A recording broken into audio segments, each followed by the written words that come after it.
I don't believe in fake news. All I need is the truth. Because I want to love our country. I want to love it just like you. Community. Hasan, make all life good. Hasan, because he loves our country. He loves it just like you. Oh my God, I will go. Go and see Hasanabi. Oh my God, I will go. Go and see Hasanabi.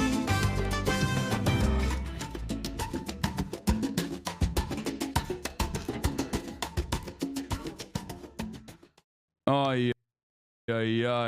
What's going on, everybody? I hope everyone's having a fantastic evening, fantastic afternoon, fantastic brino. No matter where you are in the world, I'm Hasan Piker, and this is Hasanabi broadcast coming to you live from rainy California, Los Angeles. Kaya, get in here, lady.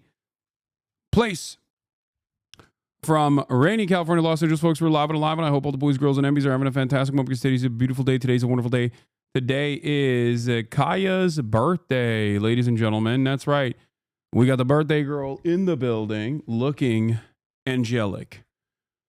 And this is the part of the broadcast where I will tell you about my personal news. I hope all the boys, girls, and MBs are having a fantastic one because today's a beautiful day, regardless of the rain. It is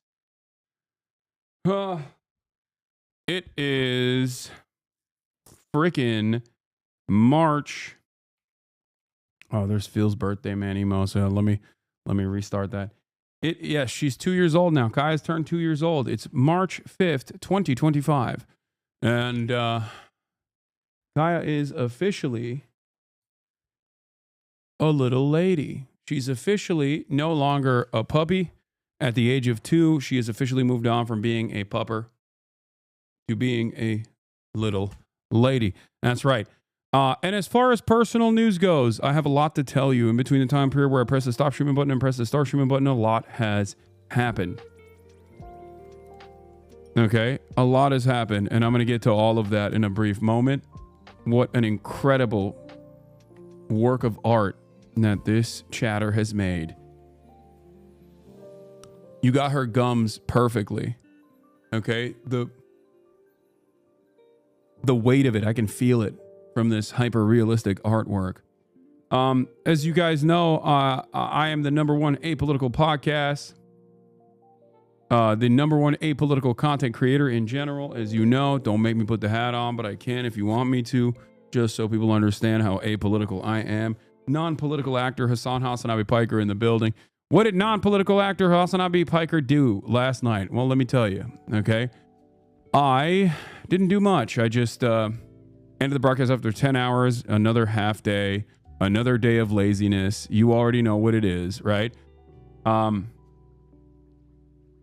Basically, did my freaking half day, played some Kingdom Come Deliverance, and that's it. I went to bed, woke up early, and in the midst of all this rain and all this madness here in California, I took my ass out to Theo Von's podcast.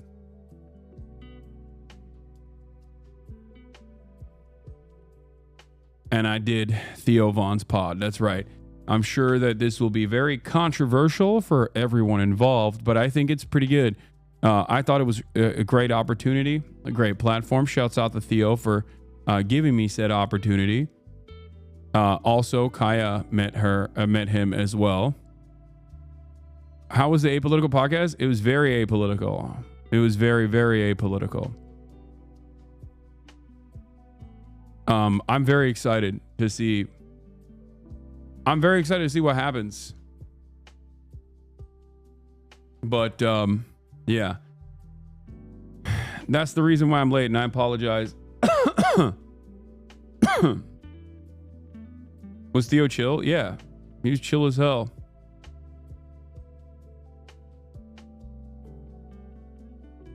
Joe Rowe next. I don't think that Joe Rowe will happen, but anytime soon, because I do think that like Theo Von is interested in interviewing people from all different walks of life.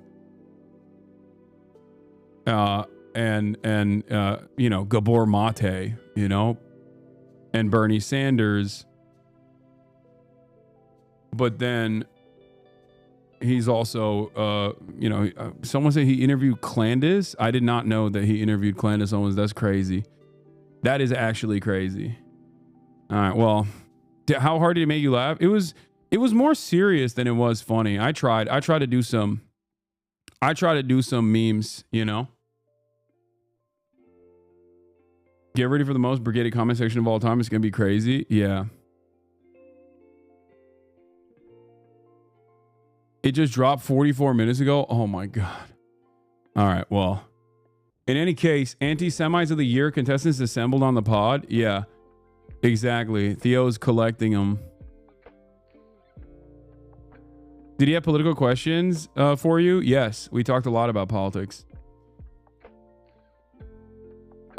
In any case,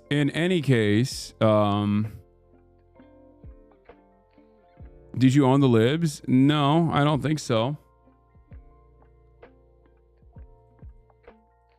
But that's it. There's not really much else going on in terms of personal news in my life.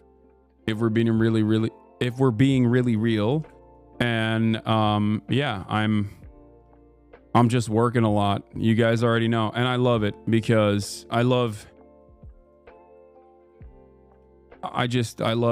keeping busy. It's Kaya's second B-day. Please tell me you perform well. My dad watched the pod. I really want to show him. Yeah, I think so. I think you guys will like it. It's like those podcasts are really good because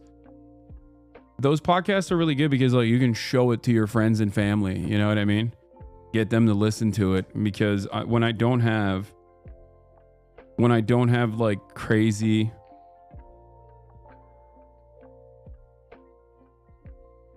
when I don't have people in my ear constantly yelling at me, I think I perform a lot better. All right. We're going to be talking about Trump, tariffs, WAC joint session hearing, WAC joint session speech, and more. Adams is getting roasted by all sides of Congress. Adams? Oh, Eric Adams? Or who? We need more standalone and podcast content from you. I think that hurts your message and brain dead chatter is breaking up your points. I agree.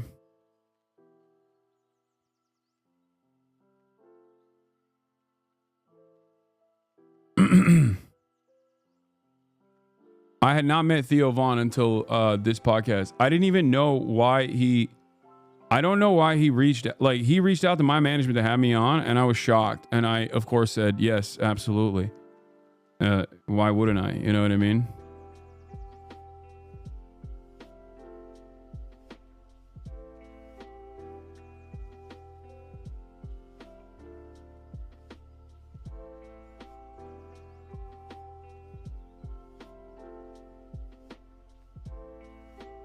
The vibe check I'm getting from conservative spheres is that you have many problems with, if you have any problems with Trump's speech last night whatsoever, it means you hate kids with cancer. Meanwhile, like you said, is Trump who's basically min-maxing childhood cancer rates. Yeah, I think conservative propaganda has basically gotten worse and worse year over year, where they're becoming hysterical in the dumbest ways possible. Where here, by the way, we're blasting off. Here it is. Basically, they're not only are they soy right, like they're full-blown soy right, okay? We need a dark woke to combat the soy right, but also simultaneously, they're just so, like, they're so lame. Like their propaganda is so bad. If you didn't stand up and applaud this young cancer survivor and is amazing, there's really something sick and messed up about you. It's like, yeah, dude, sorry. I didn't, salute the flag. When the administration is propping up a child with brain cancer while simultaneously cutting cancer research funds and also cutting the regulatory agencies that are supposed to protect additional future generations from, eating all of these toxic pollutants and toxic chemicals. Like, it's so dumb. Dems are finally fighting back for real this time. Is this the cringe? Oh, no, stop. Dude, liberals love this stuff. I don't want to yell at them. I don't want to even like clown on it and then have people be like, Hasan, you're racist. You're doing misogynoir. Like, I don't know. I don't know what to say about it. Great.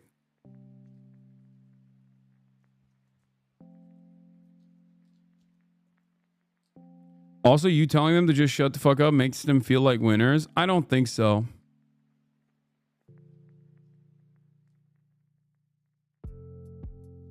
Like,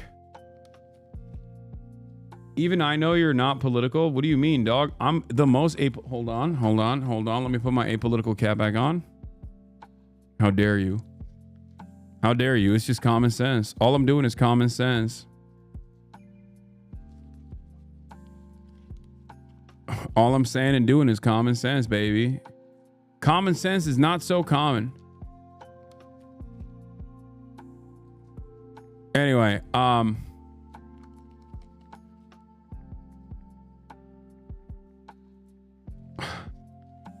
let's just get started.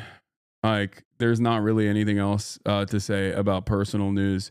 Yeah, I went on the Theo Von podcast. It was great. I'm very excited for you guys to watch. Are you going to respond to the allegations? What allegations? What allegations are now? What allegations happen now that Kaya is the best girl at the age of 2? Is that what it is? TikTok knows you well. Hasan, you remember when you said your New Year's resolution was to stop cursing? Holy shit, Kaya, please. Don't take it out on her. Huh. What do you think Kaya's political Steven association Crowder, is? Jordan Peterson, Brett Stevens, Faith Goldie. Say fuck. That fucking Shark Tank dipshit, the bald one. What the hell? That was better. What the hell is this? Better. Because you didn't say fuck. Just It's true. I do need to get better at not cursing. You know, my New Year's resolution is to not curse. And I've already broken it. It's hard. It's hard to not break that New Year's resolution because the American government, Hasan, you're racist. You're racist. I don't know why you're saying that. I'm apolitical. Ted Cruz. I just want to Why see aren't how. you talking about Northern Lion? Because good Canadians don't fucking come down here. That's why I'm not talking about Northern Lion, okay? Because all we get is fucking Kevin O'Leary. If it was only Northern Lion and Pokemon, I'd be happy. I'd be like, oh, thank God. And Thank Justin God Bieber. for Canadian migration. But all we get is Kevin fucking O'Leary. Why is Kai always sleepy? You set yourself up for that resolution. Bloomberg says that China has stopped the import of American soybeans from 3 U.S. entities. I know China is gearing up for war. We'll do that. We'll cover all of that in a second. Yeah. All right. We don't do politics around these parts. We just cover whatever is going on. Oh yeah, I've seen this. Hitler's Twitch streamers, the moment they realize they faded into irrelevance. top guy. What am I gonna do? Adolf Hitler chose me to lead. Oh yeah. That's right, baby. Just two apolitical streamers.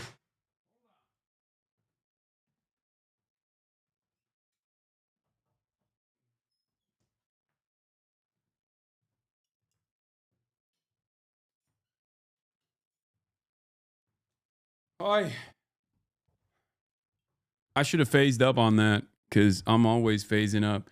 Diddy in the back? That's crazy, dude. That's not Diddy. That's Pat. Y'all are crazy. That's crazy work. Pat has been on the stream multiple times at this point.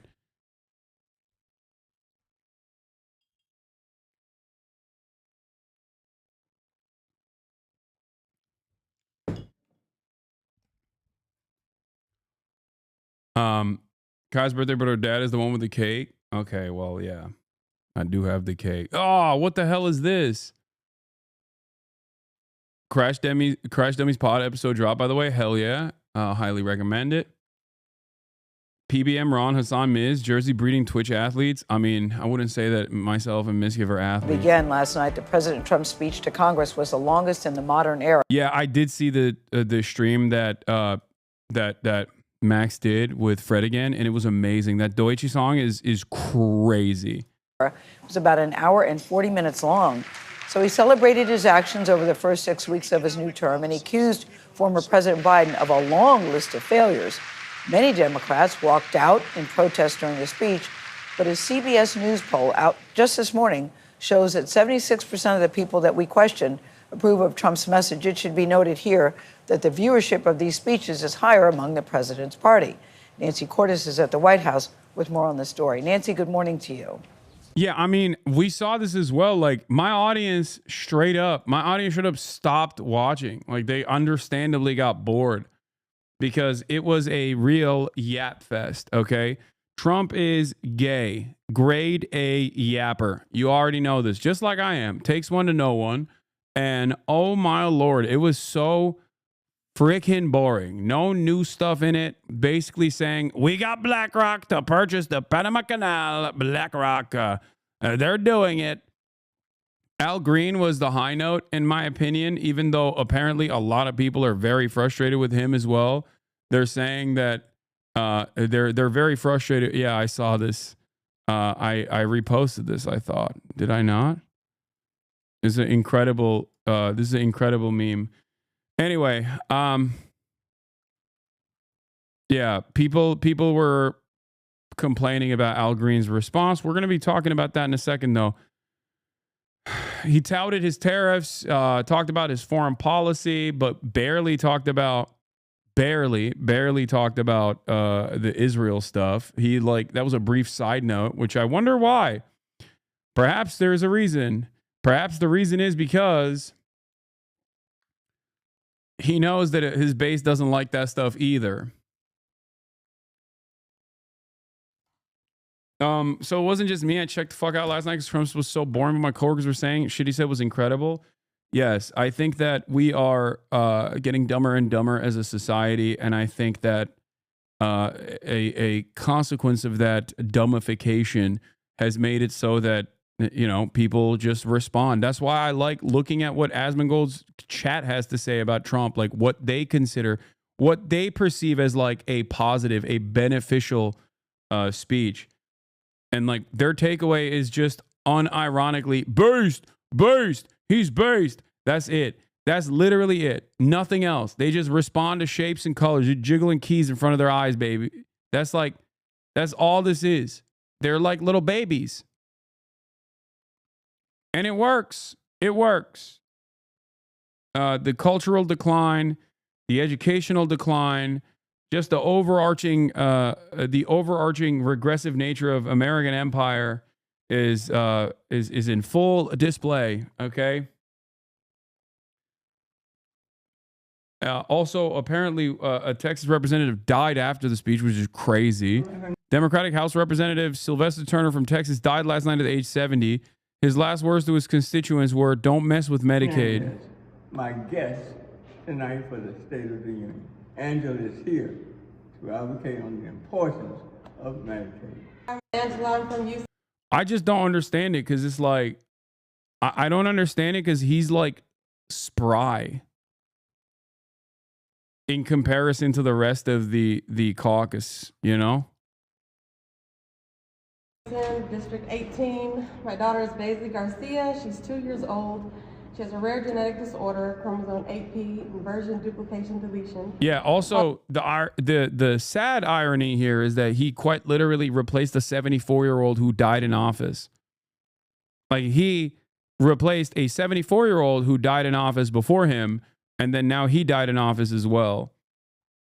Causes a lot of developmental and medical challenges. So losing Medicaid would be devastating to us. So please let people know, don't mess with Medicaid.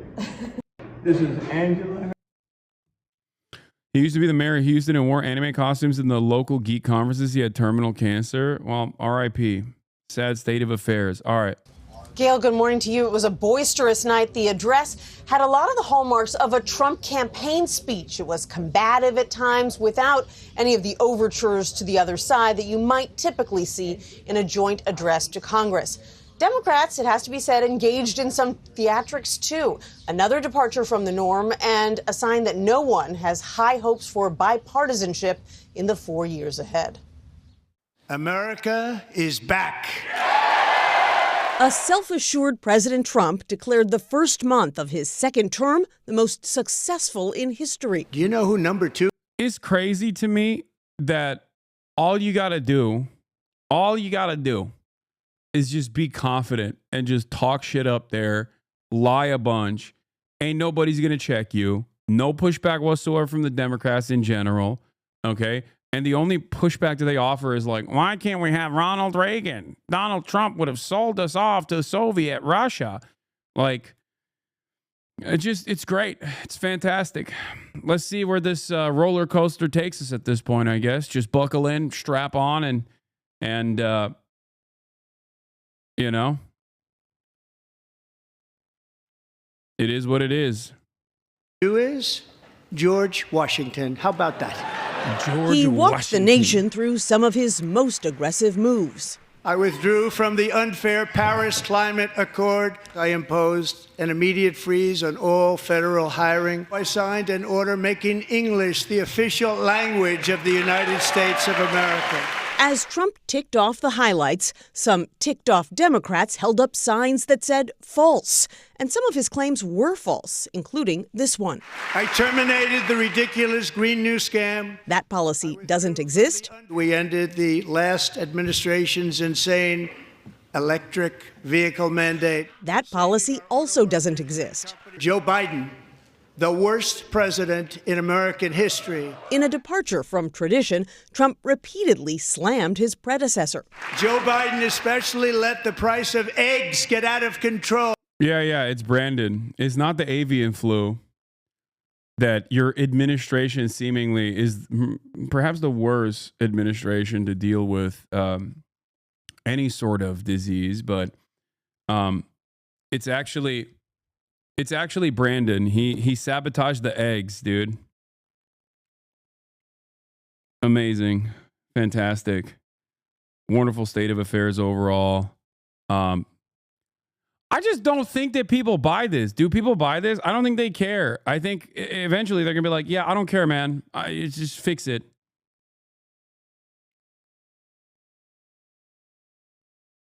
That's it.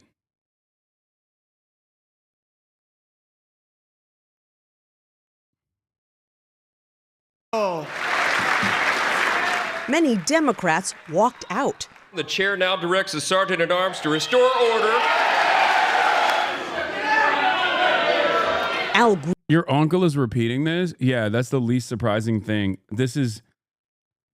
There is something in the mind of uncles, okay? That's just uncle mindset. If we're being real, that is like, that your uncle has been struck by unk mindset, okay? Unk mindset dictates that you got to hand it to Trump at any given moment. If he says something, you have to agree with him, okay? Because why else would the president say something? That's just uncle mind virus, okay? Classic. Green of Texas had to be escorted out because he wouldn't stop shouting about possible cuts to Medicaid. Billionaire Elon Musk drew jeers and cheers when President Trump plugged the massive cuts Musk and the Department of Government Efficiency have been making to the federal workforce. The days of rule by unelected bureaucrats are over. The president also touted new tariffs on Canada, Mexico, and China, but admitted there may be some short-term pain.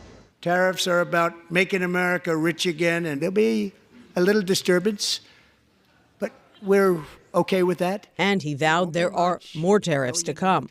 April 2nd, reciprocal tariffs kick in, and whatever they tariff us, other countries, we will tariff them. In a surprise announcement, Trump celebrated the arrest of Mohammed Sharifullah, one of the alleged masterminds behind the Abbey Gate bombing in Afghanistan that killed 13 U.S. service members. And he is right now on his way here to face the swift sword of America.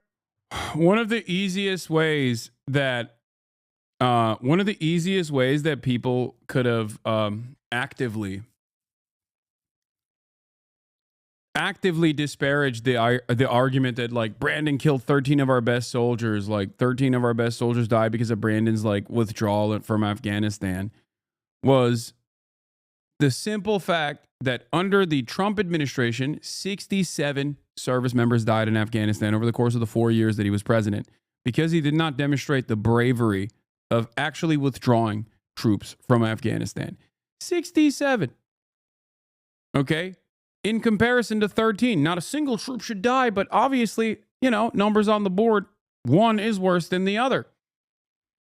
So how is Mr. I'm ending all wars constantly harping on this, constantly talking about this over and over and over again, being like, oh, Brandon killed our best soldiers. Brandon killed our best soldiers. Brandon killed our best soldiers. Like,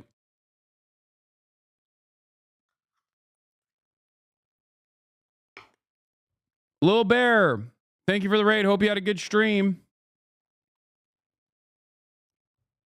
But I still fault the Democrats for this, by the way. Yes, I fault the Democrats for being pushovers and not even being able to actively communicate a vision for why they're doing, actively communicate counter examples against the endless faucet of misinformation and a barrage of hatred coming from the Republican Party. So yes, I truly, truly believe that this is another part of the problem, is Democratic Party incompetence that has gotten us here.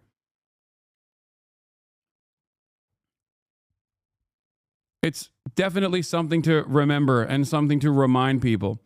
This is why I get mad when I say, I hate liberals. This is why I say, I hate liberals. I hate liberals over and over again. Some people get confused with, like, especially if there's like a clip compilation where you put me yelling at liberals. Yes, I hate liberals for being feckless pushovers, okay?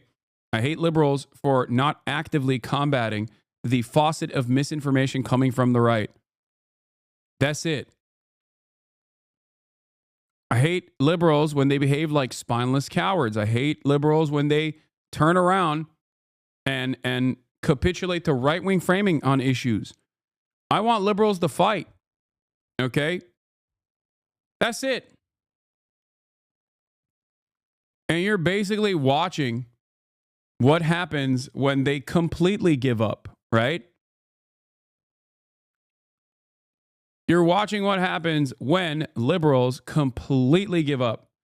This is the process. That's why I like Al Green. What he did last night was brave. Okay? What he did last night was correct. And I think more Democratic Party representatives should behave in that way. That's what I think. That's what I believe. So yeah, even if I don't completely agree with everything that a politician is saying and doing, I will show them support if they're doing the right things, if they're moving in the right direction. One of your most effective messages on this is, I hate liberals because they don't hate Republicans enough. Exactly.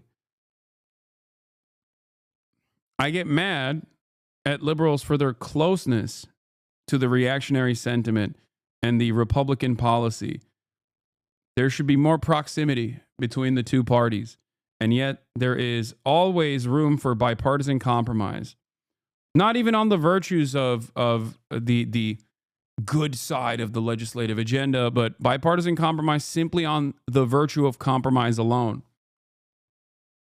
You know?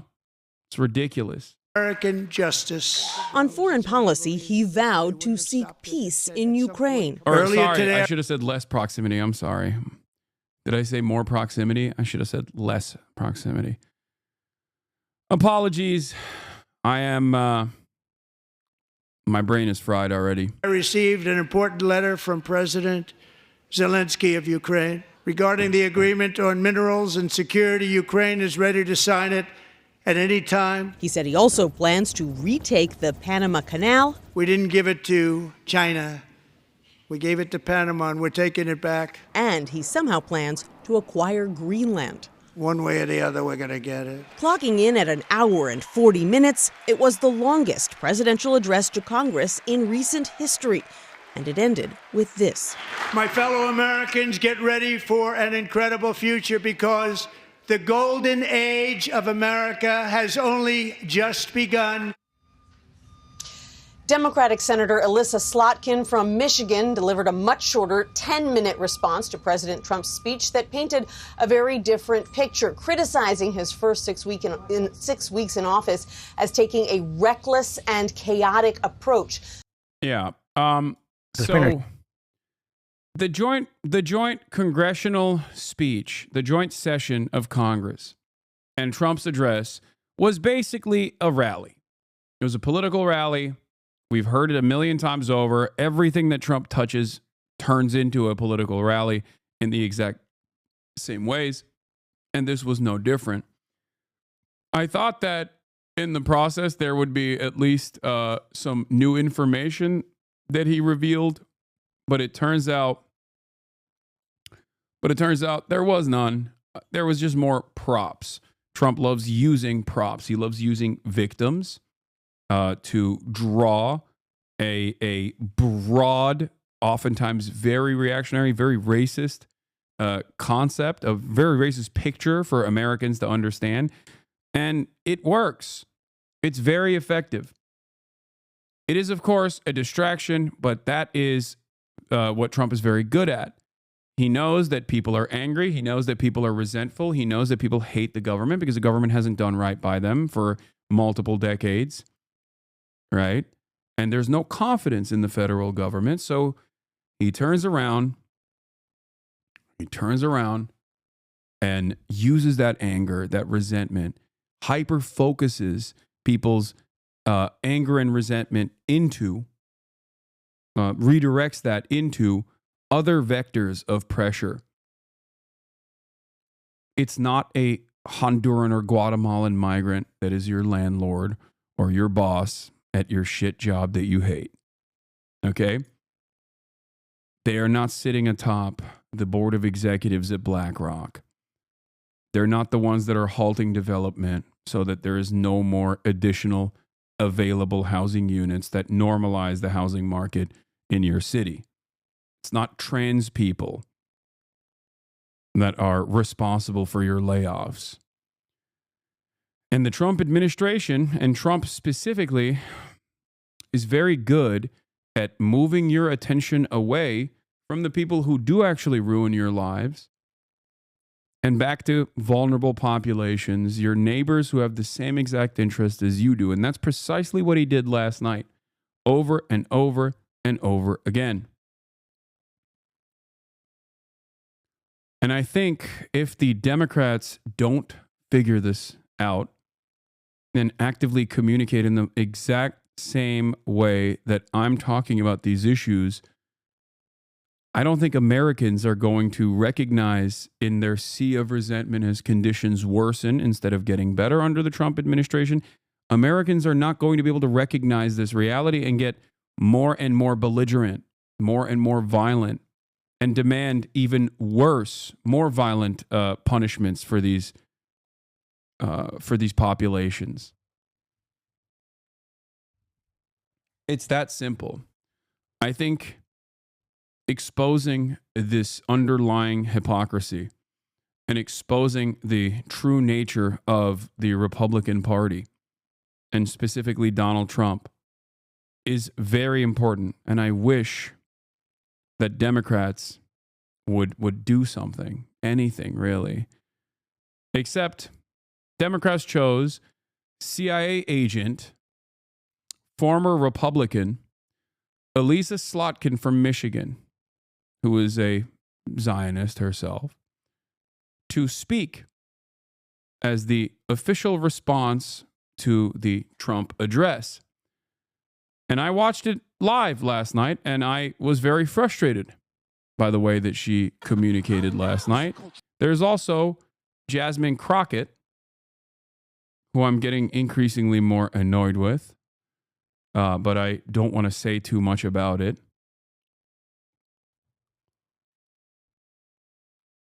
Let's take a look. I'm gonna get it on the floor.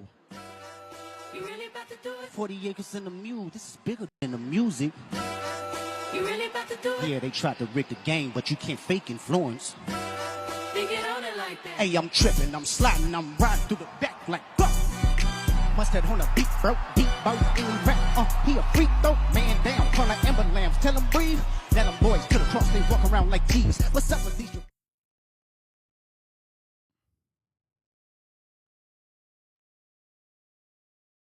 I think this is so cringe, but apparently libs are eating this up. Kamala AOC Crockett 2028. Julia Fox, this is so important to me. America needs you, Jasmine Crockett. Do not stop fighting for us. I think that there is also, whatever, I love to see a black woman have fun. Yo, what are we talking about? Donald Trump is bringing about the end of a former era of American empire and making making the collapse of American empire more violent. Okay, instead of managing the decline and trying to take control, seize control over the reins of the wealthiest nation on the planet and move it in an appropriate direction, we are bouldering towards fascism. Okay, if you think that this is just like a congressperson having fun, I don't know what to tell you. I feel like this is unimaginably cringe. This is just like the most brat summer shit you could do. This plays really poorly to every single person that's not deeply invested in the maintenance of institutions and the defense of the Democratic Party. It comes across as tone deaf. People got mad during COVID at nurses that were dancing, okay? And those people were literally out there saving lives, and people were mad about the TikTok dances that nurses were engaging in every now and then, okay? I think this is just worse than that. Telling you, be careful of the liberal black misleadership class. These folks don't care about poor working class black people. Remember, this is not about race, but their class positions and their role in maintaining the system while selling on working class black people. Yeah, look, I'm not even getting into that. All I'm saying is I just think it's like tone deaf. I think it comes across as tone deaf. Like doing TikTok dances as the federal agencies, the administrative state is being gutted into oblivion is shocking to me. That's all I'm saying. I want more bold leadership from younger representatives, okay? Jasmine Crockett is a young representative. It's just like this kind of stuff just comes across as tone deaf and performative and silly. It's not a good look for her. It's a worse look for you. What? I don't know. If you're mad at her for dancing, I'm mad at you for having smoke for one of the few members of Congress doing literally anything. Please get a grip. Yeah. No, I think it's not going to happen. It's not. All right. No, we're not getting healthcare. No, it's cool. No, never mind.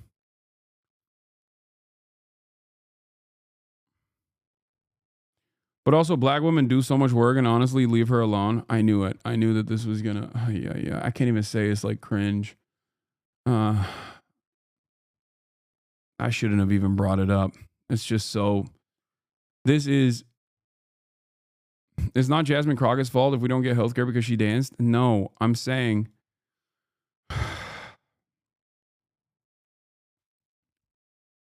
That's not the reason why we're not getting healthcare. The reason why we're not getting healthcare is because you're all docile little peasants.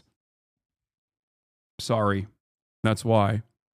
None of you have the willingness to fight, and none of you have, or every single person that looks at that and goes, at least she's doing something, is gleefully standing aside as the American collapse is taking place.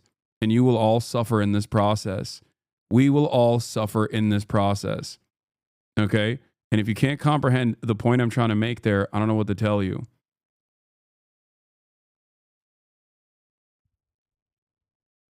It's not just Jasmine Crockett. That's just cringe. It's fine. The reaction to this performative dance piece overall is more frustrating to me than even the fact that she did the dance piece. The reaction you're getting is exactly why Trump won. Yeah, I mean, that's definitely a part of it, for sure. But it's also the other part of it, because, yes, people do despise black women in general and black people in general. So it's both sides of that argument that is the reason why Donald Trump won. It's both the fixture of white supremacy in American politics and how much of a formative role it plays. It's also simultaneously the fact that people respond to that in an unironically reactionary way on the liberal side of the process with the rad lib nonsense to hollow out political movements and refuse to recognize that what we need is more Al Greens. Okay? Your foul outrage at her is even more blatantly performative. Yeah, you're right. My outrage. I'm just saying it's... Thought you were joking about the fact that you get hit with her, misogynoir? No. No.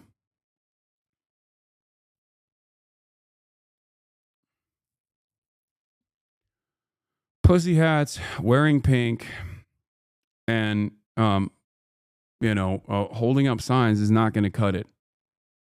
Do you understand? It's just not going to cut it.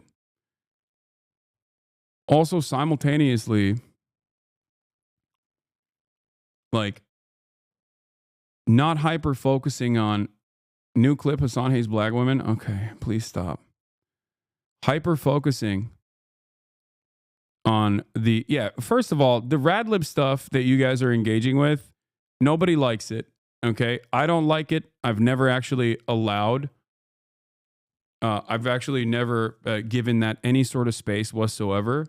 There are valid criticisms, obviously, in terms of the social regress that we are experiencing. Okay, and that I talk about quite frequently, but using this as a performative shield is something that only works with an increasingly smaller group of people. And it just comes across as silly to everyone on the outside. But yeah, Krang had a really good point on this where he said, here's the thing. If you think Trump is a fascist like Hitler was, then you have to accept that this is a ridiculous thing to do. In response to Hitler's policies, some members of the German left party wore purple hats. Do you see how stupid that sounds? You bend down to rad lib shit so much more than they deserve. This brat summer politics of the Democratic Party is a major part of why the party has failed. Yeah. I want the Democrats to lock the fuck in. Okay. And that's what I want. I don't even want that. I need them to lock in.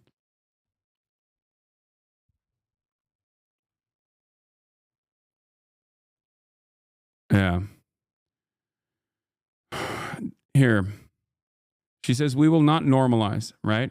She sent this, she wrote this thing out. And there's good parts of it because this part is good.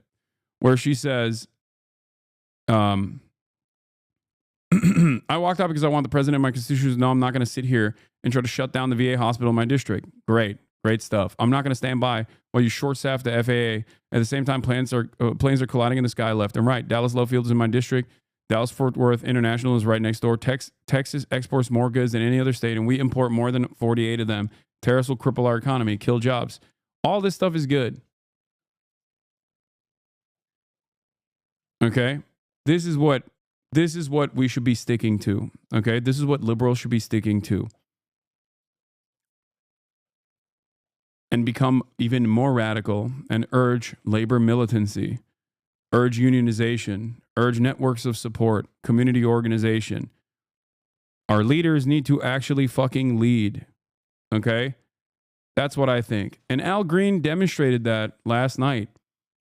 He put his body on the line. He went out and he stated that you do not have a mandate.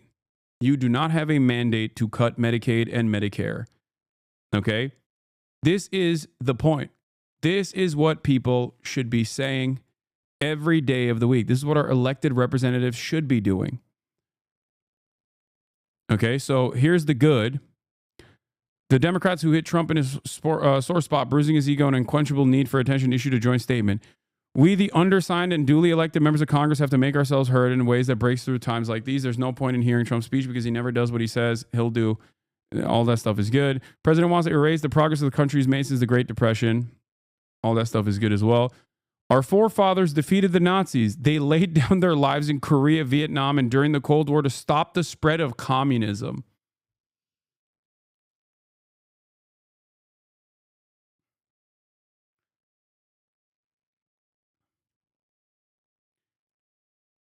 Democrats need to drop the militancy and focus on labor militancy, okay?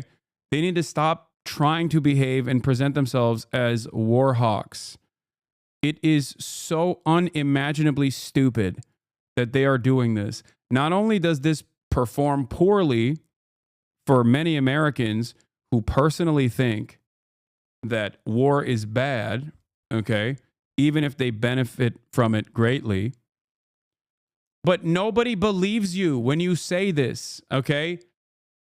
Nobody believes you when you, as a Democrat, say, like, that's right, we're going to be the real war hawk party. You just look like losers.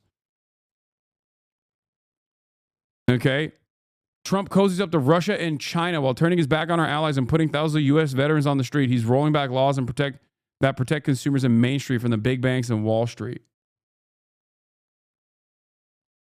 Yeah. It's great. Oh. I don't understand it. I don't get it. It makes no sense to me, especially considering the election that was devastating for the Democratic Party recently, where they did exactly this. They did exactly this and they failed. So why are they still doing that? It makes no sense. Is it incompetence or is it deliberate? I do not know. I'm not going to make inferences. I'm not going to say it's deliberate. Stop being so smug. People do believe this. Stop being so smug. I'm not. I promise you. I'm trying not to be smug. Maybe it's because I'm wearing a turtleneck, so I automatically come across as smug. But I'm desperate. I'm sad. I want our elected representatives to actively combat this fucking psychopathic administration. It's just like what are we doing? You're hyper-focusing on the optics. Am I smug or am I autistic? I don't know. You called us peasants? No, I'm saying people that eat up this garbanzo are behaving with peasant mindset, okay? That's the truth. Sometimes people need a little bit of cold, hard truth, okay? Notice how the overwhelming majority of chat didn't assume that I was talking about them.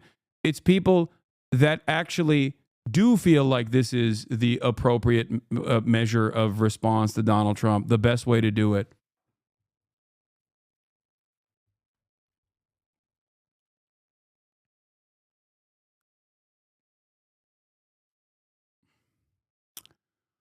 Anyway, we're hyper focusing on the optics of a TikTok vid. Yes, I am.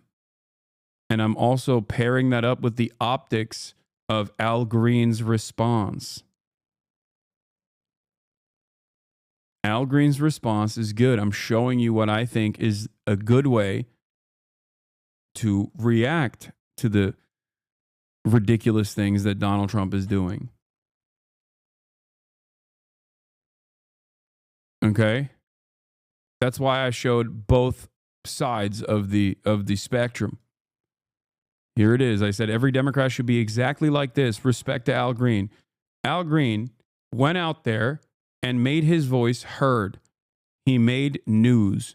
He made news in a disruptive way. He brought incivility to the deliberative body. And it was a good thing. He broke decorum.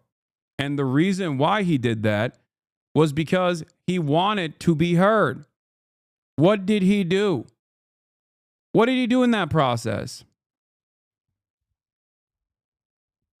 He got up there, waved his cane around, and said, "You do not have the mandate to cut Medicaid." That was the appropriate thing to do. Here is his reaction. It's very low audio, but Incivility. Who uses his incivility against our civility.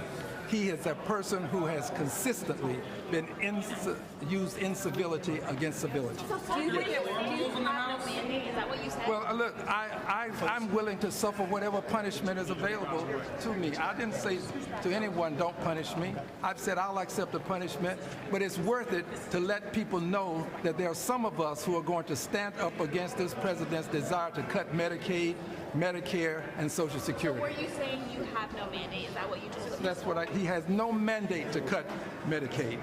None. Is the only punishment that you were kicked out, sir? Is there something? I don't know. Whatever the punishment is, I'm not fighting the punishment. This is about the people who are being punished by virtue of losing their health care. This is the richest country in the world, and we have people who don't have good health care. yeah. We've got to do better. And now we're about to cut Medicaid, which is for poor people. Health care has become wealth care for many people, and we can't afford to let that happen. Is that the only thing that you're protesting? No, I have other things I'm protesting. Cheering on dance TikToks in response to a fascist takeover reads as much more smug than elitist than anything you're saying. I don't know why Dems can't show a somber, serious attitude in the face of this awful admin that's just getting started. I want Dems to be angry, sad, and make a fucking plan. Exactly. That's it. That's literally my argument. I think it's infinitely more smug and out of touch to just be like, oh yeah, we're dancing through this problem. Like, you can't check out, okay? You can't just be like, oh no, I'm not doing this anymore. I'm just, Is holding up a sign more effective? No, I don't think so either. I mean, even Rashida Tlaib was doing that as well, but I don't think holding up a sign is effective in that regard either. I think they have to be more disruptive.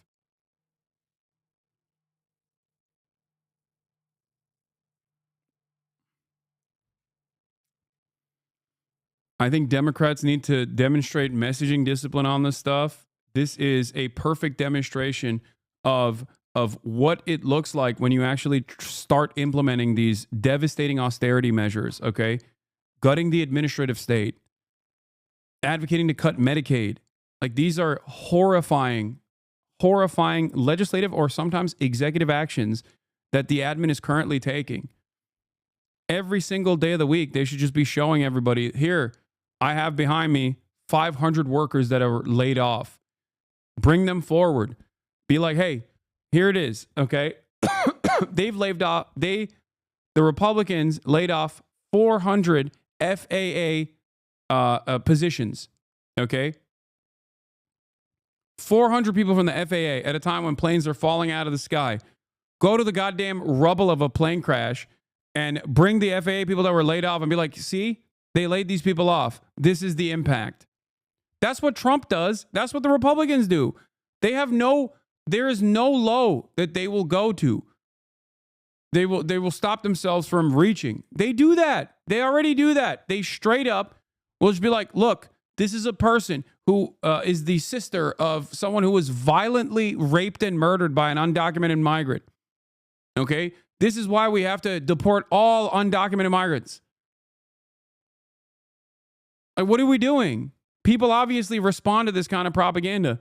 The counter to that is to show the tens of thousands of undocumented migrants that are working tirelessly to pick your goddamn strawberries and shit, okay?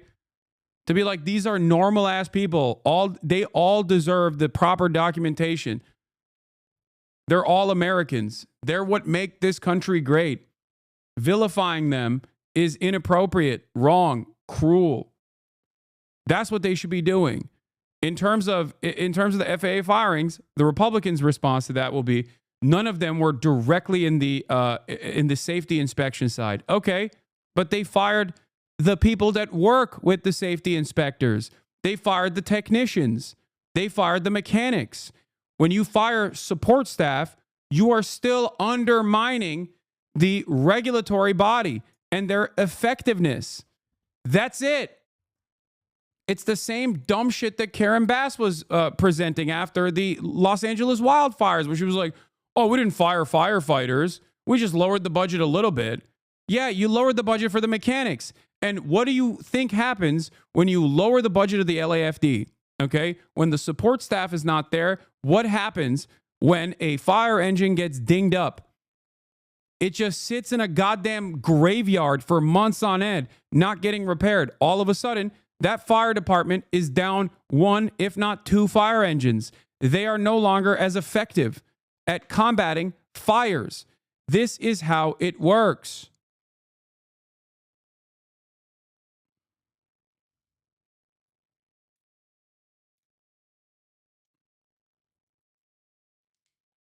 That's it.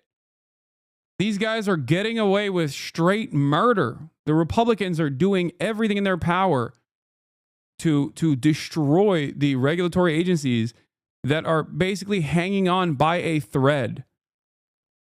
And absolutely no one is using this as an opportunity to communicate to Americans that the federal government is there to actually help you, okay?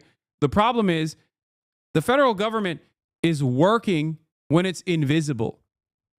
All of these regulatory agencies are invisible when everything is good. They're only visible when things fall apart. We must not let it get to that point. It's not murder. What? It's cold-blooded murder? Okay. Like, Donald Trump is such a freak that he had like some random girl that got slammed in the face with a volleyball to be like, this person was going to be an Olympic athlete. Yeah, dude, I'm sorry. I saw her. I don't think she looks like she was going to be an Olympic athlete. Okay, no disrespect, but goddamn, you know? Like, what is this loser shit, too? We just have this, like, incredibly loser shit. This incredibly loser mentality. We got Riley Gaines in there, who is famous for just getting dominated by cis women. And then the one time where she tied for 5th place with a trans woman, oh my God, she got a blossoming career out of it.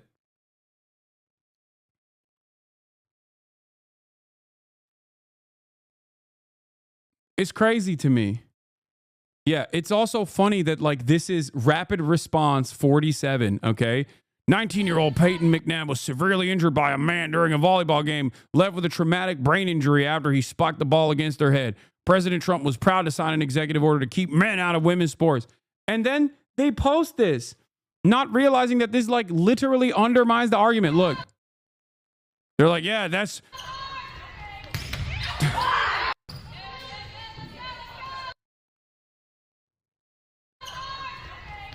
like... I can't believe it. Like, this is what we're doing?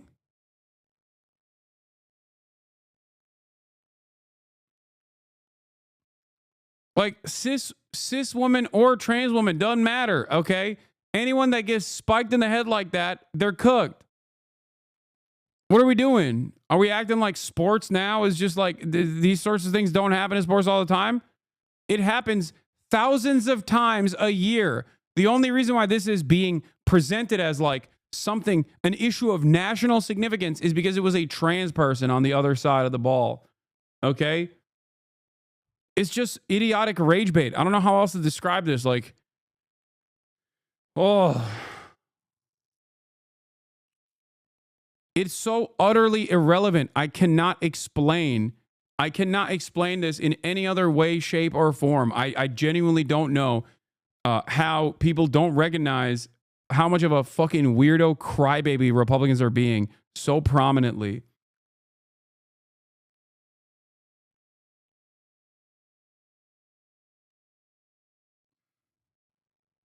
Yeah.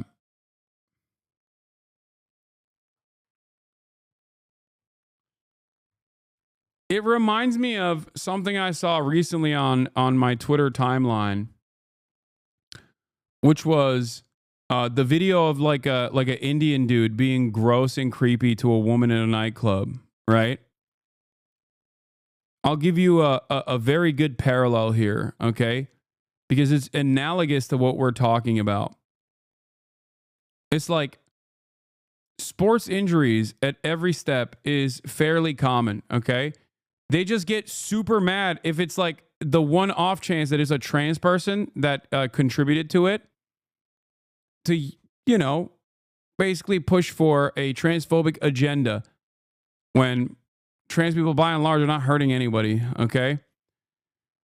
And the same the comparison is that all these people were like, yeah, that's right, we got to kick all these Indians out of the UK. Does anyone have that tweet?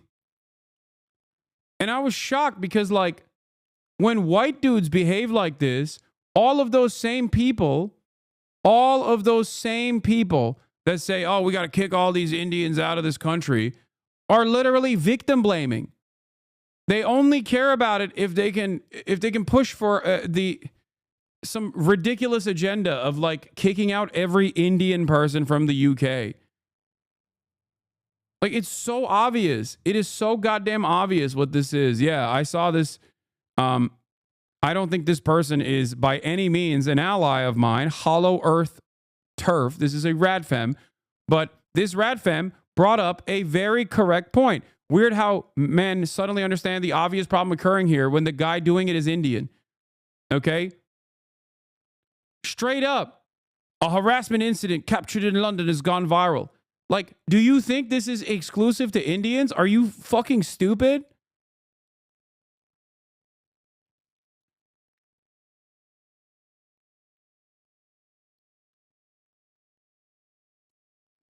No, the difference is the same dudes that are like, oh, we gotta kick out every Indian person from our national boundaries would unironically victim blame if the dude doing this exact same shit, and it happens a million times, okay? It happens all the time.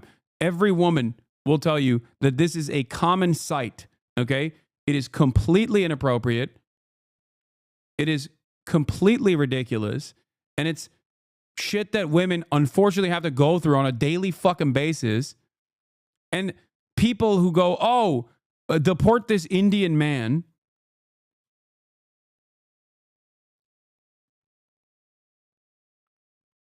are oftentimes the ones that are doing this exact same thing. But when they're white men doing it, they victim blame.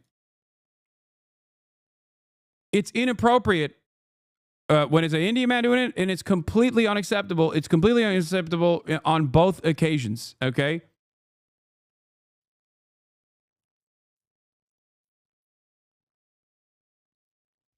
You are not going to combat women being harassed by advocating for mass deportations.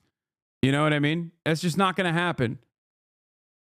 But for many of these people, they don't care about it anyway. Either they don't see it, they don't realize that they engage in the same exact behavior, but they just want to use it as an opportunity to be racist. Or they only think it's wrong when an Indian dude does it. This is analogous to, once again, the commonplace, the super common sports injuries. Like, these are the same people who say, like, oh, don't be a pussy. We got to have full contact football. 1 in 10 football players get a concussion, okay? A traumatic brain injury, as Trump called it. 1 in 10. God forbid we get better padded helmets and shit, okay? That's pussy shit, I say. While simultaneously talking about a co-ed volleyball player getting a head injury as the number one problem in sports.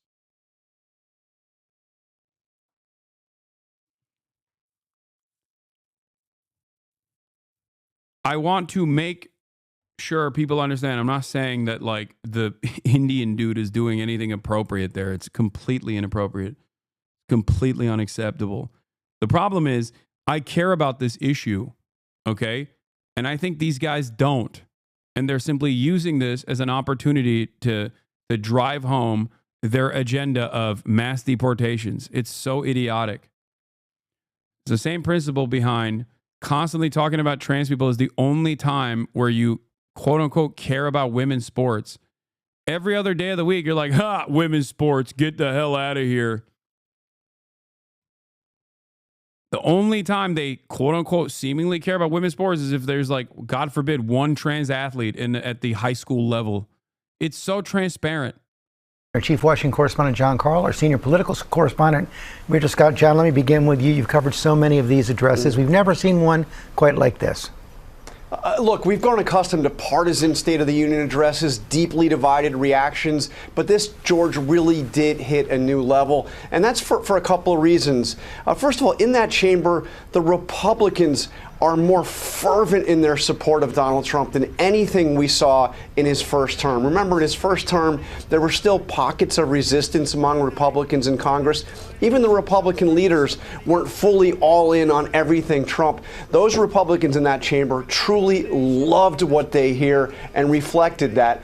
And the Democrats clearly haven't figured out how to respond to all of this. Some of them decided to skip the speech entirely. Some decided to walk out. You saw Al Green decided to get thrown out of the speech, but they haven't really landed on how to respond to Donald Trump. I suspect that the reaction in the country will very much mirror what we saw in the hall. A lot of Democrats simply not watching, those who did hating what they saw, and the Republicans truly loving what they are seeing from Donald Trump. Rachel, take us inside that chamber. You were there. Inside the chamber, it was a lack of decorum that we have seen repeated at many. Oh my God, I can't believe it. The decorum. It's pretty crazy that it's all about decorum. Like Donald Trump, if he was a little bit more aesthetically civil, we would straight up have liberals championing, like liberal media championing the Fourth Reich in America. Okay? They care about the aesthetics and the decorum and the civility more than they care about the things that are coming out of Trump's mouth. Okay? What are we doing? What are we doing?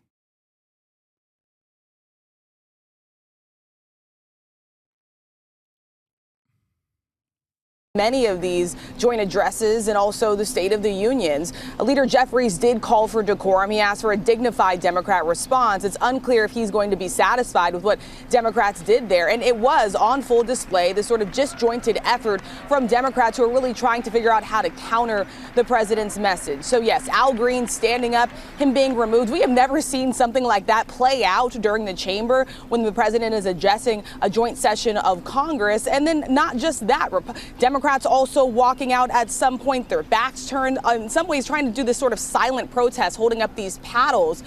Regardless, George, this is a Democratic Party that is really trying to find their footing with very little leverage overall, with Republicans in control in both the Senate and the House. And John, the president advancing his agenda, but no new policies really in the speech last night. No, this felt much more like a rally speech. And I thought it was also interesting, George, there's a lot of anxiety in the country, anxiety from federal workers worried about their jobs, anxiety about the tariffs he's just imposed, anxiety around the world about what happened in the Oval Office with Zelensky. Trump didn't seem to be anxious about anything. This is a president who, for the first time in his time as president, is not under investigation and doesn't seem to have a care in the world. Rachel, familiar exaggerations from the president. Yeah, and really a lack of reaching across the aisle. He bashed the bipartisan chips deal. He took a dig at the immigration and border security bill that his own party negotiated, and really not even mentioning one big thing, government funding. The government set to run out of funding in less than a week, George. I think one of the funniest parts about the speech was how much the Republicans were clapping for Trump undermining the legislative body, which obviously is an aesthetic note and no one really cares about it. But he just kept saying, like, I'm the president, and with my executive power, I have actually fixed everything. And and congressional Republicans were like, hell yeah, sir. We're cucks. We ain't got nothing. We got no motion, sir. We got nothing, sir. We are fucking pathetic. It's great. Great stuff. Anyway, Minority Leader Jeffrey says Democrats showed restraint during Trump address to Congress.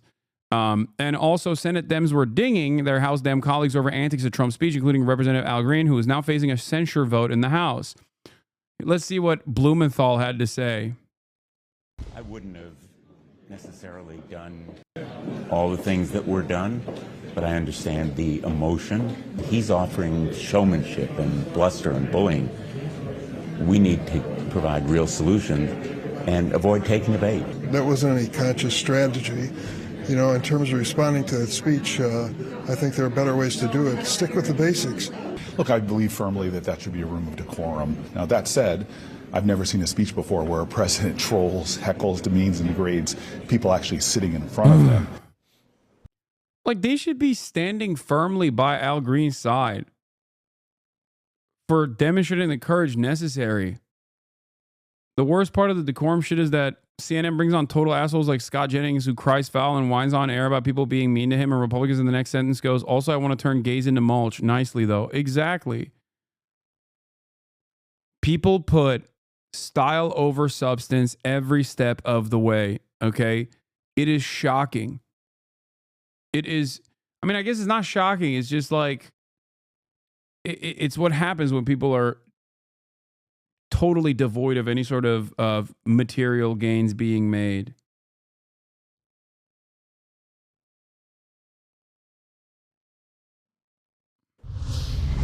And a vote to censure Al Green could happen as soon as this afternoon. Democrats are going to try to kill that measure. It could happen later in this afternoon. Whether they have the votes to do that remains to be seen, as Republicans are eager to punish him for that outburst. Boris? Yeah, we'll see. I did see the Bernie response. It was decent. It was probably one of the best responses I've seen so far, beyond the fact that, you know, Al Green showed a direct response in the room. Okay?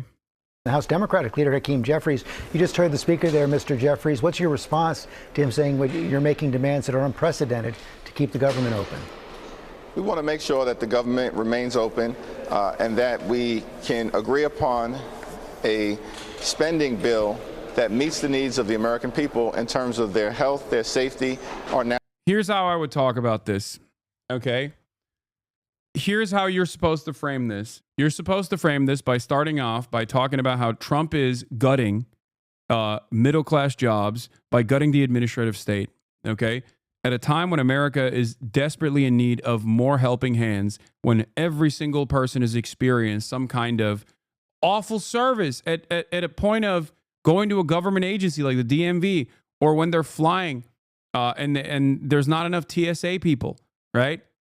We need more people at these positions, not less. So Trump cutting these people, cutting these jobs is horrible for the economy, and it's horrible for everyday Americans, okay? That's number one. Number two, the Trump administration's appetite for destruction doesn't stop there. They also want to cut social safety nets. Okay? This is completely unacceptable. And then they turn around and demand that we sit idly by and let this happen.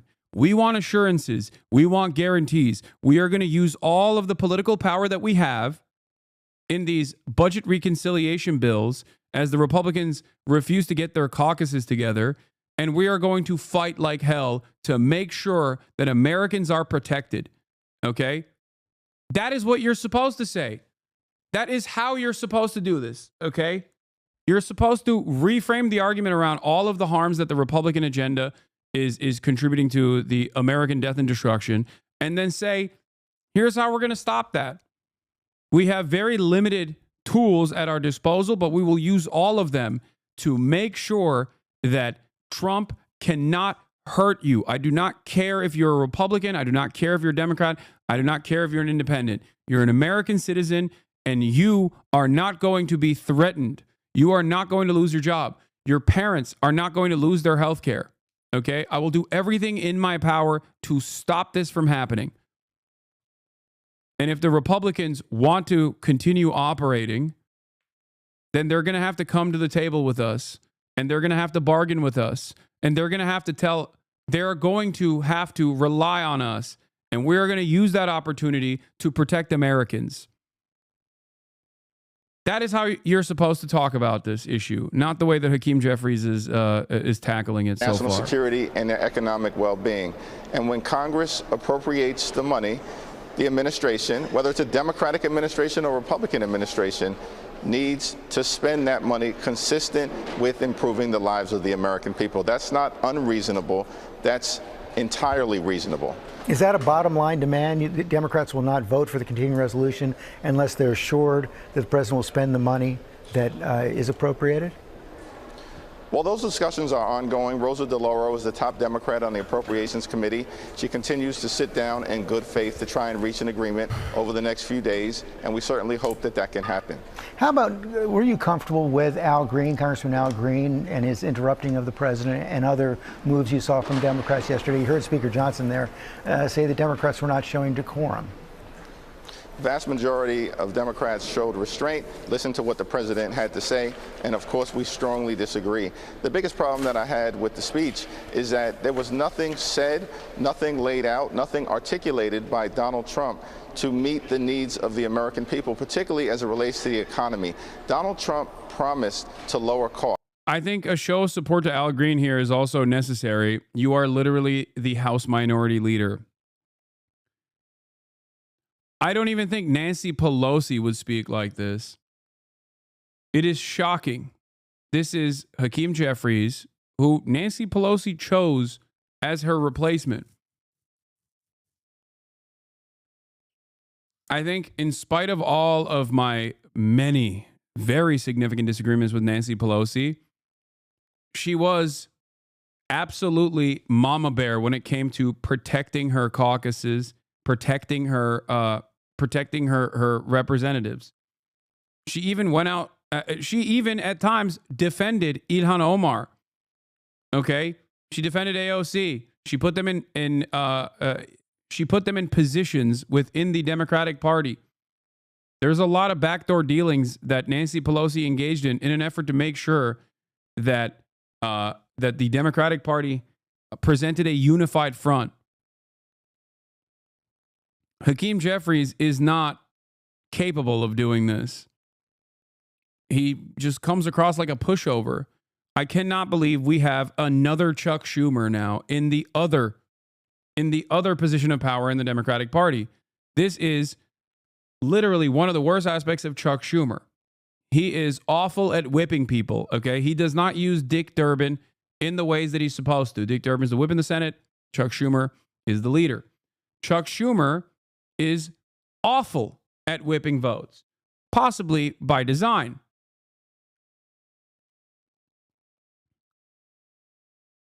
It is alarming that Hakeem Jeffries is like also a Chuck Schumer type here. In fact, he promised to lower costs on day one. We know that grocery prices aren't going down, they're going up. Inflation is going up, and the stock market is going down, which is hurting the retirement security of everyday Americans. You heard Speaker Johnson there. He said, I will unironically replace every New York Democrat in a position of power, or every California Democrat within a position of power in the Democratic Party with like some Midwestern pro-labor Dems, dude. Put guys like Sherrod Brown, who obviously is, you know, he's no longer active, but like that style of Democrat would be infinitely better at communicating the desires of the working class. You know, people like, Tim Walz, like these are people who are absolutely better at not coming across like an out of touch, boring dude in a suit. I don't know why anyone thought city slicker Dems were great communicators to begin with. It's just like they reek of elitism and they demonstrably cannot read the room. I think ultimately when they talk to their constituents, if they talk to them at all, they're talking to the wrong constituents. They're getting their notes from the worst possible people. Tariffs have worked in the past, they're going to work again. Tariffs against our North American allies and others that are being applied in a ham-handed fashion are going to further erode the economy. In my opinion, the bigger issue is not New York or CA reps. The issue is that the average age is like 88. I will force retire a primary and Dem over 60. We need those old fucks and how they lead like it is 1982 out of fucking power. They're ruining us because they're so out of touch. That's a bigger issue. I think that's definitely contributing to the problem. And it's not necessarily that they're old. Being old definitely does put you out of touch, but it's also the many decades that you've spent in Congress. The more time you spend in Congress, because I mean, look at Hakeem Jeffries. He's young. Okay, Hakeem is young in comparison to all of the. He's 54, so he's spry. Okay, he's young and spry. So, and yet he is still having a hard time communicating in a way that makes sense.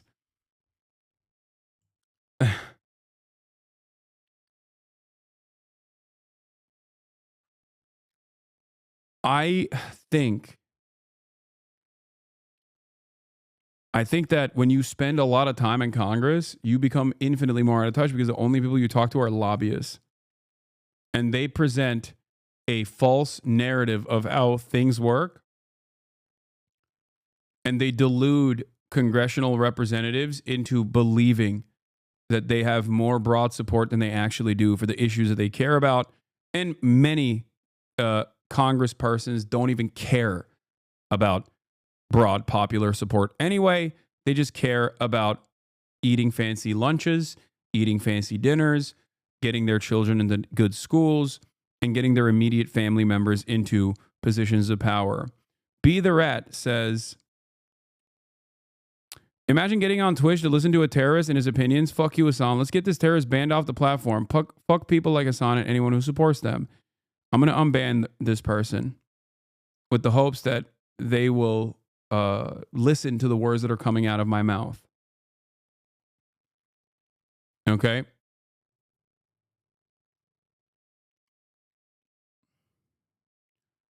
Hasan, don't give them attention. No, it's fine. I mean, people just keep yelling into the void like this, and it's just inconsequential, and they don't understand it, and it makes them more resentful, weirdly enough.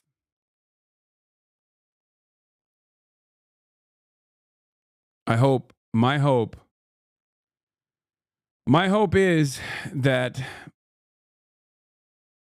one day those people will keep tuning in with hatred in their hearts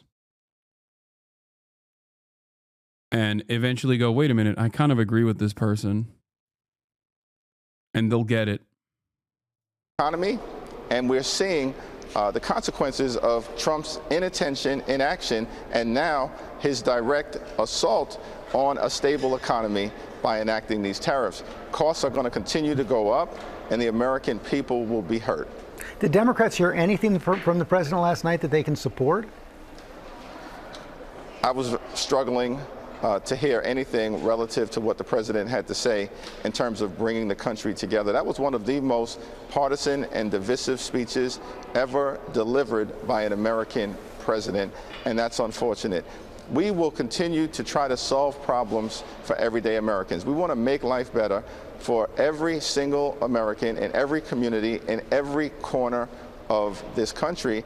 But it's unfortunate that our Republican colleagues seem more determined to pass a massive tax cut for their billionaire donors while at the same time cutting Medicaid, perhaps in the largest possible fashion ever in this country. You also heard the speaker there say that these protests that many Republicans and some Democrats are seeing in their district to the cuts by Doge and Elon Musk are by paid protesters. Republicans are proposing the largest Medicaid cut in American history, George. Children will be devastated. Families will be devastated. People with disabilities will be devastated. Seniors will be devastated. Nursing homes will close and hospitals will shut down. The American people are upset about the effort to take away their health care. These aren't paid protesters. These are concerned citizens. The Republicans can try to run away from their extreme budget. We will not let them hide. Congressman Jeffries, thanks for your time this morning. Robin? It's interesting because even when he's saying the right things, I feel like he's so sauceless. I don't know how else to describe it other than it's just like is devoid of charisma at a time when like we do need it. He just kind of always has the energy of a guy who doesn't want to be there. You know, he's just like, oh God. Not gonna lie, your domestic political takes are base, but your foreign policy takes are hard to listen to. Do you think this is partly because of your own personal experience with the American hegemonic machine? I think it's also a part of your personal experience with the American foreign policy machine, and also how much consent is uniparty and manufactured in terms of saying America is a objective force of good. And also foreign policy and domestic policy are directly tied to one another. Former leaders in American politics, former presidents understood this reality. This is why I always point to, was it the Eisenhower speech? Not the one about the military-industrial complex, but instead, every dollar spent on a bomb could be a dollar spent on laying bricks back home. Like, foreign policy and the money that we spend on foreign policy directly benefit the capital owner class. Okay? That's it. We're spending all this money dominating the planet while we could be spending it on ourselves. This is a reality that Donald Trump also uses to his advantage. Americans are responsive to this kind of sentiment. They like this kind of sentiment. That's why Donald Trump keeps saying he is the peacemaker. That's what's so interesting about it. Donald Trump constantly represents himself as a peacekeeper because it is a populist sentiment to express. I mean, he's a liar. He is not a peacekeeper at all. He's simultaneously talking about literally invading Greenland, overtaking Panama Canal, forcibly annexing Canada. Like, he says a lot of stuff, bombing Mexico, declaring the cartel as a terrorist organization so he can like easily bomb Mexico. None of that stuff is obviously isolationist or peacekeeping. And it's expensive, it's costly, it's more war, okay?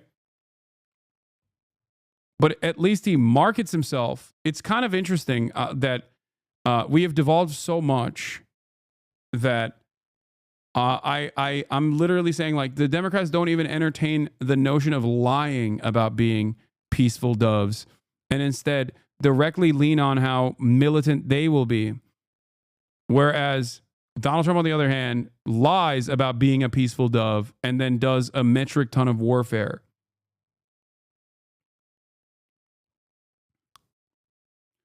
But as I've stated time and time again, yeah, Eisenhower's chance for peace speech is what I was talking about. Every gun that is made, every warship launched, every rocket fired signifies, in the final sense, a theft from those who hunger and those who are not fed, those who are cold and are not clothed. This world in arms is not spending money alone. It's spending the sweat of its laborers, the genius of its scientists, the hopes of its children. The cost of one modern heavy bomber is this: a modern brick school in more than 30 cities. It is 2 electric power plants, each serving a town of 60,000 population. Think about that. Eisenhower did a lot of awful shit, okay? He is not a communist nor a peaceful dove at all. But Americans have lost sight of even communicating this kind of thing. It is 2 fine, fully equipped hospitals. It is some 50 miles of concrete pavement. We pay for a single fighter with 500,000 bushels of wheat. We pay for a single destroyer with new homes that could have housed more than 8,000 people. This is not a way of life at all, in any true sense. Under the cloud of threatening war, it is humanity hanging from a cross of iron.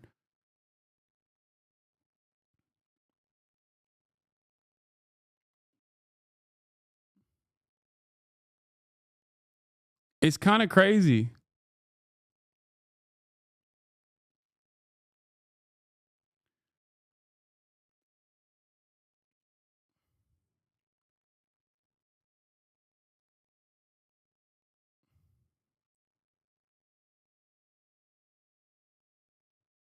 Anyway,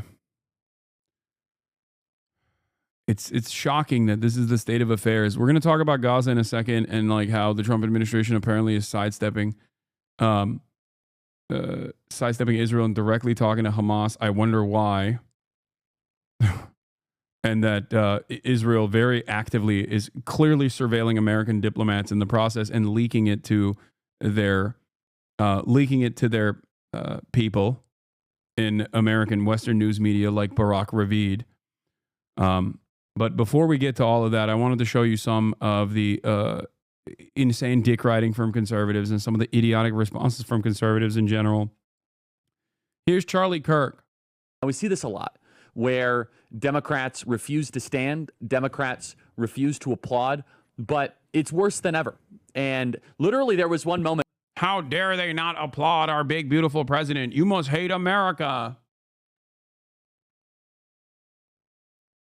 You must hate America.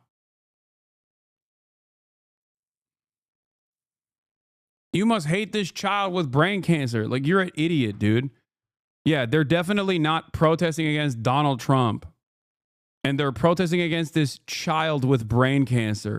Where Donald Trump called out a young man with brain cancer becoming an agent of the Secret Service, and Democrats still did not stand up and applaud. If you will not stand up and applaud for a young boy. Like, he knows what he's saying is ridiculous, okay? Make no mistake. Charlie Kirk knows exactly what he's doing here. This is a ridiculous way to make an argument.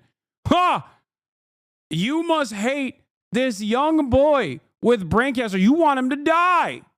Who becomes a member of the Secret Service in an honorary way.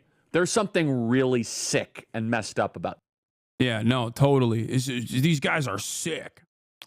Why can't these freaks just be happy to win? Why do they have to complain we don't like them too?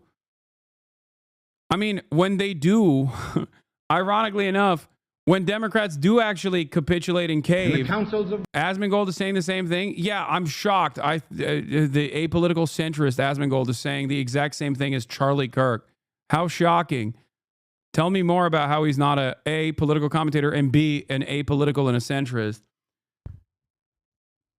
If you're new to this space, if you're new to the space of independent commentary, especially right-wing commentary, yes, you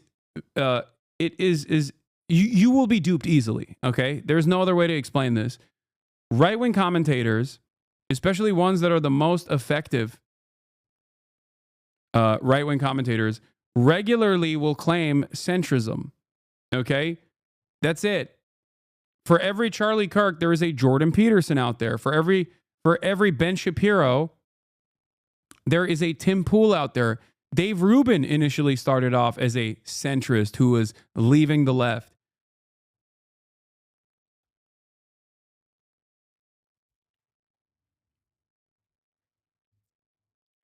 My buddy literally just complained to me about this exact same thing. I don't know what to say. How does one even reply to that?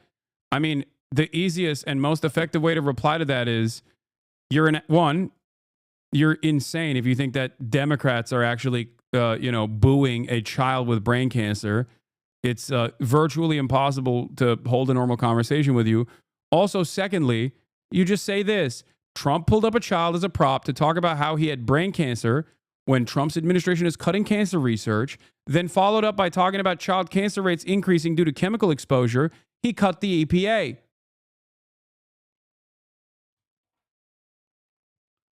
Donald Trump quite literally is hoping that there are more children with brain cancer due to chemical exposure, due to toxic pollutants. That's it. What the hell are you talking about? Is your brain that hollowed out that you just look at this prop, this child being used as a prop, and go, nope, I have no independent thoughts in my brain. This is what's so frustrating about this process as well. Like, people yell at me all the time and think that I'm like actively trying to undermine their well-being, think that I'm actively their enemy. And they've deluded themselves into thinking that I'm just like advocating for a world where they'll be harmed. When it couldn't be further from the truth. Like, I want you to get healthcare. I want your water to be clean. I want your roads to be fixed, you dumb fucks. And if given the opportunity, I would force that upon you, okay? Whether you like it or not, you can find that to be scary. Ooh, oh no, we're going to have incredible broadband. We're going to have a better infrastructure so that every part of this country can have ISPs that actually provide fiber optic networks. Oh no, don't force me to drink clean water. Oh no, I don't want it. You're going to take it and you're going to love it. Okay? Shut the fuck up. That's it. And I don't care what your background is. I don't care what your political worldview is. Okay? These things are good and they're good for you. And you will never recognize that until you have it. Okay? And when you do have it, you'll fight tooth and nail to preserve it. Except for when someone like Donald Trump is in charge and will just say, Social Security is DEI. A lot of old people are actually stealing from Social Security. And then these dumbasses will eat it up, not realizing that they're undermining their own future. Oh. Politics is not about team sports. But unfortunately, in the United States of America, because we are so far removed from material action and understanding what politics actually is about, which is a constant competition for resources, who gets to have the power and who gets dominated by those who have power. It's a constant struggle to redistribute the finite amount of resources that people have. People don't recognize that. And in some ways, people don't demand that anymore because that's not what politics has been. It's been a spite competition for the past multiple decades at this point. Okay? So they just have no way of thinking correctly about how politics is supposed to be. They have no way of envisioning a better future or advocating for their own immediate needs. So it's just team sports for them. It's just like, yep, I'm owning the libs and the libs are owning the conservatives. That's all this is. And there is place for spite. Make no mistake. There's place for spite in all of this, for sure. It's fine if you spite conservatives. That's understandable. But make no mistake, it's not because of the optics. It's because of their policies. That's what matters. Okay? It's so goddamn stupid. Anyway, speaking of goddamn idiots, here's Ben Shapiro and Matt Walsh. I have not clapped that much, like, in total in my entire life as I did in the room. So it's a lot of clapping. I will say that I thought it was a great speech. I thought, but for me, unfortunately, being in the room, even though it was a really good speech, the big takeaway is just the Democrats, and I'm sure you guys have covered it, but the performance by the Democrats I thought was just disgraceful and ridiculous. And being in the room, I mean, I don't know how much you pick up on camera. I'm sure the one guy standing up and refusing to leave, that certainly made it in. But the just constant comments, the little stunts, they're looking down at their phone. I had a woman who was right in front of me down below who was like taking angry selfies of herself and texting them to her friend. I could see that happening. So this is what the lawmakers were busy doing. Matt, did you photobomb any of the selfies for this Democrat woman's friends? Just like, I did. I got in one of them. I got in one of her that she sent to a friend. But to me, the thing that kind of tells you everything you need to know is that the Democrats sat on their hands and did not clap anything. They didn't, Oh, they didn't clap for anything. How dare they not clap for my big, beautiful, glorious president? Oh, we should arrest them. They didn't clap a child cancer survivor. They didn't. Yeah, this part. Oh my God, dude. This is actually the very representative of the state of affairs. Okay. They didn't clap for a child cancer patient. What the fuck is going on, man? What are you talking about?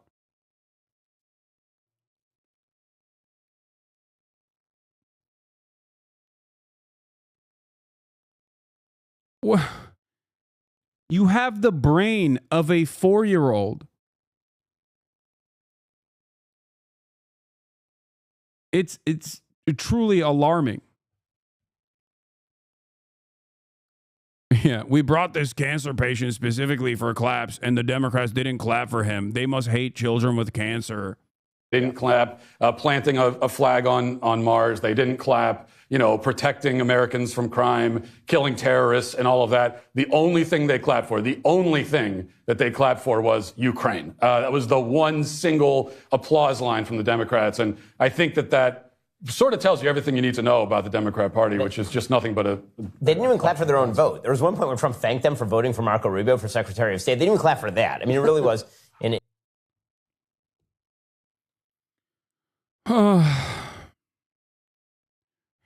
Marjorie Taylor Greene was a literal howler monkey during Biden's State of the Union. It's true. But I want that. I want that from the Democrats as well. Okay? Who cares? This is such like libbed up bullshit. Okay? Straight up. Yeah. Also, Ben Shapiro's lobbying Trump right now to pardon Derek Chauvin. If you want to understand where the conservative movement is right now, what they're up to. Okay. I like that. Did you even say thank you? Is like unironically most of the grievances that these guys have. They run everything. They got all their wishes. They're dominating politics. They're whipping everybody around. And even then, they're just not happy. They're not happy. It's not enough. You also have to sit by and say thank you for the pleasure. Thank you for the opportunity for us to be in the room. Thank you for not arresting us. Oh my God. Yowza. Yowza. That's Marjorie Taylor Greene, Marjorie Titan Greene, and her sexy ass boyfriend from Right Side Broadcasting News. The one who asked Zelensky why he doesn't wear a suit. Saw you from across the bar looking ass couple, dude.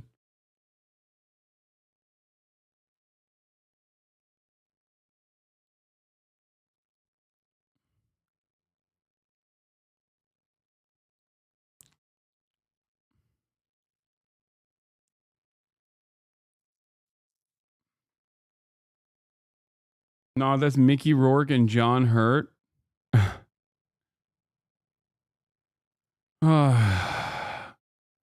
Also, here's the Third Way roadmap, by the way. Third Way is a centrist Democrat think tank responsible for many of the failures of every single Democratic election cycle. Here's what the roadmap is. They want to move away from small dollar fundraising, integrate more with the business community and embrace corporations, propose spending cuts, go to real communities, which it defines as gun shows, ostracize progressive staffers, ban activists. Pro-aspiration and pro-capitalism in a smart way. Recognize that working class voters value upward mobility and economic success. Have a prosperity gospel aimed at the working class. Call out corporate abuses individually instead of attacking corporations as a whole. Take government complaints seriously and commit to improving its efficiency. Push for systemic reforms rather than just defending the status quo. I like that the Democrats, yeah, they're Bush-era Republicans now. It's very cool. Like, why would anybody ever vote for the Dems if they followed through on this? When they got the full-strength soda right there. Yeah, of course you're going to vote for the Republican Party. Shift messaging away from handouts. Many working class voters reject policies seen as giveaways, student loan forgiveness, universal basic income. Frame policies around opportunity, empowerment, and work rather than redistribution. Small language shifts matter. Focus on better wages instead of minimum wage.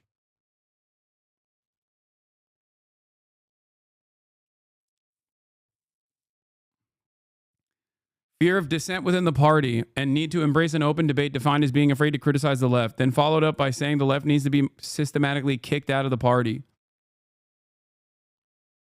Yeah. Remember, they did this. They already did this with a Kamala campaign. Look at what happened. They are never learning their lessons, man. They are just not going to learn from their past mistakes. They just don't think it's a mistake at all. Reduce far left influence and infrastructure. Build a moderate democratic infrastructure, including media, talent pipelines, and communication networks. Where is there a media infrastructure that is far left influential? It's me and a bunch of other Twitch streamers and a bunch of other podcasters that organically develop these audiences. Every part of the Democratic Party's infrastructure is built this way to have a moderate democratic infrastructure. What are the Podjons? That's the role that they play. Are they also too woke? Push back against far-left staffers and groups that exert a disproportionate influence on policy and messaging. Ban far-left candidate questionnaires and refuse to participate in forums that create ideological purity tests.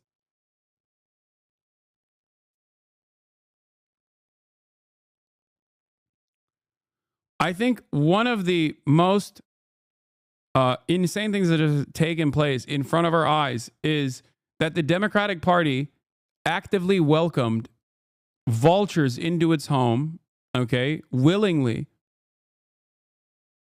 Vultures that were former Republicans, okay, that still have a lot of reactionary sentiment.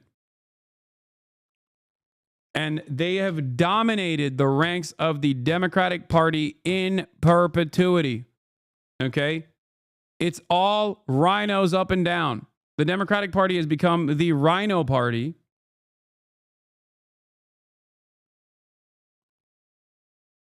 And why would you need two right-wing parties? You are always going to vote for the real Republican Party and not the fake Republican Party. I hate purity testing, but also I'm going to purity test the left.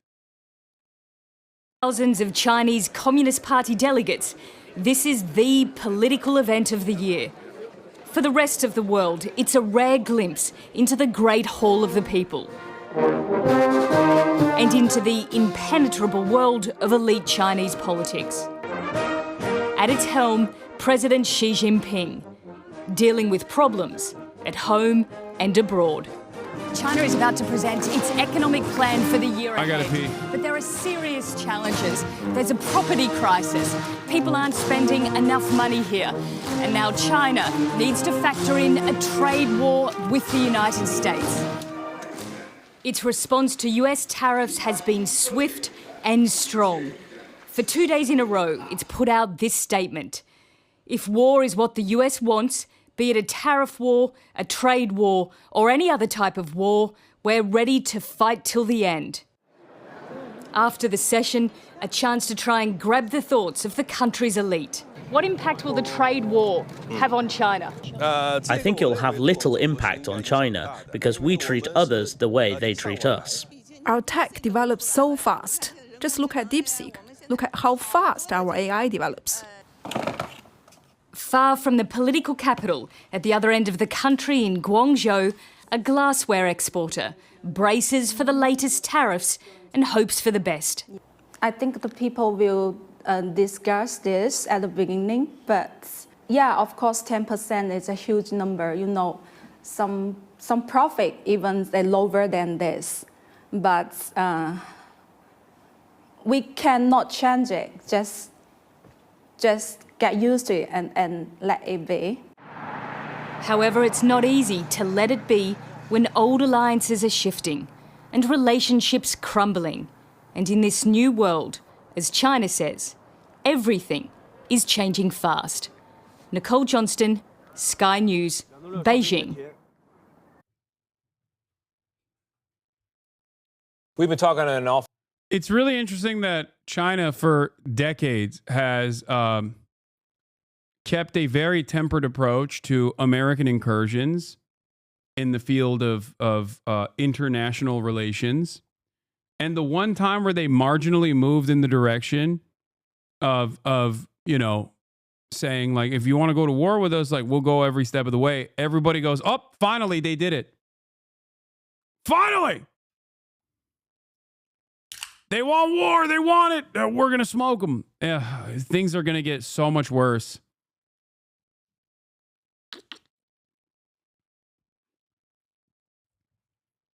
It's going to get so much worse. Chinese embassy in the U.S. says if the U.S. truly wants to solve the fentanyl issue, then the right thing to do is consult with China by treating each other as equals. If a war is what the U.S. wants, it'll be a tariff war, a trade war, or any other type of war. We're ready to fight till the end. That last part is the reason why Americans are, they're so excited for this. Like, those in positions of power are so excited for this. I know Trump has an emergency statement for Gaza. I'm going to get to it in a second. The fentanyl issue is a flimsy excuse to raise U.S. tariffs on Chinese imports. Our countermeasures to defend our rights and interests are fully legitimate and necessary. The U.S., not anyone else, is responsible for the fentanyl crisis inside the U.S. Is true. This is literally true. And by the way, Claudia Sheinbaum and even Justin Trudeau has said as much, right? Justin Trudeau, being the most cucked out of these three, has not had such strong words. But China and Claudia Sheinbaum have basically demonstrated the reality. Like, you don't want to prosecute the Sacklers. You have completely destroyed your own healthcare infrastructure, and then you complain that it's like other countries that are responsible for the fentanyl crisis.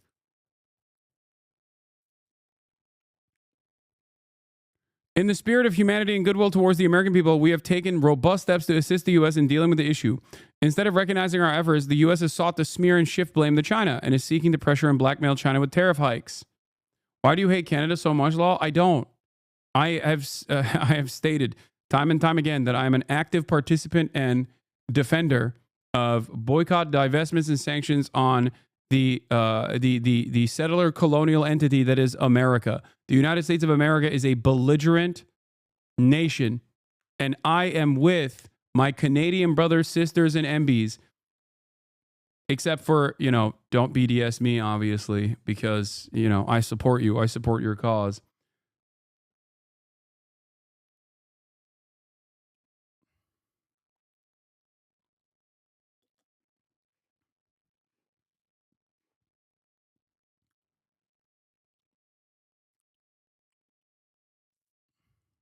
Anyway, going back to the matter at hand here. Bro, you are weak shit in full cap. You are always a transformer with everything. Just be normal for once. The 88 guap for one time. Thanks. What did I say that you consider to be full cap here? 88 guap. Hopefully you can enlighten everybody in the chat. Hopefully you were born in 1988. Awful lot about President Trump's new tariffs on foreign imports, including products from China, but they are not talking about them as much over in Beijing at the once-a-year meeting of China's. Is Hasanabi merch going to be more expensive because of tariffs? No, because Hasanabi merch is made in the United States, baby. I don't know if like the raw goods, like some of the materials that union-made, U.S.-made merchandise is I don't know where they're sourcing their cotton from or whatever. So in that case, it might get more expensive. I'm not entirely familiar with that aspect of the process, but it shouldn't go up. Rubber stamp parliament, although China's leaders have already announced they are hitting back. Anna Koren is in Beijing for us following all this. Anna, good morning. Hello, Tony. That's right. China is responding with defiance, which is something that President Trump really is not used to. It is refusing to back down in this escalating trade war, and that act of strength, we really saw that today at the opening of the National People's Congress here in Beijing. On a crisp spring Beijing morning, thousands of delegates from around the country descended on Tiananmen Square. Dressed in their finery, some in traditional costumes, they'd come for the most important event in China's political calendar, the National People's Congress.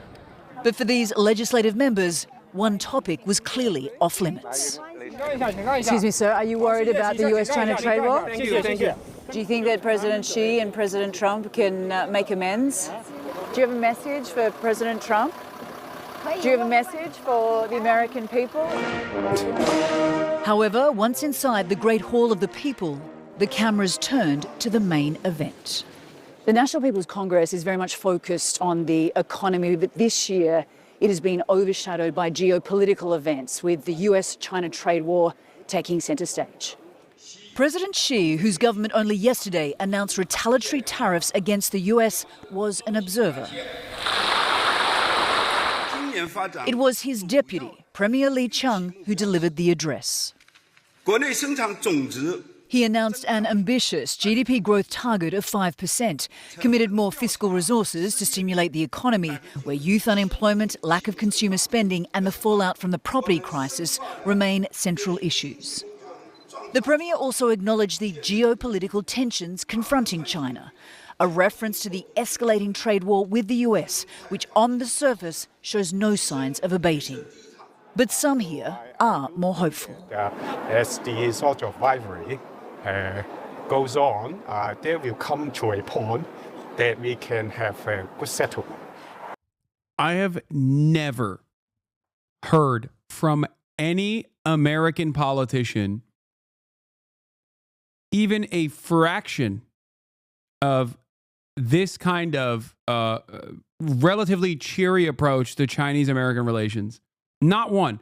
There's not a single Democratic Party representative out there, congressperson out there, that would turn around and be like, I hope that, we don't want war, and I hope that we inevitably will come to a positive conclusion with China.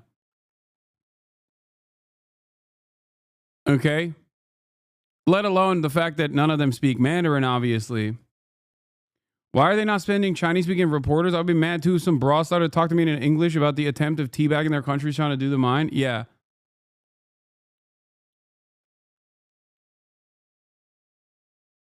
It is crazy because they know they are losing. What do you mean?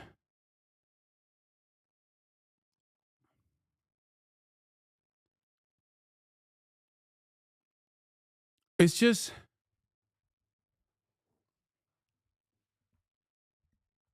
like, I don't even do a fraction of the negative coverage that Western media does to China when I'm covering the Western, the American empire. Okay. Yes, I'm incredibly critical when I talk about the actions of the American empire. And even then, it's nowhere near as insane as the way that like Western news outlets cover China. And that fraction of criticism that I afford the United States of America is enough for like every American to turn around and be like, you're the most anti-American hater. Get out of here. If you don't like it, leave the country. It's like, oof.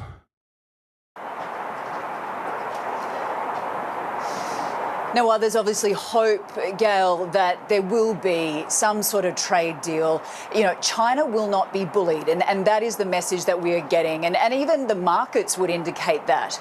If you look at it year to date, China's market is up almost 15%. The US market in comparison down almost 2%. So really there is a sense, at least we're getting those signs, that China is going to cope because they've had more time to prepare for the next phase of this trade war. Gail. Now to the fallout from tariffs the Trump administration has imposed on goods from Canada, Mexico, and China. Elizabeth Schulde joins us now with the potential impact. Good morning, Elizabeth.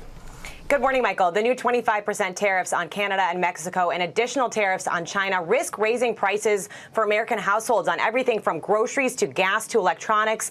And this morning, China is warning that it is prepared to fight this trade war until the end.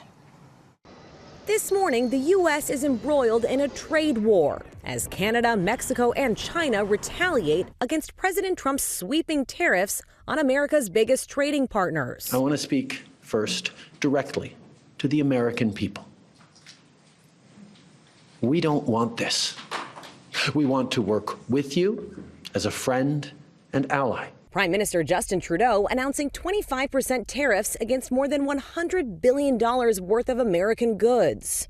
Ontario now threatening a 25% export tax on the electricity it sends to 1.5 million homes in Minnesota, Michigan, and New York. And Canadian liquor stores retaliating, removing American-made alcohol with the sign stating products produced in the U.S. are no longer available until further notice.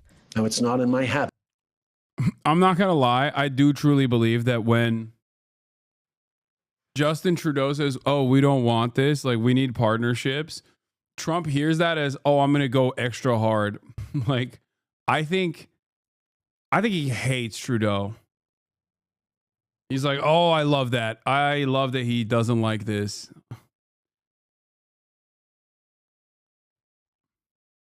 Habit to agree with the Wall Street Journal. But Donald, they point out that even though you're a very smart guy, this is a very dumb thing to do. Mexico's President Claudia Sheinbaum also vowing new tariffs on Sunday as China imposes its own tariffs on some U.S. goods, including chicken. He hates Claudia too? That's not true. Trump has actually spoken positively about Claudia Sheinbaum. He constantly says, he constantly undermines Trudeau by calling him Governor Trudeau. But when talking about Claudia Sheinbaum, he's actually said some positive things. I think he just respects power and respects people who are popular. And because they're in Mexico, he doesn't understand their politics at all. Like in his mind, it's just like all the same to him. Yeah, okay, whatever. They're Mexico. Who cares? Morena! I don't get it.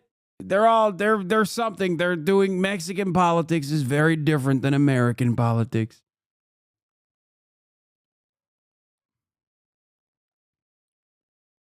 But yeah, Trump does respect Claudia Sheinbaum. Wheat, soybeans, and beef. The Chinese embassy warning in a tweet overnight, if war is what the U.S. wants, be it a tariff war, a trade war, or any other type of war, we're ready to fight till the end. Best Buy now says prices could go up for electronics, while Target CEO... Yeah, by the way, Trump administration live updates. Car makers get month-long reprieve from tariffs. That's so fun. Wait, why are they doing that? The Trump administration said on Wednesday that it would allow car makers to escape the tariffs imposed on all goods from Canada and Mexico for 1 month. The announcement came a day after President Trump imposed a blanket 25% tariff on all products entering the United States from those countries. The reprieve came after the president spoke with top officials at General Motors, Ford Motor, and Stellantis. Interesting. Oh, by the way, remember when I said they're going to cut veteran affairs? Oh, the Veterans Affairs Department is planning to reduce its workforce by more than 80,000 people, a major escalation of the downsizing efforts of the department. Remember when I told you that there is no shot that they would cut the baby murder shit? They would never cut funding for killing children overseas. They will only cut funding. If they ever cut DOD funding, if they ever cut defense funding, it will come out of the pockets of healthcare for veterans, housing for veterans, things of that nature. There you go.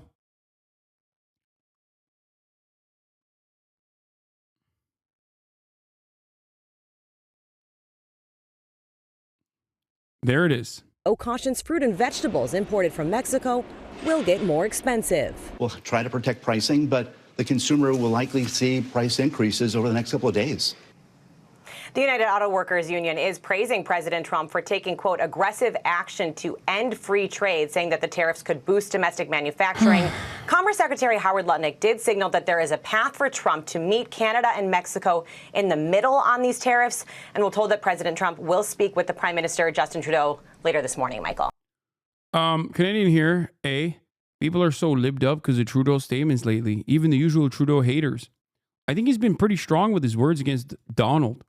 But you think he's been the weakest between China and Mexico? Not trying to be contentious, just wondering why, I think, he is also resisting against Donald Trump. And I think that he has galvanized Canadians behind him. And I think he's doing a decent job. I was just saying that China straight up was like, yeah, we'll go band for band, little boy. And Claudia Sheinbaum was like, you want us to combat fentanyl, but it's your problem. And out of those three statements, Justin Trudeau is basically like, we don't want this kind of fight. I apologize. That's all I was saying. Like, he's still doing a decent job. But, it's just very much the weakest out of the three. Very polite, very Canadian.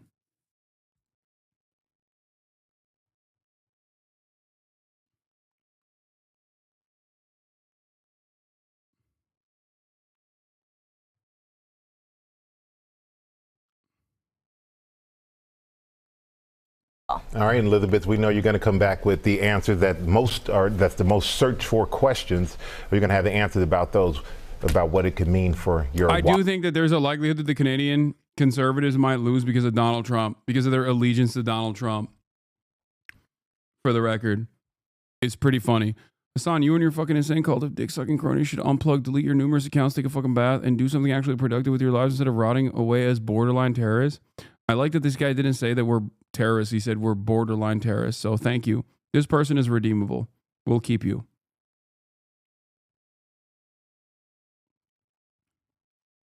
Wallet, which is the most important thing for Americans out there. Good to see you. So, speaking of tariffs, China said yesterday that they're ready for any kind of war with the U.S. Because of these tariffs that have been placed on them. And a Chinese spokesperson also said that the tariffs would not lead to a resolution of U.S. concerns about fentanyl originating in China. Can you speak to how the administration is planning on responding to that? Well, I think Secretary Hegseth has responded to that this morning. He said that America will always be prepared to defend itself, especially under the leadership of this president in the Oval Office. And that certainly remains true. Again, when it comes to tariffs, the president has been very tough on China, not just now with 20% and more with the reciprocal tariffs that will hit on April 2nd. But look at what he did in his first term. There were billions of dollars worth of tariffs that he implemented on China. And it's quite telling that the previous administration did not rescind those tariffs because they realized the value that they had in not only deterring China, but also raising revenue here in the United States. Rachel. Thanks. A Pennsylvania auto dealer says that because of Trump's tariffs, sticker prices for new cars and trucks are already higher. We covered this yesterday already. Yeah, this is, we already covered this yesterday. Like, obviously, it's going to increase auto prices, considering how automobiles are manufactured, both in Canada and also Mexico, different parts, okay? Caroline Leavitt responds to the president of Panama's claims that Trump is lying about canal reclamation. The president also said that the United States was reclaiming the Panama Canal. The president of Panama this morning, or at some point today, said that President Trump was lying. Wanted to get your response to that, and also curious if the president had a reason for not specifically mentioning BlackRock last night when he was praising the company that is buying. Yeah. Yeah, that's a great question. Why didn't he mention which company bought it? Perhaps it's because BlackRock has become notorious, infamous in the minds of all Americans as like the big bad, because Americans are allergic to pointing out the flaws of capitalism, so they have to find a different evil that is responsible for it. Okay? And that evil is BlackRock. And why is BlackRock evil? Because they're woke and gay. Until they're, of course, abiding by the wishes of the Trump administration, in which case they're no longer woke or gay. A similar predicament with the Silicon Valley tech CEOs. Conservatives cried and complained about Silicon Valley being woke and gay for years and years and years. Okay? And now they don't complain about it no more. Anti-corporate populism on the conservative side, unironically, exclusively revolves around not capitulating to the wishes of the reactionary forces in this country. That's it. That's the only time where they're like, oh, I hate corporate, I hate big tech. Why do I hate big tech? Because they're woke and gay. Okay, big tech's no longer woke and gay. It's good now. That's it. That's it. Same with BlackRock. Same with all of these companies. Okay. Oh, they're doing DEI. That's why we hate them. Like, what are you talking about? And Americans are just completely unable to comprehend, like liberals and Republicans alike, that like it's the corporations are behaving in the normal ways that they're supposed to be behaving under capitalism. It is the fault of capitalism, but they can't think about it like that because that's scary. That's scary thoughts. You have to kill the thought inside of your mind that capitalism might be the issue here. So you just have to, you have to point to different companies, some companies that are bad, but then other companies are good. This person says someone should kill Hasan, terrorist sympathizer. I'm gonna unban this person as well, and wish this person a wonderful journey. Don't know why he censored himself like this. Maybe he meant kiss Hasan. I think he meant someone should kiss Hasan, terrorist sympathizer.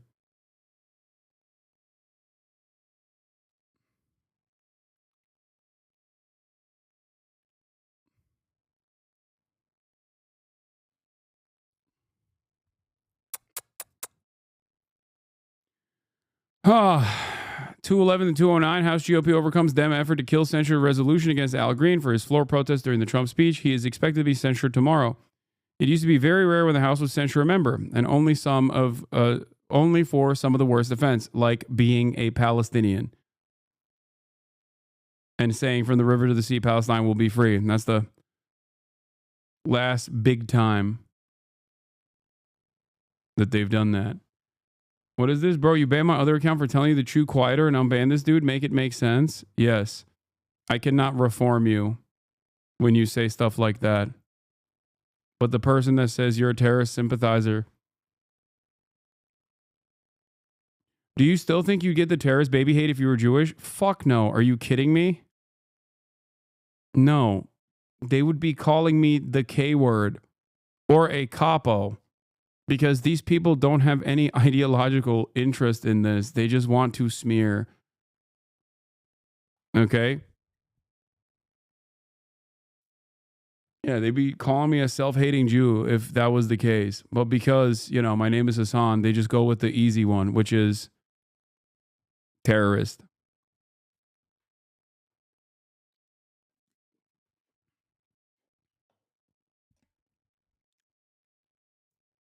Being Jewish and pro-Palestine is OP. You wish you were me, bud. No, because then you get the anti-Semitic smears. What are you talking about?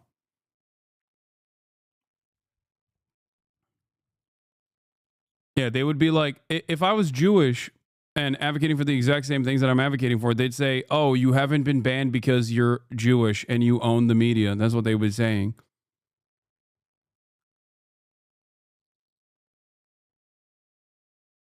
You know?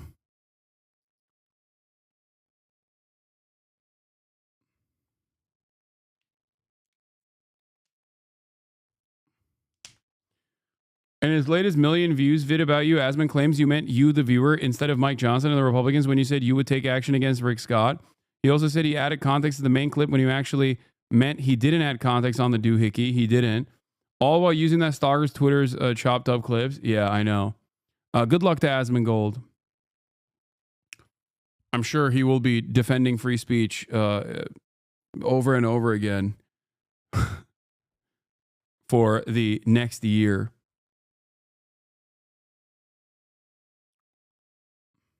Classic.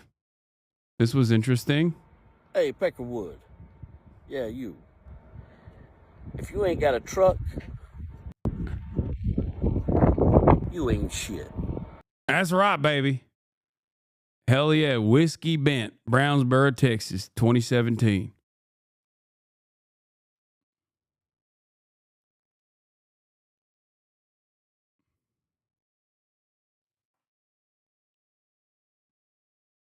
Rogan had Ian Carroll on today, who's a straight up Nazi. Rogan's entire comment section is full of Nazis noticing.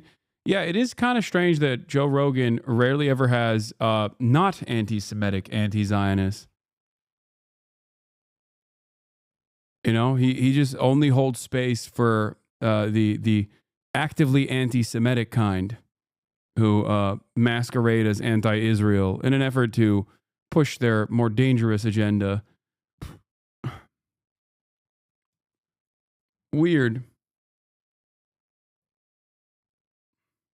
I like that for the right wing, that is the meta. It's just like the only time we'll allow you to say mean things about Israel is if you like are actively hating on Jews. Great stuff.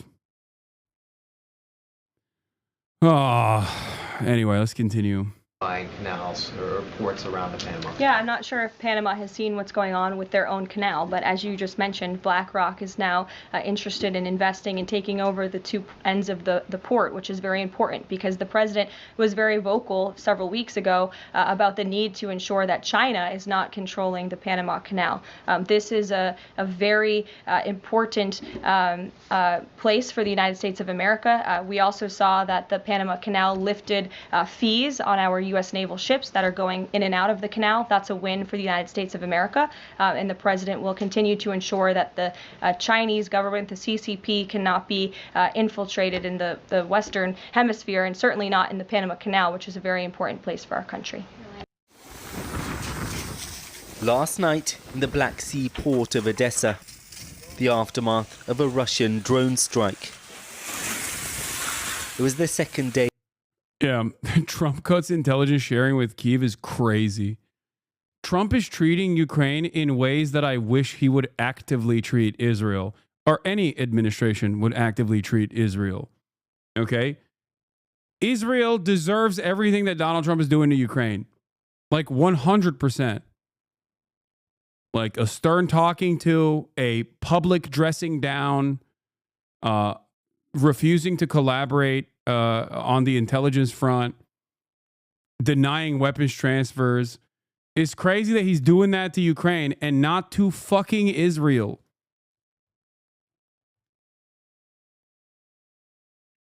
Oof.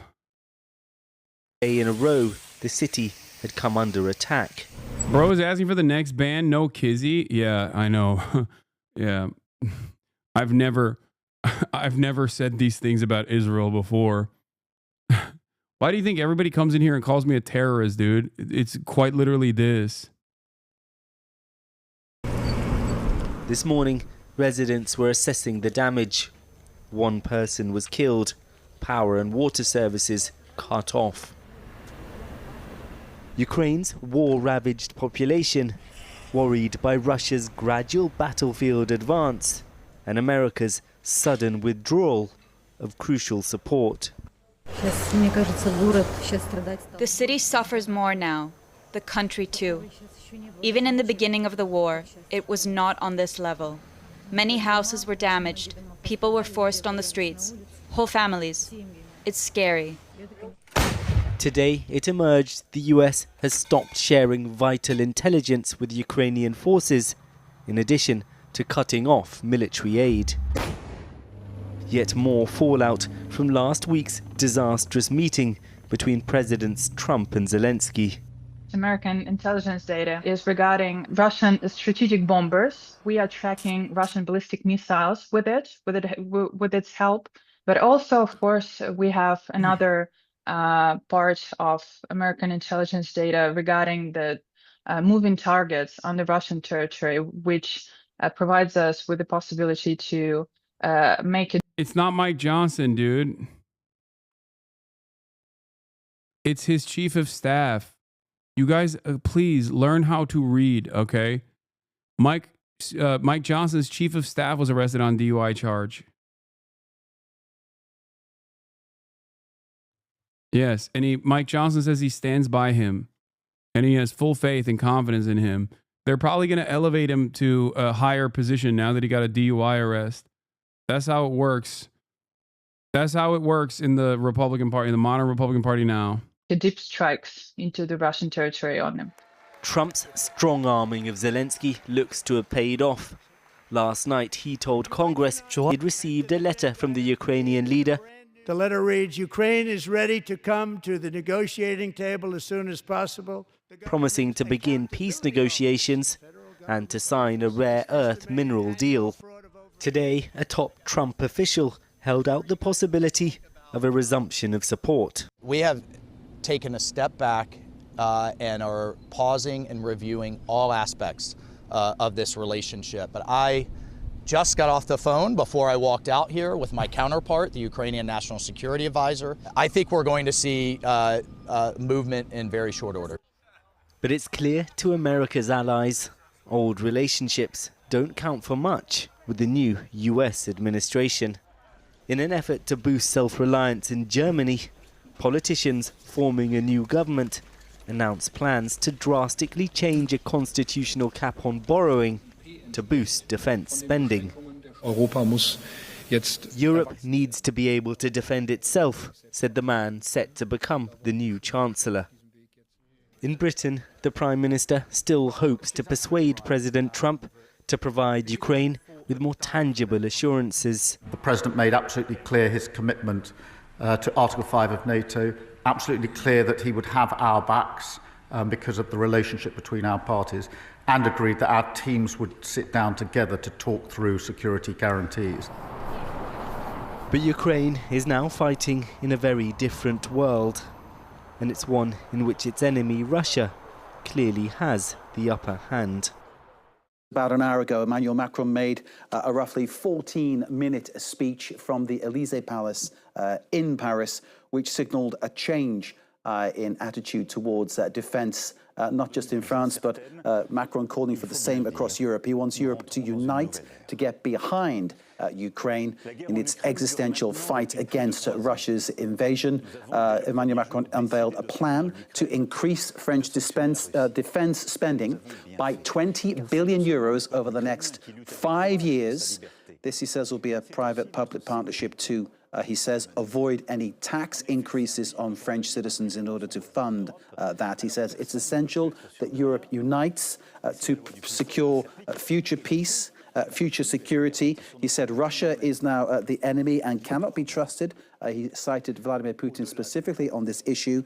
He cited the fact that Russia has twice broken treaties, namely the Minsk treaties over the issues in Ukraine, 2014, 2015, and he says that basically it is impossible to take Vladimir Putin at his word. He says Russia will be boosting its defenses, its army, its weaponry as it goes along. He said Russia has made this a world conflict by bringing in Iran and North Korea and, to an extent, China in terms of the use of arms on the ground. And he said that Europe has the duty now to work together to create more security and to lend its support to Ukraine. Let's take a listen to the French president. La Russie As I speak to you and for the foreseeable, Russia has become a threat to France and Europe. I deeply regret this, and I'm convinced that in the long term, peace will return to our continent with Russia once again at peace. But this is the situation I'm describing to you, and we have to live with it. Faced with this dangerous world, it would be foolish to remain a spectator. Without further delay, we must make decisions for Ukraine, for the security of the French, for the security of Europeans.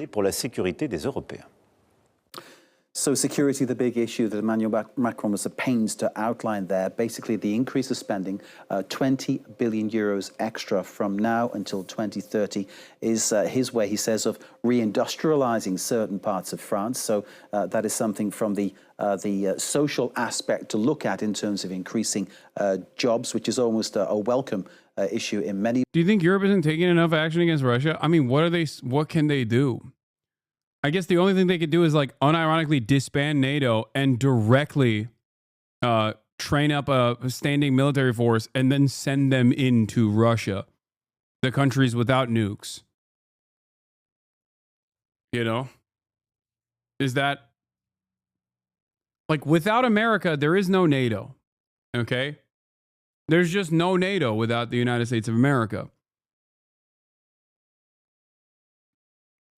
NATO is an expression of American empire in the region. And as a part of that,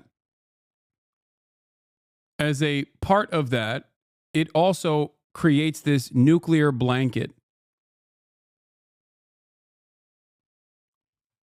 This is the deterrence side of NATO. In times when Russia does behave like an irredentist nation, given its interest in seizing more and more territory. Okay?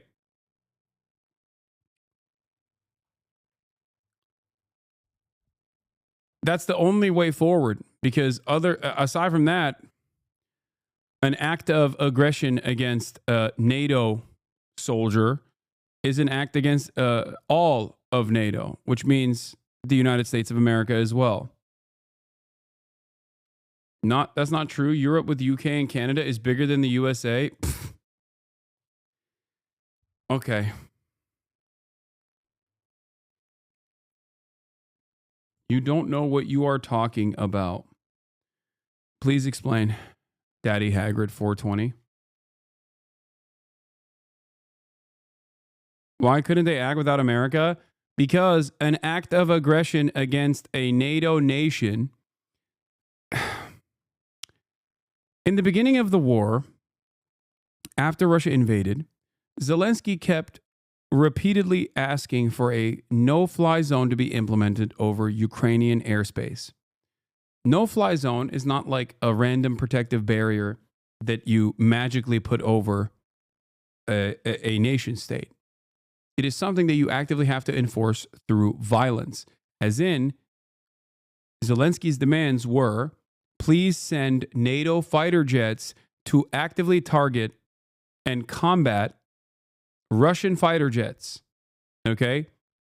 If that were to, and that of course didn't happen, right? And the reason why it didn't happen is because if they were to have sent any NATO fighter jets into Ukrainian territory, and then they would get into active battle with the Russian Air Force, this would spell World War III. It would spell nuclear conflict. Because you're an American pussy, suck my big, hairy, Hagrid tits, pussy. Pussy. Oh. Okay. Well, thank you for your feedback.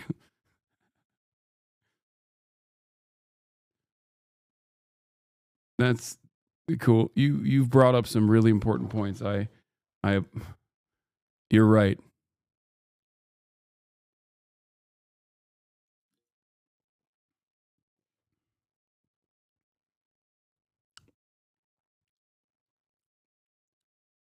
If Russian soldiers or NATO forces killed one another, Article 5 will be implemented, which means that the United States of America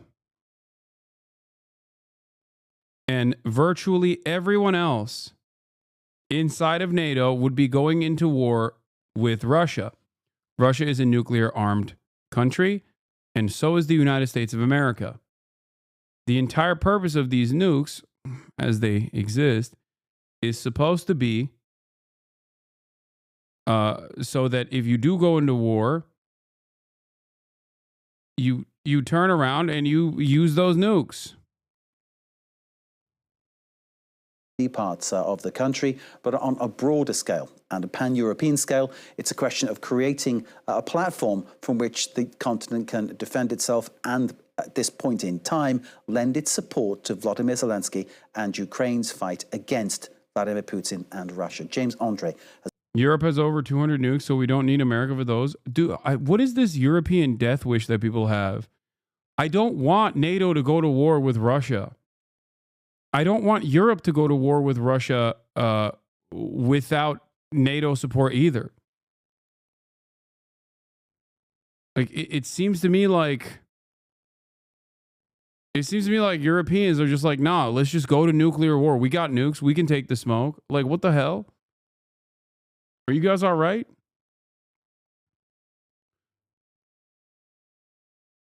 Has been observing matters for us. He joins us now live from the Elysee Palace. James, President Macron here, in many ways, opening the door to a different kind of future in terms of defense for France and Europe.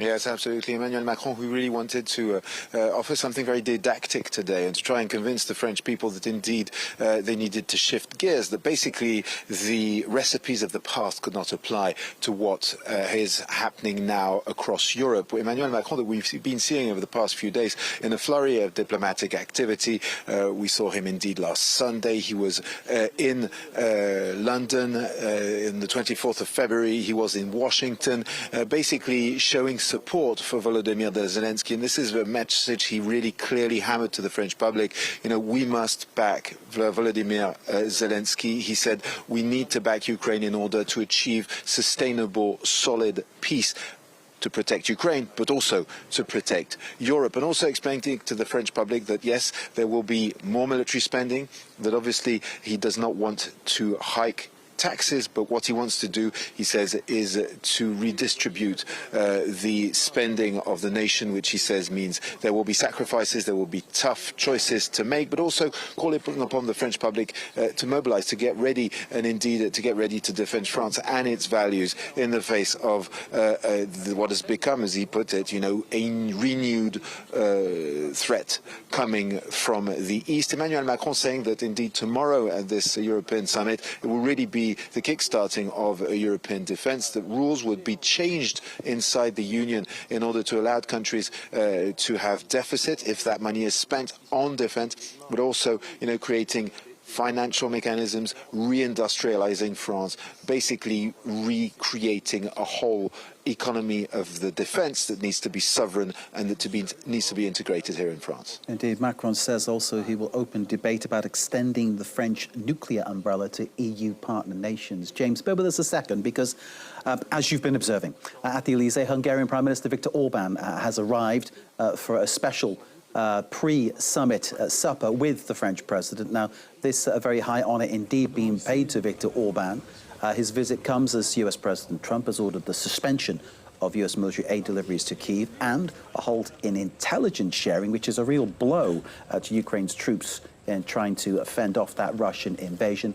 The feeling in many European capitals is that Trump's America is pivoting away from its allies toward Moscow. Orban, of course, one of Trump's and Moscow's closest allies in the European Union, said a transatlantic rift over Russia's invasion of Ukraine became apparent over recent days.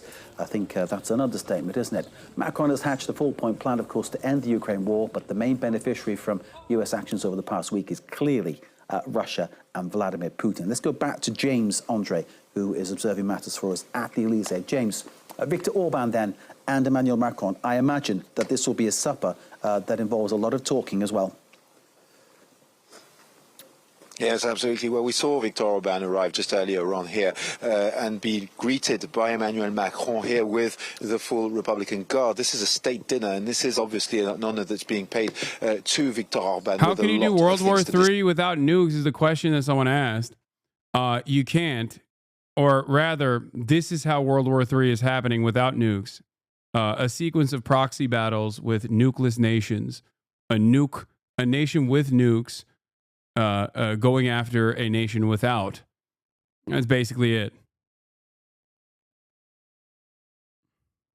Discuss. As you know, Viktor Orban, this was just last week when the European Union decided to renew sanctions on Russia, threatened to use its veto power in order to avoid that happening. Viktor Orban has been quite clear about the fact that he is ready to use his position in the European Union to block the building, or at least to slow down the creation of this European defense. And this, of course, is something that Emmanuel Macron needs to sit down and discuss with the Hungarian president. This is the point of this dinner, to get him on board, probably to try and convince him that he has more to win by staying allied to the European Union rather than pivoting towards Russia. Well, he's already an ally of Russia, but basically finding himself in this American-Russia camp. So we'll see how he responds to this. This is also, of course, to prepare tomorrow's special summit, the European Union summit, where these first bricks of this renewed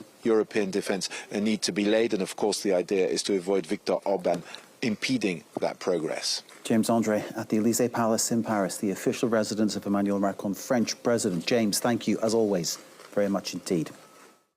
Earlier. Yeah, we're gonna sidestep from Ukraine ceasefire efforts to Donald Trump, who first truthed this thing, and then now has posted in the POTUS account. Let's take a look at what he had to say. Shalom Hamas means hello and goodbye. You can choose. Release all the hostages now, not later, and immediately return all the dead bodies of the people you murdered, or it is over for you. Only sick and twisted people keep bodies, and you are sick and twisted. I am sending Israel everything it needs to finish the job. Not a single Hamas member will be safe if you don't do as I say. I have just met with your former hostages whose lives you have destroyed. This is your last warning for the leadership. Now is the time to leave Gaza while you still have a chance. Also, to the people of Gaza, a beautiful future awaits, but not if you hold hostages. If you do, you are dead. Make a smart decision. Release the hostages now, or there will be hell to pay later. President Donald J. Trump. He's talking tough, like a comic book villain. And this is, of course, happening while White House is confirming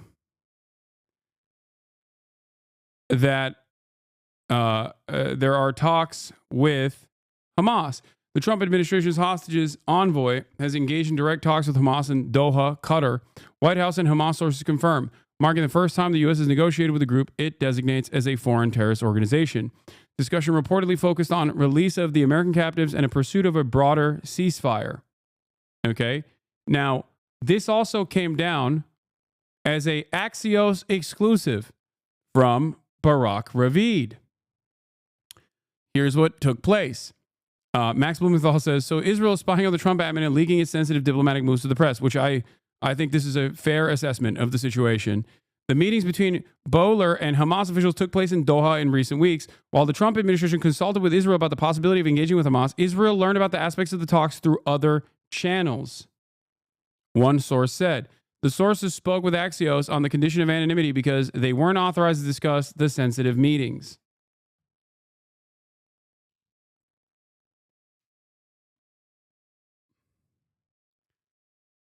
So Trump and his admin sidestepped Israel to directly talk to Hamas envoys. Israel found out about it and then literally turned around and leaked it to the press. And then, and we'll get to the details in a second, but what ended up happening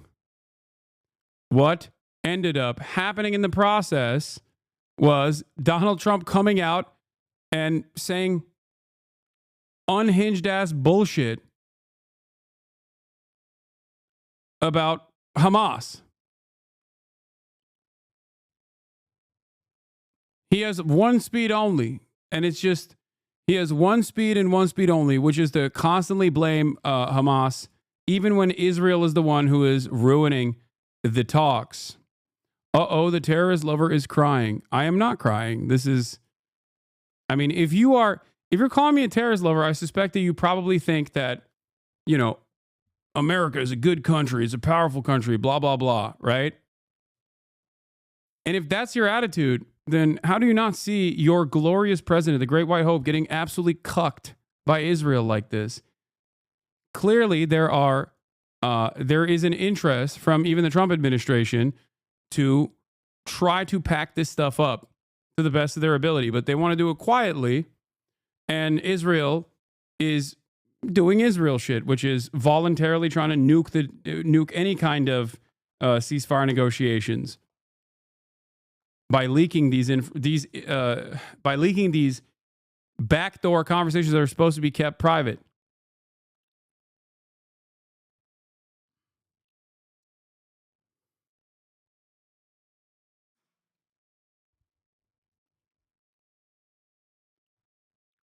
Under different circumstances, I think Donald Trump would be infinitely more angry at Israel doing such things than Zelensky. This is a million times more disrespectful than what Zelensky has done. Zelensky has done nothing that was disrespectful, if we're being real. Okay? The dynamic is very different. And everything that Trump has said about Zelensky and about Ukraine, and everything that Trump has done about Zelensky and Ukraine, is unironically what he should be doing about Israel. But he won't do it. He won't do it because he is a coward. Anyway, key details. According to Al Arabi Al Jadid, a leading source in Hamas confirmed exploratory talks with the U.S. envoy Adam Baylor 2 weeks ago, primarily discussing the release of at least 4 Israeli American prisoners, all military personnel. The talks followed Trump's call for a gesture of goodwill in Hamas. Hamas's release of Israeli American captive Sajoy Dekel-Chen in the 6th batch of the exchange deal. The Palestinian resistance group reportedly raised the possibility of a comprehensive deal to end the conflict. White House press secretary did not confirm or deny these reports. Additional sources, Axios, Times of Israel, suggest that Baylor has led multiple meetings with Hamas in recent weeks, aiming to secure the release of both living and deceased American hostages in Gaza. The U.S. has reportedly consulted Israel on these negotiations, though some details were withheld, causing tension between the two countries. Times of Israel and Axios reported on this. In a White House briefing, press secretary confirmed the administration's engagement with Hamas.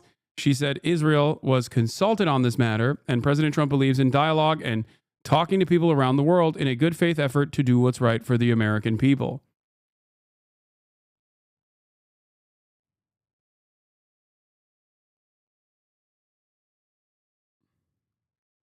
Wonderful stuff.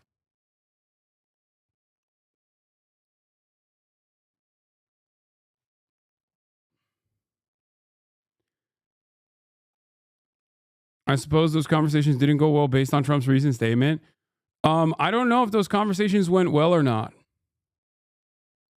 I think that Trump's recent statement is not about the conversations going well. It's about the fact that he's trying to throw a flashbang into the conversation by coming out and saying some unhinged shit about Gaza, because otherwise people are going to pay attention to the fact that Israel leaked this information to the press and that Trump is actively talking to the Palestinians. It's going to frustrate the likes, I suspect, of Miriam Adelson and whatnot.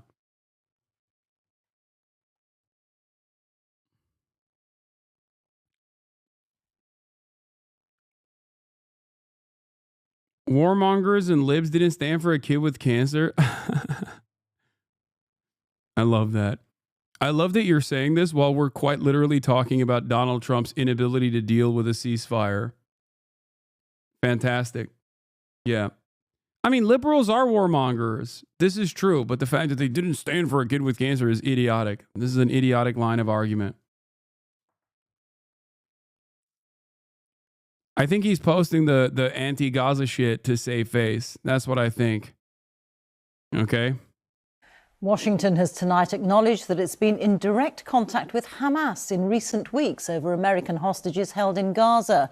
Let's go straight to our correspondent in Jerusalem, Lucy Williamson. And Lucy, the US has a long-standing policy of not engaging with groups that it lists as terrorist organizations. What do we know about these discussions?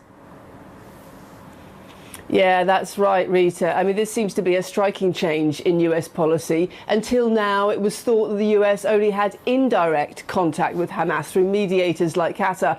But a few hours ago, the White House press secretary confirmed that the US hostage envoy was involved in those negotiations, describing them as ongoing, and said Israel had been consulted, though we've had very little response from the Israeli government. A senior Hamas official told the BBC there had been 2 direct meetings between Hamas and a US official, as well as several communications in Qatar, focusing on the fate of 5 Israeli-American hostages who are being held in Gaza, one of whom is still believed to be alive. It's not clear what the outcome of these talks have been, but a few minutes ago, the US President Donald Trump issued a fresh ultimatum on social media, calling it his last warning to Hamas. Release all the hostages now and the dead bodies, he says, or it's over for you. Lucy, thank you. We made mention. What is this? Republican introduces a bill with a grotesque name, the Pager Act, that would require Lebanon to become a U.S. vassal if it wanted aid. Banning of Hezbollah and Amal, ending relations with Iran, designating its own officials as terrorists, and ending all prosecutions of Americans. Wow. Cool. That's cool. Seems good.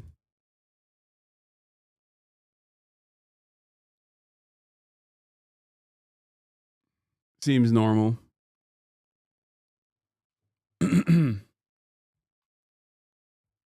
Mike Johnson was not arrested. His chief of staff was for a DUI. Oh my God.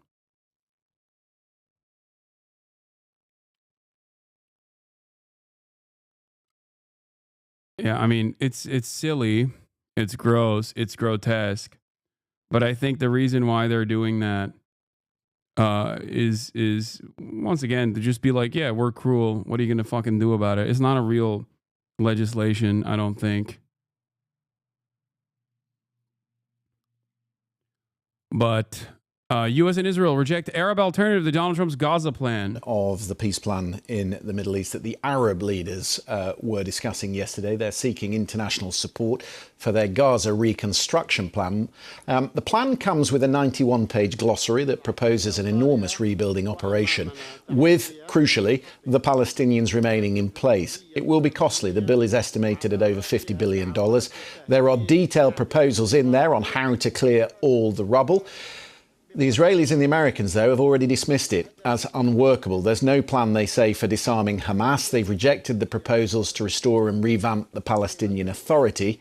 The more immediate issue, of course, is where we go from here in terms of the ceasefire. Israel's still withholding all humanitarian aid for Gaza, and it's now resisting, it seems, the terms agreed for phase 2 of the agreement. So let's bring in Yolande Nell, who is in Jerusalem. Good to see you, Yolande. The Israeli Prime Minister said this morning in conversation with his new army chief that he is determined to achieve victory. That doesn't sound like there's much appetite to engage with the Arab League. Well, yeah, so far what we've had from Israel in terms of a response to that unified Arab statement about a Gaza reconstruction plan, really it's saying that this is rooted in outdated perspectives, that it ignores the realities on the ground, and Israel has been standing by President Trump's alternative plan, which envisages the 2 million residents of Gaza being moved away and a sort of beach destination being created there instead. What we had earlier when Mr. Netanyahu was speaking, it was at the handover ceremony for the new Israeli military chief of staff. The former Israeli military chief of staff, Herzi Halevi, tendered his resignation earlier this year, really because of what the Israeli military itself has found to be its complete failure to prevent the events of the 7th of October, those deadly Hamas-led attacks. And we had both Mr. Netanyahu and his new chief of staff for the military talking about the need to have full victory over Hamas. Obviously, at the root of all this is how to disarm Hamas and what sort of authority and security to put in place, Yolande. There was discussion yesterday of this plan to send international peacekeepers under the UN umbrella. Who would provide those troops, and what sort of access would they be given in Gaza? I mean, that is something that the UN Security Council is being asked for as part of this plan without sort of more details being provided. It's previously been suggested that there would be Arab troops that could go into Gaza and that you would then have a handover as swiftly as possible to a new Palestinian police force with both Egypt and Jordan involved in training up those police officers. But this security issue is really the big one that remains unanswered. I mean, Hamas was not referred to by name in the communiques that came out of that Cairo summit. Hamas, though, has welcomed the final statements that came out from this meeting of the Arab League. It has shown a willingness to cede power. The idea as part of this plan would be that you would have a temporary takeover of Gaza by a committee of independent experts that could oversee the reconstruction, the distribution of humanitarian aid, but ultimately there would be a takeover by a reformed Palestinian Authority. Now, importantly here as well, Israel has ruled out any future role for the Palestinian Authority, which of course at the moment governs parts of the occupied West Bank. When it comes to Hamas's position on its weapons, Yeah, it's weird. Because they're actively undermining what remains of Palestinian sovereignty in the occupied territory of occupied West Bank, which is occupied by Israel illegally, for the record. So what's interesting about this process is that it's seemingly not just about Hamas. Much to consider here. Yeah. Comparing Gaza plans, Arab League versus Trump. Arab League says $53 billion, 5-year reconstruction, Palestinians remain in Gaza, technocratic governance, eventual PA control.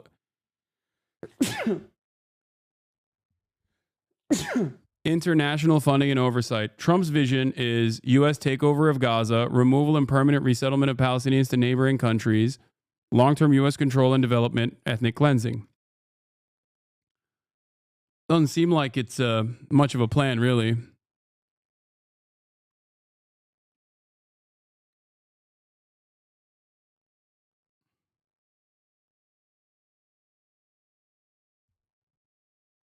Odd.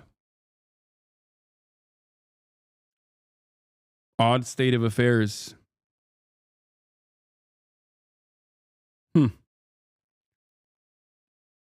What it has been saying is that it will not disarm until there is the creation of an independent Palestinian state. And that is very problematic for the Arab countries that want to see this reconstruction going ahead. It's very problematic when it comes to shoring up the current ceasefire, which is looking so wobbly at present. Yeah, just very quickly, Yolande, Steve Witkoff, the US envoy, incoming later this week. That's correct. And really, all parties looking to him to see if he can achieve some kind of breakthrough. He has talked about coming here ready to get an extension of the current ceasefire, which is what Israel is now really pushing for, saying it wants the return of the remaining, what's believed to be 24 surviving hostages from Gaza in exchange for this continuing period of phase one. But we've got Hamas rejecting that, saying it wants to move on. It wants a full end to the war, a full Israeli withdrawal from Gaza. Thank you very much for your participation. Ted Cruz absolutely explodes on Democrats for deep and pervasive problem confronting anti-Semitism. Honest question, why do you wear the MAGA hat? I wasn't here for the inside joke. It's to showcase the apolitical nature of my commentary. Obviously, anything outside of complete and utter conformity to the most reactionary position that you can conform to is considered political in nature. So I am showcasing to all with eyes to see that I myself am an apolitical content creator, not a politician, not a political commentator whatsoever. I am simply a man who is demonstrating common sense. Just a chill guy doing common sense all the time. This is what peak common sense performance looks like. Eat your heart out, libs.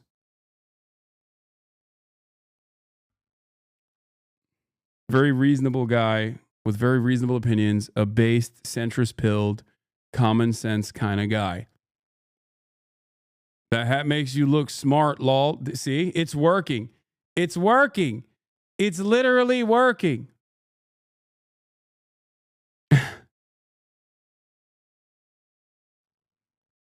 I swear to God. I swear it's happening.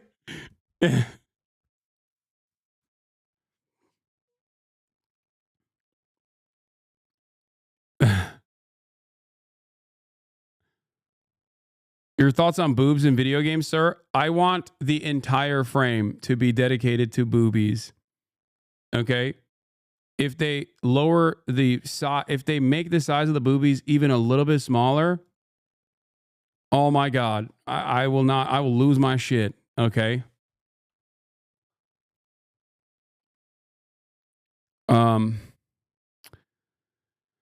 Yeah, I don't know what else to say about the Trump Gaza stuff beyond the fact that it's completely insane. And here are the Republicans, by the way. One day after Donald Trump said, we're bringing free speech back to the United States of America, cynically using anti-Semitism as a cudgel, which of course this community is probably very familiar with at this point. People who cynically smear those who criticize Israel as anti-Semitic, when many of the people that they're cynically smearing as anti-Semitic are simply just anti-Israel. They are very much against anti-Semitism as well. So let's take a look. I caught myself a moment ago getting excited as well, but I'll remind the audience, as Chairman Grassley said, we need to conduct this hearing with decorum so that we can remain efficient. So I'd ask for your help and participation in that. And with that, I'll send it over to Senator Cruz. Anti-Semitism is evil, it is wrong, and it is flourishing with the acquiescence and in many cases active participation of students, of faculty, of administrators, and government officials. And sadly, the Democrat Party has a deep and pervasive problem confronting this evil. For the last 2 years in the wake of October 7th, this committee held 0 hearings on anti-Semitism in the United States, despite the fact that Republicans repeatedly called for it. The acts of violence prior to October 7th, 3,669 anti-Semitic incidents occurred in the United States. Following October 7th, in less than 3 months, that number spiked to over 5,000. In 2024, that number skyrocketed to 10,005 anti-Semitic incidents. This problem is particularly acute on our college campuses. Columbia University. Columbia University was a major epicenter where they encouraged, tolerated, and celebrated this vicious and vile anti-Semitism. Rabbi Eli Buehler emailed every Jewish student on campus and said, quote, "The events of the last few days have made it clear that Columbia University's public safety cannot guarantee Jewish students' safety in the face of extreme anti-Semitism and anarchy. I would strongly recommend you return home." This is the rabbi at the university saying your school will not protect your safety. And Columbia didn't do a damn thing about it. And I'll tell you what, the rabbi wasn't crazy. Here is one picture taken on the campus of Columbia. In the back are Jewish students waving American flags and Israeli flags. In the front is a Columbia student wearing a mask because these cowards are oh so brave they cover their faces. Yeah, show your face so we can arrest you promptly. How dare you? Christian Broadcast News Network, yeah. Current college protesters have nothing on the Vietnam college protesters. I know. Back during the civil rights struggle, people actively engaged in like campus takeovers.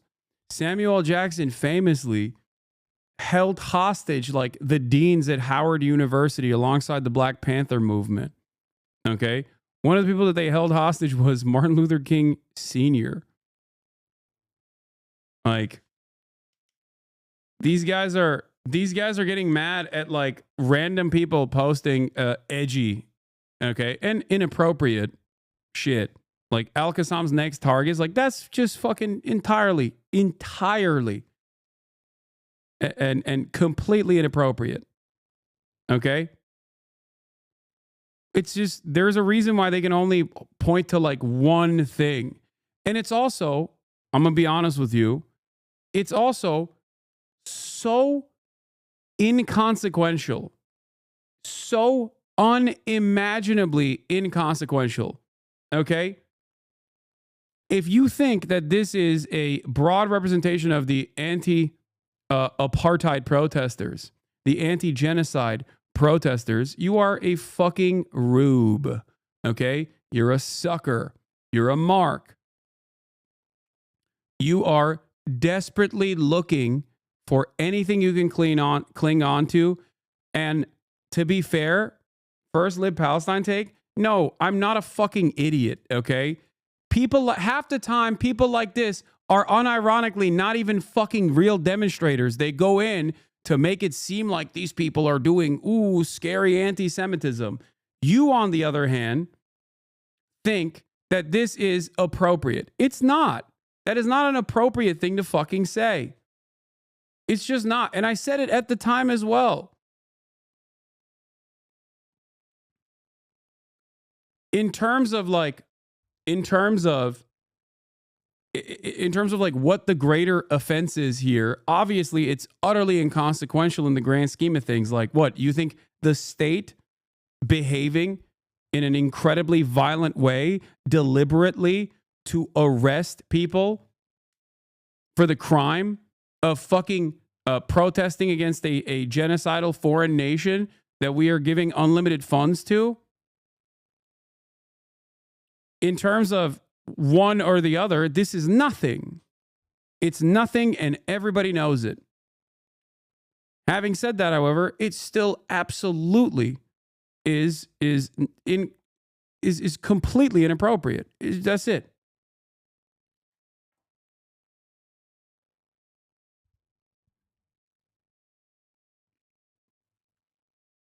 I think it's fair to have self-critique for minuscule factions of the movement that resort to stuff like this. I will never dwell on it because it's a rounding error compared to white supremacist neo-Nazis, but objectively is not good, and I don't have to defend it. Exactly, and I won't defend it either.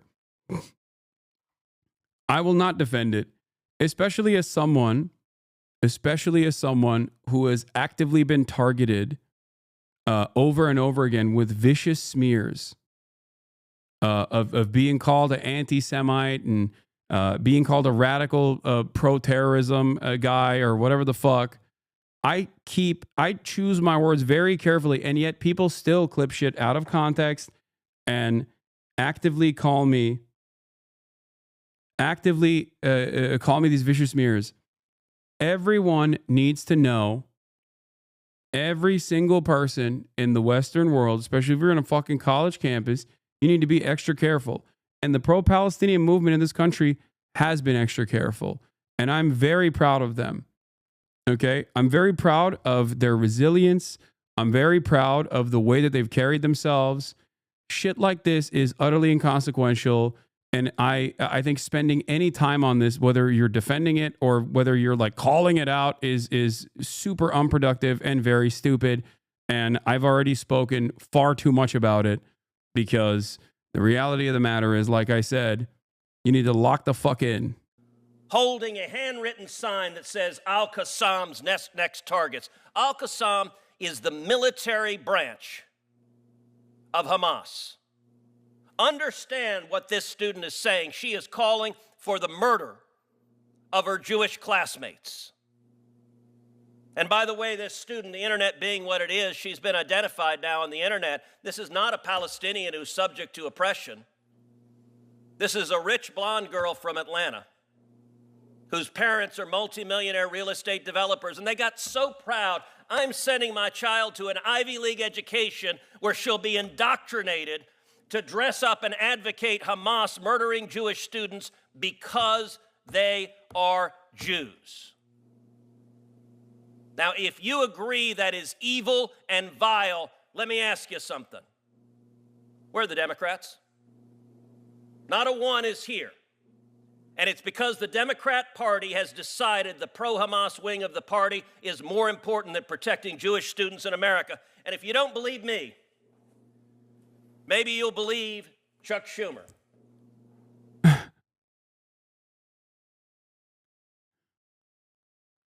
Oh my God.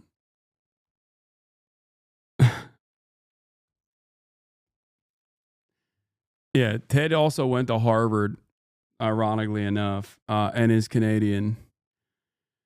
Oh, how do they get off with being so deeply disingenuous? I mean, they're playing a role. That's the whole point. It's that anti-Semitism is out of control in this country, and to a certain degree it is. It's ironic that like most of the anti-Semitism, the overwhelming majority, still come from, you know, the reactionary right. And they are basically actively trying to redefine anti-Semitism as being mean to Israel, okay? Saying that Israel is doing a genocide. That is the only real anti-Semitism. And institutions like the Anti-Defamation League, also known as the Apartheid Defense League, have played a very significant role in this. These people do not care about actual anti-Semitism. Actual anti-Semites, and their base of support is growing every single day. Ironically enough, there is wide, popular momentum around anti-Israel sentiment, and this is a reality that anti-Semites know. That's why they take advantage of this sentiment. They use Israel constantly, pairing itself up with Judaism falsely to say, see, this is how they are. And their ranks grow every single day. Okay?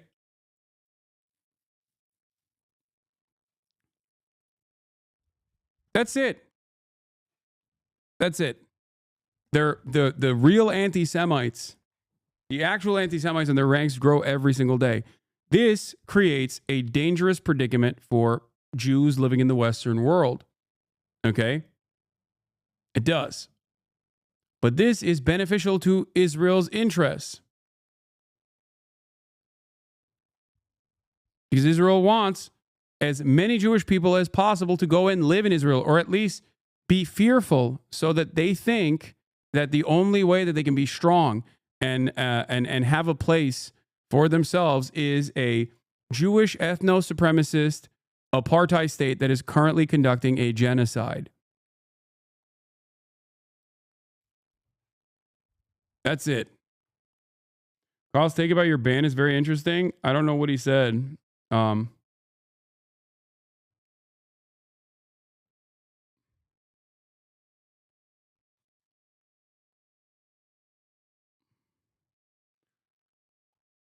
It is pretty funny that these dudes who actively pal up with it is fairly interesting that the dudes who actively pal up with like neo-Nazis and shit are turning around and being like, anti-Semitism is out of control. Prince Luke Money says, in over a year of watching, I've literally only ever heard you advocate for all people to be able to exist in peace, whether they be trans in America all the way to those in Gaza Strip. How can people call you an anti-Semite is beyond my comprehension. A lot of people react to pre-existing metas. They're too busy to do their own research. They're too busy to make up their own mind. And when you have like relatively famous, relatively notable bad faith actors that monetize these vicious smears, a lot of people genuinely do think, oh my God, you're making a convincing case. This person is probably a terrorist. I don't think that those people are all I don't think those people are all genuinely convinced. Okay, I think they hear an argument, they don't know enough about the situation, they don't know enough about the history, and they've actively been primed into thinking like, well, you know, Muslim groups that go against like any sort of Western imperialist action, they're all bad guys, they're all scary, they're all terrorists, and they turn around and agree to perhaps the shittiest argument that anyone could ever make.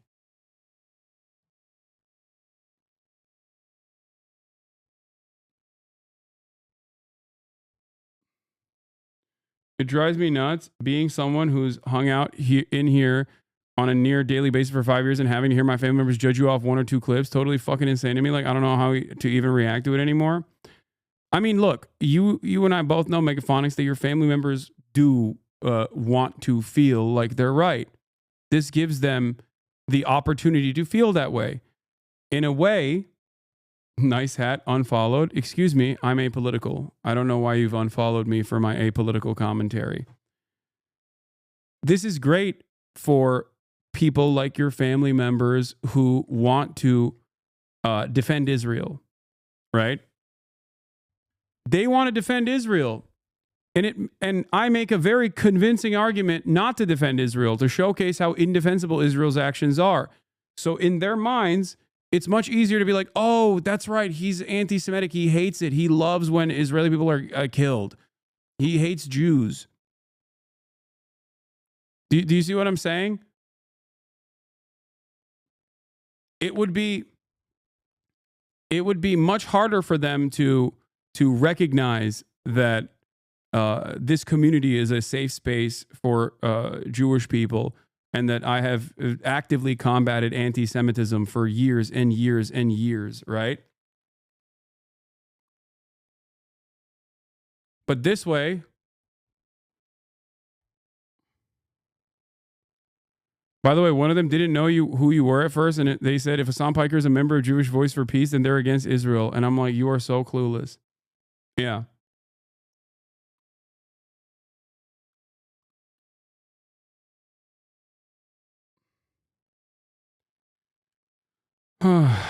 What's also incredible to me is that many American Jews are relatively progressive, right? No group is a monolith, but American Jews do vote for progressive values, and they are very progressive, with one notable exception, outside of obviously the anti-Zionist Jews. And I think a lot of American Jews don't understand that the allegiance that they seemingly think they have with nationalists, with all of these reactionary forces, is fickle. And in that process, they're also actively seemingly in the short term, they think that they are defending Israel by partnering Israel with Judaism and claiming that Israel's actions are representative of Judaism. They think that this is appropriate in the short term. They think this is a good defense mechanism in the short term. But in the long term, this unironically makes Jews less safe, especially considering that there is a tremendous amount of unexamined anti-Semitism already before October 7 in the Western world.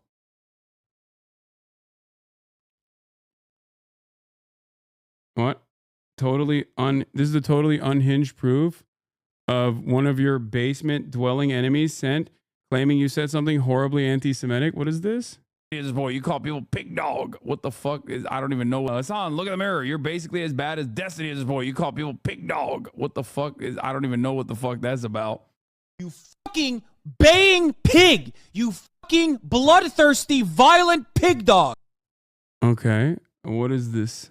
I don't understand. What is the proof? Like, what the fuck?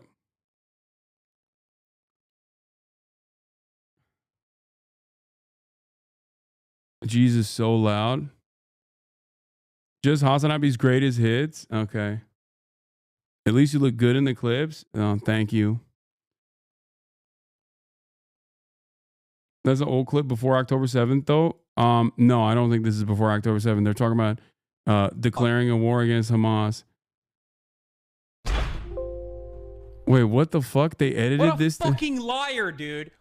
What? They edited this to say what? Like...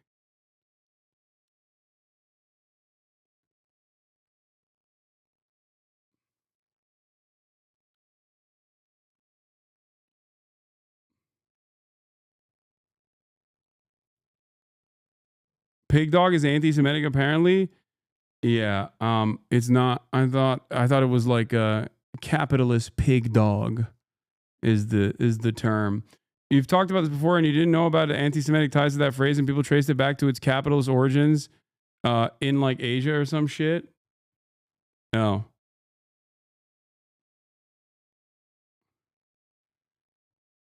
Yeah. Okay. Well. Yeah, I was seeking out antiquated ancient forms apparently. Dog is a very communist insult to be fair. Yeah. You were screaming at a chatter, nothing new. How would you know where he is from? Yeah.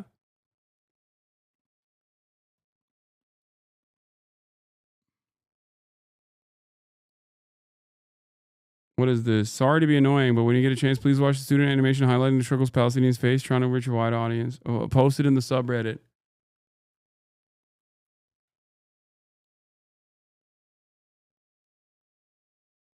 Urban Dictionary doesn't mention it having anything to do with Judaism. Why are you always using the word pig like it's something bad all the time? Because it's a great way to fucking use as a pejorative, like you're a pig. Who pissed you off today? Why the hat? I'm showcasing my apolitical nature. No, that's the wrong one. No, it's not. Chuck Schumer, texting with Colombia, said the following. On January 4th, then President of Colombia, Shafik, explained to Shipman and her fellow co-chair David Greenwald that she had met with Senate Majority. Pig dog or Schweinehund is one of the most common insults used in German multimedia towards a person but no group of people. If Germany is fine with it, there is no way it's anti-Semitic. Yeah. Majority Leader Chuck Schumer, who advised Shafik that universities' political problems about anti-Semitism are really only. Dude, this is one of the funniest parts about like my haters who are constantly looking to invent new ways of claiming that I am like a racist or a bigot. They did this with Gusano as well, if you recall, where they literally can't find me saying slurs because I don't fucking say slurs. So they turn around and they just like try to figure out a way to make it seem like I'm saying slurs, and they'll just like whole cloth invent it with a totally new definition.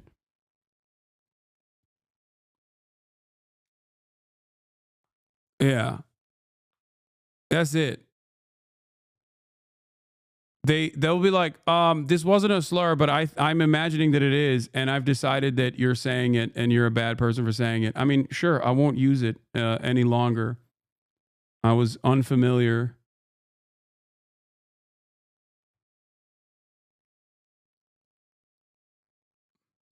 That's one of the funniest aspects of this, by the way. One of the funniest aspects of the Twitch is so inconsistent with banning. Twitch is so inconsistent with its bans. Okay.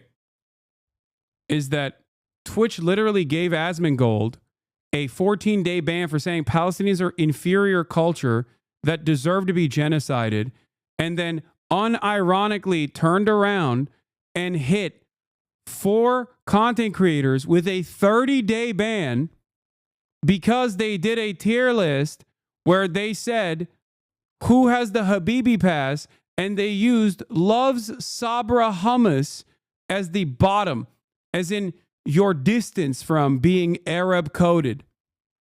Okay? They got 30 fucking days. And everybody's like, dude, Hasan, he owns Twitch. Yeah, dude, that's right. I own Twitch so hard. At a certain point, you have to recognize how much these people are just disingenuous assholes.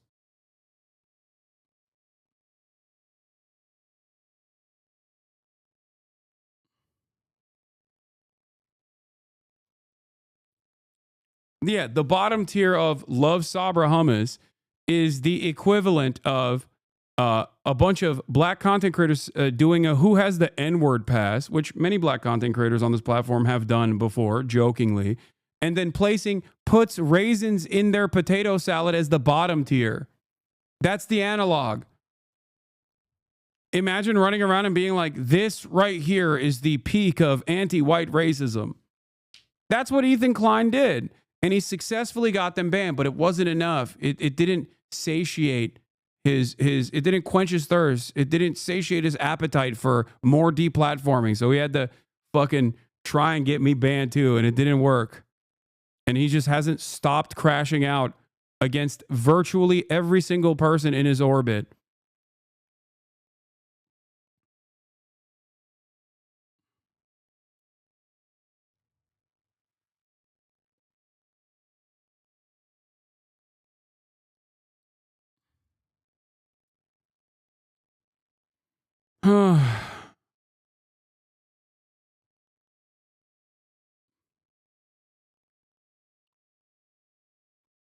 It's like Italians putting Love's eating at Olive Garden at the bottom of an Italian tier list is a good example too. Exactly. It's just so ridiculous, dude.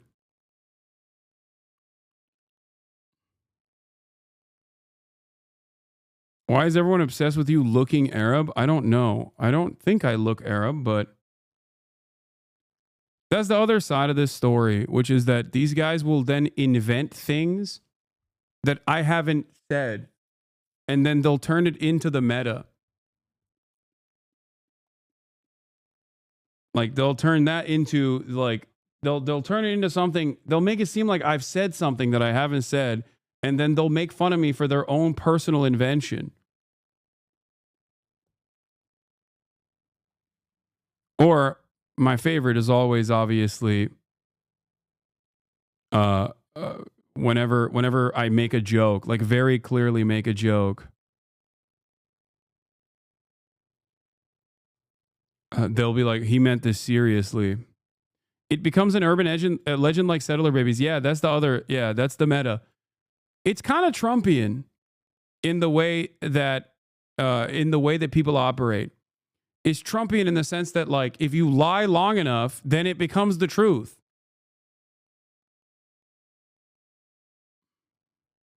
It's crazy.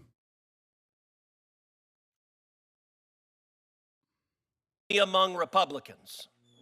We, the Democrats, we don't care about this anti-Semitism stuff. Ms. Lewin? This is so funny.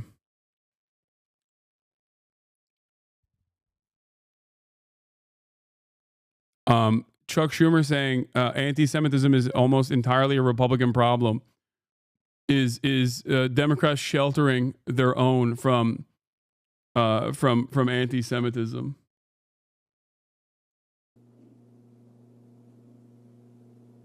Am I the only person that has noticed that these anti-Israel, pro-Hamas, anti-Semitic protests, that the tents all match?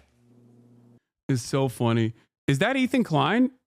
Or is that Republican Texas Senator Ted Cruz?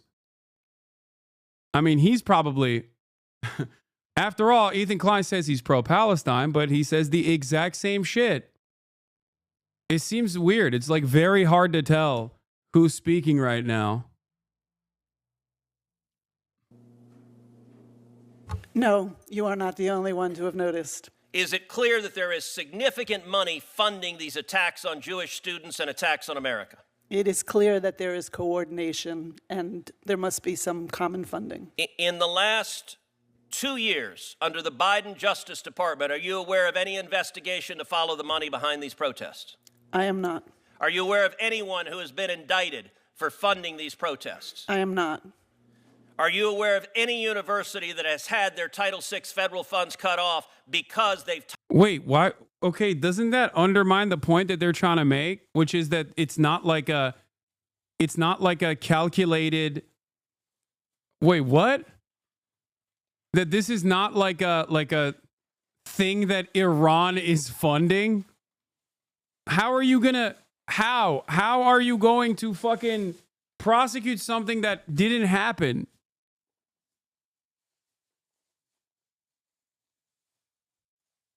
There's nothing funnier to me than claiming that American institutes of higher learning are claiming that American universities are anti-Semitic is the funniest thing. Or even funnier, claiming that American college campuses are not sufficiently pro-Israel. You have to literally be the most delusional person on the planet, dude.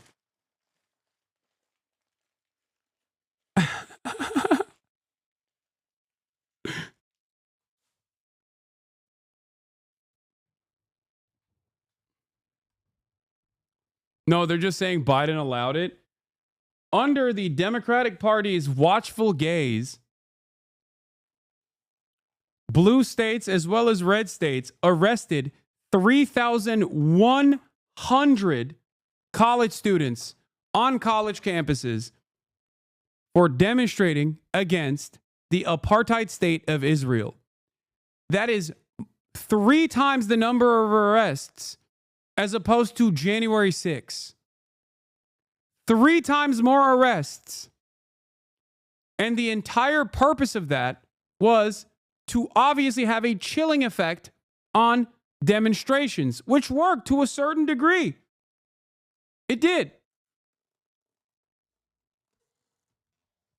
And I suspect that those numbers will rise under the Trump administration as well.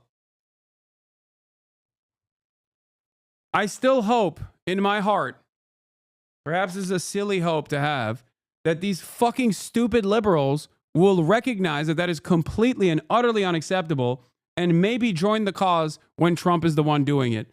Just as they changed their minds about Black Lives Matter when Donald Trump came out against it. I'm not, I don't think it'll happen, but I really still hope that there are plenty of liberals who will. Are you not apolitical anymore? Yeah, I didn't want to keep wearing the fucking hat. Tolerated, welcomed, celebrated, and as Senator Hawley put out, had their own officials cheering on anti-Semitism as even one university lost their funding. I am not aware of any university having actually lost their funding. And I'll point out also, some of the defenders say free speech, free speech. You're right. You have a free speech right as an American citizen to say vile, hateful, bigoted things. Let me ask you something. If a university student went into the public square dressed up in a Klan outfit, burned a cross, and said we should murder African-American students, do you have any doubt the university would expel that student? I am fairly certain that the universities would take... What? Wait, they've literally done that. What are you talking about? There are Klan demonstrations that the Trump administration defended. Ted Cruz has defended. Ted Cruz has unironically, on the basis of free speech, defended Nazis and fucking Klansmen doing demonstrations. Charlottesville, there are very fine people on both sides. Like, Trump said that shit. It was, you know, it happened in broad daylight. Those motherfuckers were saying Jews will not replace us. That's what they were marching.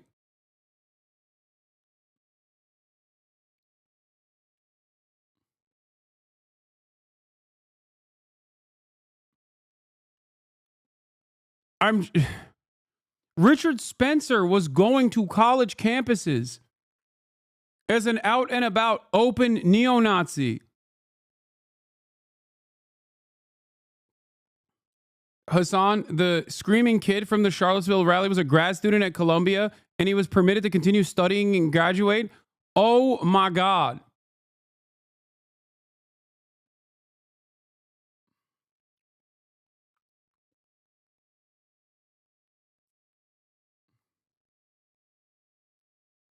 Take action and ensure that their policies They should were followed. expel them if they're foreign students. They should be deported. And mark my words, if you are horrified at the anti-Semitism, you will see the Trump Department of Justice follow the money, prosecute the people who are paying for this, prosecute those engaged in violence, and cut off the money from universities that are tolerating and celebrating this. That is the rule of law. And ask yourself, why did the Biden Justice Department do absolutely nothing about this horror that is unfolding? Thank you, Senator Cruz. Senator Whitehouse. Thank you, Madam Chair. Thank you to all of the witnesses for being here. Let me say that I, too, am pleased that we're finally holding a hearing after years on this vitally important topic, particularly as these anti-Jewish, anti-Israel protests now erupt again on our college campuses, most of which, all of which, are getting massive amounts of federal funding. Mr. Rockland, is that how I say your name, by the way? Is it Rockland? Rackland, just imagine Rackland. R-A-C-K rather than Rackland. Okay, I got it. All right. I'll see if I can adhere to that. Appreciate it. Let me just ask you, I just want to make sure that I heard you in response. I think it was to Senator Welch. Did you say that you're not in favor of canceling visas for foreign students who commit unlawful acts against Jewish students? I said at this time, Nexus does not have a position on that, the organization I work for. But then I went on to describe how in the national strategy, it doesn't talk about that, doesn't recommend that. And that was done in consultation with 1,000 leaders across the board and was supported by the ADL, AJC, JFNA, J Street, all of us. So you don't think that's not a good idea? I mean, why would we permit a foreign student who's here on a student visa who commits an act of violence, an unlawful act against a Jewish student? Why wouldn't we say, sorry, but if you're going to commit acts of violence against Jewish students, Jewish Americans or foreign Jewish students, whomever, we're going to revoke your visa. I mean, you're going home. So I think on that issue itself, I'm trying to think now. It's not, when you're talking about acts of violence and you're talking.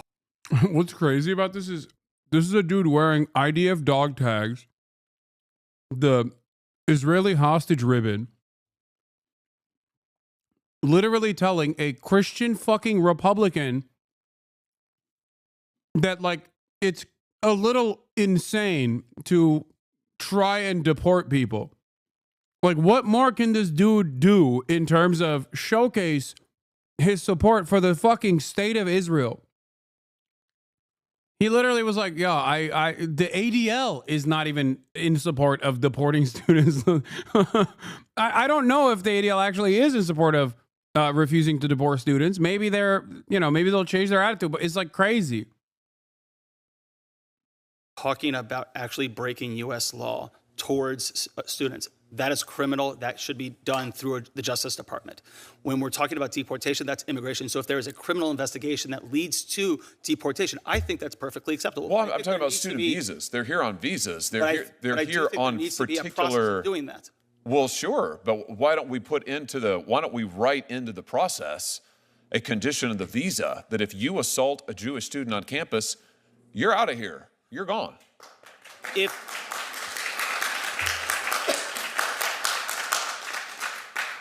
If it was written in the statute and if it was broad enough. This argument is such a fucking insane thing, by the way. First of all, it entirely depends on the severity of the crime, dude. That's it. If someone on a student visa rapes another fucking student violently, I want them to be prosecuted criminally. I don't want them to get a fucking free trip back home. Okay, to roam free. I want them to be prosecuted. It doesn't matter what the race, gender, ethnicity, or religion of the victim is. Like, what kind of weird grandstanding is this where it's like, oh, well, what if they assault a Jewish student? Like, what the fuck are you saying? That is not how the law works anyway, Josh Hawley. What are you saying? The law already works in the way that this person is explaining.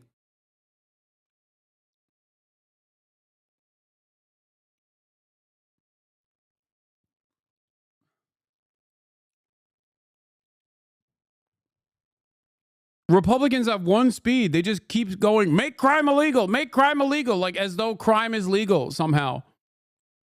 But of course, their real dangerous agenda here is not to make crime illegal, as they claim.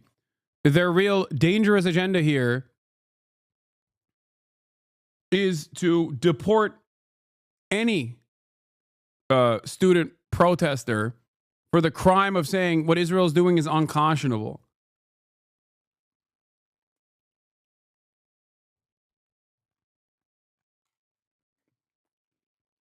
Enough to be not just be for Jews, but for all people that have experienced discrimination, regardless of who they are. I think that we should look at that. But I think until that is in law, what I'm basing this on is what the current statute says and what the current what currently is being done. Well, listen, I guess I don't understand the hesitation here at all. To me, this is an easy call, and I've urged the current Secretary of State, Secretary Rubio, to do this. I think he's got the authority to do it. My position is it would send an incredibly clear message. If you come to this country on a student visa, you are here as a guest of the United States for particular purposes. If you assault a Jewish student on campus, you ought to be out of here. And we ought to make it clear to people we are not going to tolerate it. We're not going to tolerate it for any reason. Can I just ask you why I have you here, Mr. Recklin? Yeah, I've heard you talk about DEI. I just want to be clear on this. You would agree, wouldn't you, that much of this DEI rhetoric has been weaponized against Jewish students? The DEI dialogue has been weaponized against them. They're called. Wait, what? Dog. It's the one actual minority group that it's not weaponized against. What the fuck? Most American Jews are Ashkenazi. They're fucking white. Everybody understands what DEI is, okay? It's about non-white people, visibly non-white people. If anything, the DEI narrative is weaponized against Jews falsely when these rabid fucking psychos in Josh Hawley's constituency turn around and say Jews are doing DEI to bring black people into positions of prominence. That's the only time it's actually weaponized against Jewish people.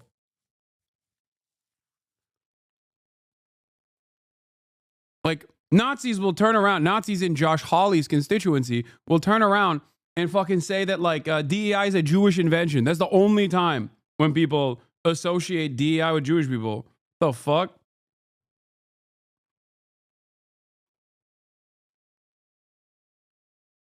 Colonizers, they're called imperialists, they're called oppressors. It's the classic intersectionality DEI language. I'll give you some tangible examples.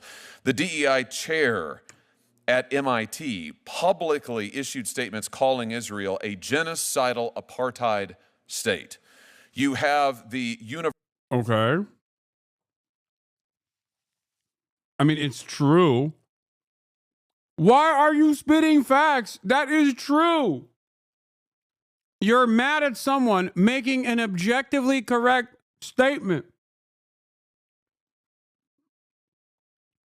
This only works if people have eaten so much propaganda that they automatically come to the table thinking, well, that's unacceptable. That's an anti-Semitic thing to say. That's it. I love how much those who criticize Israel endlessly pontificate and endlessly describe exactly the ways in which Israel is doing harm to people. Same with America. But America defenders or Israel defenders can just simply say, that's fucked up. And that's it.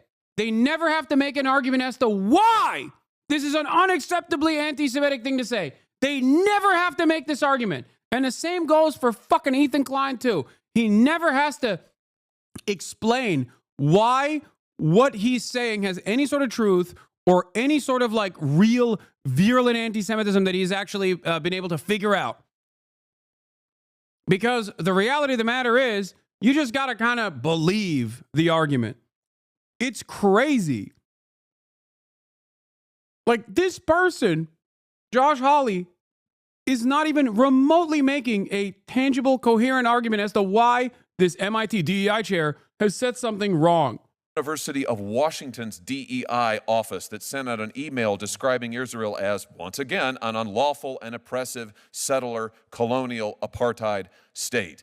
The DEI program coordinator at Rutgers said to Jewish students, F you colonizer, F you Zionists. I mean, my point is, isn't it time to speak some truth to power here to these people and to say that Israel is not a colonizer state. It is not an apartheid state. Jewish students are not colonized. Bro, you know what's funny? Republicans constantly talk about 1984.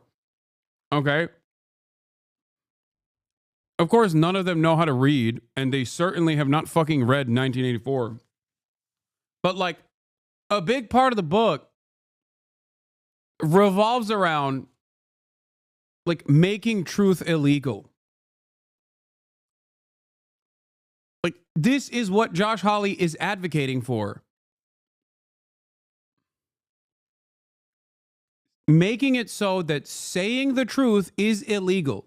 Saying that Israel is a violent settler colonial apartheid state built around the foundational principles of ethno-religious supremacy that is currently doing a genocide is 100% correct.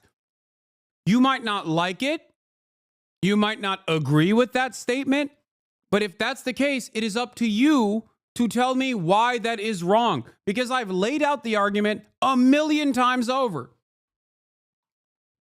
Israel itself, with its everyday actions, denying aid to the civilian population that it is a belligerent occupier of in Gaza, are showing that reality every single fucking day. You can't simply turn around and claim, oh, that's you don't understand, that's actually bullshit, you can't say that, that's anti-Semitic, without presenting a counter narrative. Why? Why is it anti-Semitic? Why is it false?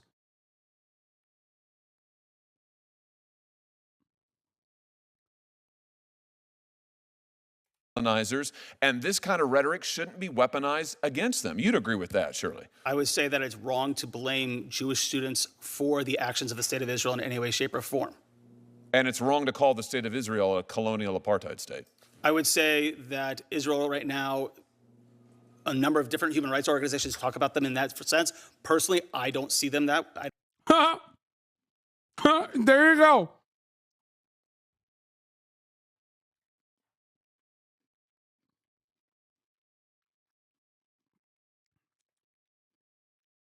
Liberal Zionists are so funny.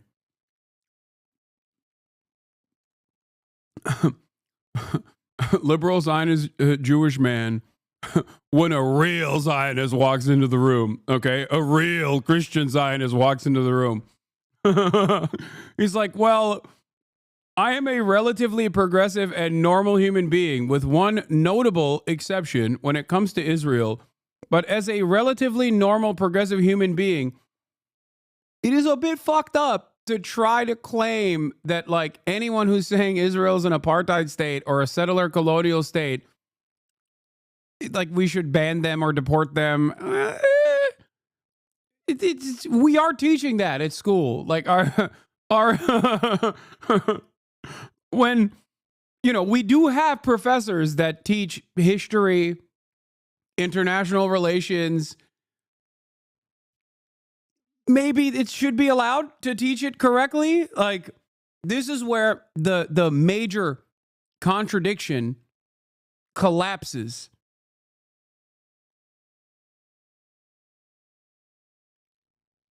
This is it. This is where, like, being a liberal Zionist and facing the insanity of a Christian ultra-Zionist puts you at odds with the other values that you present, the other values that you believe in.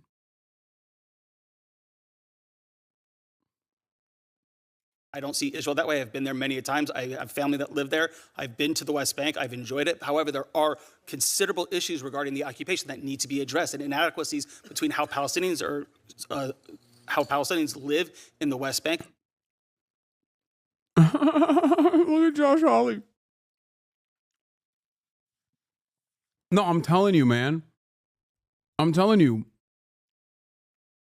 Liberal Zionists that work in fucking, college campuses who are otherwise very progressive people, okay, that openly call West Bank occupied territory, because it is that are firm committed believers in the international rule-based order, even though they don't fully believe it, when it comes to Israel sometimes. But like, when a guy like that encounters Josh fucking Hawley, who has no interest whatsoever in the safety and security of Jewish people, who has no interest whatsoever in, combating anti-Semitism, or even an accurate assessment of facts revolving around Israel, he's like, yeah, shut the fuck up. He's like, shut up. What do you mean occupied territory? I don't care about any of this shit, okay? He doesn't care. He has no dog in this fight. He is a reactionary right-wing shithead. If you are a liberal Zionist, I'm telling you right now, if you're a liberal Zionist who's otherwise progressive, but when it comes to Israel, you kind of, your brain bricks a little bit. These people are not going to be your allies for long. They will sell you down the river. If you think that America is a Judeo-Christian country that represents and defends Judeo-Christian values, that Judeo part of that statement was a recent invention. That is a post 9/11 thing, okay? Before before that, nobody fucking said America was a Judeo-Christian nation. They just said America was a Christian nation. And I promise you, they will go back to saying America is a Christian nation very quickly. Do you understand?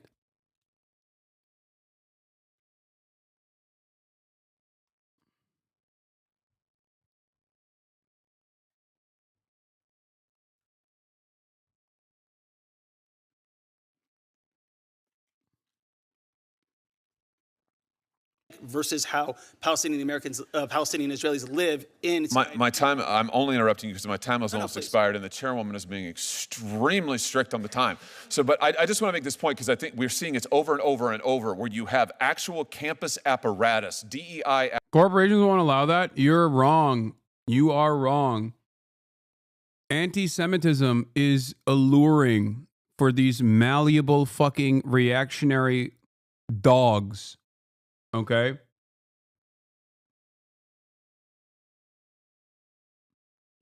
You are fucking joke, Hasan, for real. Trump supporter, clueless American. Can't wait to see America fell off. Kek W. Wait, this guy said I'm a Trump supporter? What the hell? If you personally think that corporations or the Israeli lobby is going to be able to overcome the insane amounts of anti-Semitism that is growing, especially in fucking Gen Z, it's not just anti-Israel. Okay? If you think it's just anti-Israel, you're delusional. I promise you, It is not just anti-Israel. Israel was the reason why so many people actively became more anti-Semitic, because Israel ties everything it does to Judaism, and defenders of Israel constantly say, if you criticize baby murder, you're anti-Semitic, all this shit. But if you think that there isn't a scary, growing movement in the Western world that is insanely anti-Semitic, you are wrong. The problem here, of course, is that Israel recognizes that and eggs it on. Israel likes it. That's why Benjamin Netanyahu and the Likud party or other prominent Israeli Knesset members can actively go and collaborate with fascist, right-wing, and oftentimes anti-Semitic movements in Europe. You know why? Because if every Jewish person living in the Western world is scared, then they will support Israel more.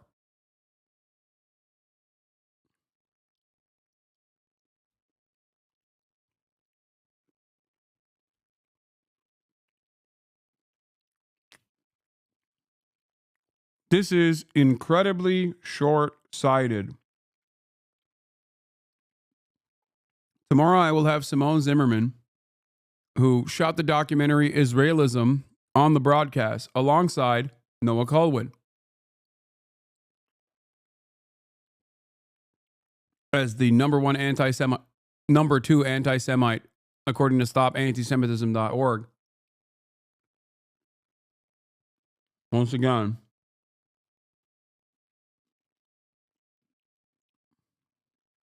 we'll talk more about this dynamic extensively, especially the mentality of Zionism and the ideological movement of Zionism growing amongst American Jews. Well, historically growing. It's definitely softened now. It's actually diminishing, especially post October 7 amongst young American Jews.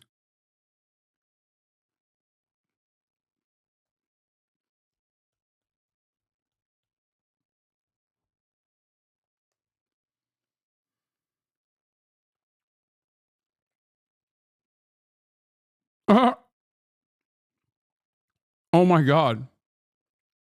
We found a J.D. Vance here in the real world.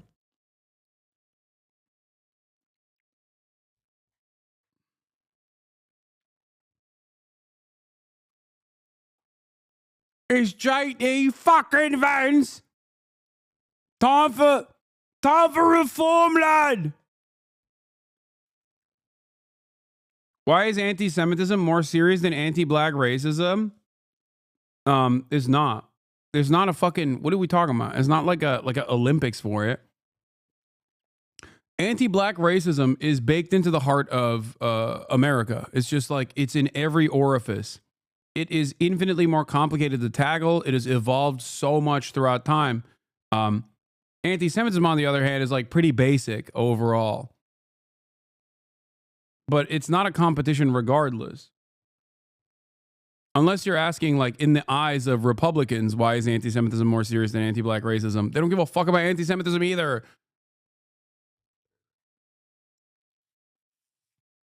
They just care about defending Israel. They also, it's not just about defending Israel either. The scary part about this is an appropriate way for them to weaponize smears of anti-Semitism to do McCarthyism. That's it. And in America's history, we've done this before. Blackballing people, blacklisting them, arresting them for being communists, okay? And that's what they're going to do. There's going to be a shit ton of Jews that also get harmed in this process.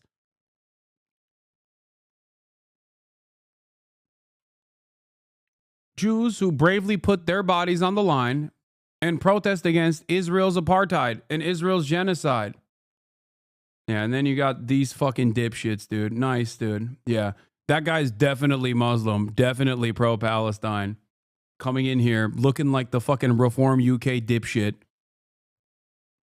Like, he's such a dumbass, dude.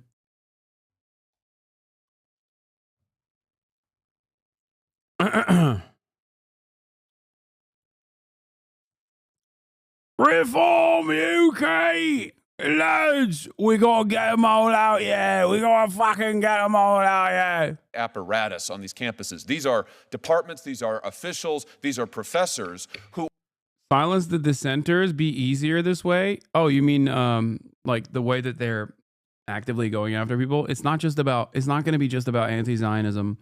I don't think they even cared that much about anti-Zionism. I know you've already addressed this, but American Jews are overwhelmingly just white people.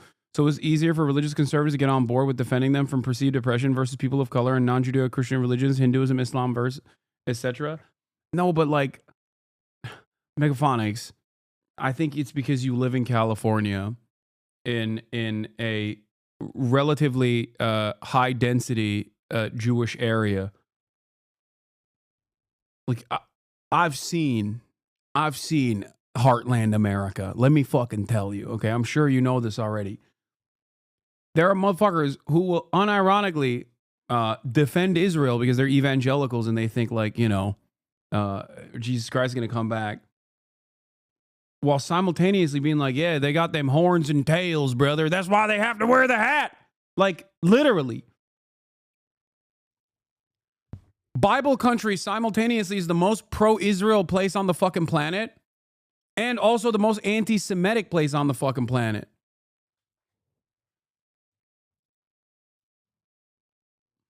who are weaponizing that against Jewish students. My question is, shouldn't we condemn that? No holds barred. Say that is wrong for DEI officials to be saying Israeli students are colonizers, Jewish American students are colonizers, Israel's an apartheid state. That is wrong, full stop. No conditions. Would you agree with that? I would say that a lot of DEI programs need to actually bring into its anti-Semitism training, either going to other organizations, because so much of what is happening within the DEI or just be eliminated. Why don't we just eliminate the DEI programs and eliminate the kind of reverse discrimination against Jews that they are?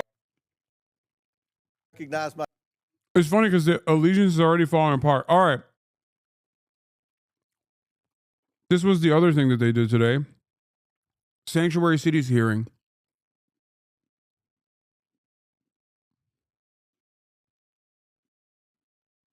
Myself to begin questions for 5 minutes, and I have limited time, so I want to start with a simple yes or no question.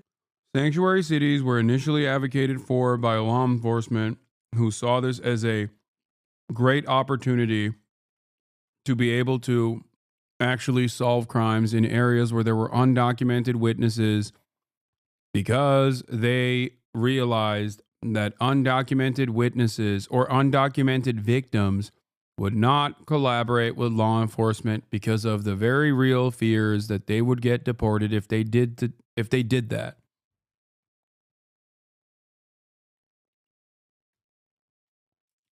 And I'm going to hold you all to that because after the first question, then we'll allow for a little more time. But Mayor Johnston, in 2017, Denver prohibited city officials, including corrections officers, from assisting and cooperating with any investigation, detention, or arrest procedures related to federal immigration laws. The city also stated that federal immigration authorities shall not be granted access or allowed to use the secure areas of any city or county jail. Mayor Johnston, is Denver a sanctuary city? A lot of folks use that term. Yes or no? Sorry, Mr. Chairman. Folks use that term differently. I can tell you what Denver does. We do not. Okay, I take that as a yes. Mayor Johnson, no, yes or no? I take that as a yes. Mayor Johnson, on March 10th, 2020. I love these hearings. Where it's like, oh, you thought this was about correcting the record? No, this is about me undermining you and making fun of you. Why the fuck did you think I cared about your answer, dumbass? 23, you posted on X that Chicago must lead and live by the promise to be a sanctuary city. Is Chicago... When we said this was a hearing, y'all thought we'd hear you? Hell no, you hear us. A sanctuary city. A 40-year policy of being a welcoming city. Yes. A 40-year policy of a welcoming city. Mayor Wu, in November 2024, you gave an interview noting that you served on the city council a decade ago when the Boston Trust Act was first passed. You said in that interview that in terms of Boston's policy, there is a prohibition on resources and personnel going to enforce civil immigration detainers, meaning Boston police and other departments cannot cooperate with ICE when it comes to detaining on civil warrants. Mayor, is Boston a sanctuary city? Boston is a safe city. I take that as a yes. And Mayor Adams, on November 12, 2024, you said, quote, "This is a sanctuary city," but I must comment that you have, of the witnesses today of the major cities, you have publicly stated that you were willing to work with ICE on detaining the most criminal illegals, and I want to publicly thank you for that. But my question to you, sir, is New York City a sanctuary city? Based on our classification, yes. Okay. Last year, in a Boston suburb, an illegal alien raped and impregnated his 14-year-old daughter while living in a shelter for illegal aliens. Mayor Wu, under Boston law, would you turn this criminal over to ICE on a detainer? Whenever there's a criminal warrant, Boston police enforce that and hold people accountable. So would you turn that criminal over to ICE? This happened outside the city of Boston, but I can tell you in the city, whenever someone commits a crime, whenever there's a criminal warrant, we hold them accountable. If ICE deems that they are dangerous enough to obtain a criminal warrant, and the Boston police will enforce it. Will you turn that criminal over to ICE? We follow the laws, and we make sure that everyone... In Chicago, an illegal alien who is a suspected member of a violent foreign gang who was brought into custody for his potential involvement in a murder... I already unlocked the fucking meta, big dog. I already did. The meta is clear. Whenever they say this shit, turn around.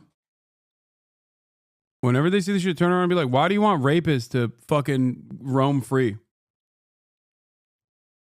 Like, what is this? What is ICE? You think cops? You hate cops? You think that our criminal justice system is insignificant? You think that what is this? JPEG Mafia. Hasan Piker is not getting shot with you? The fuck? Where'd this come from?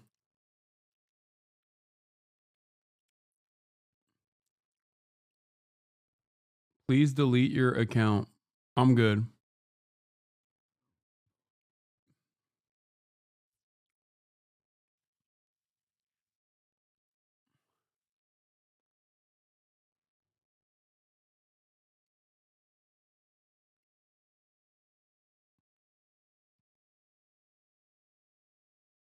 I don't know why he said this. But I don't know. I mean, good on him, I think.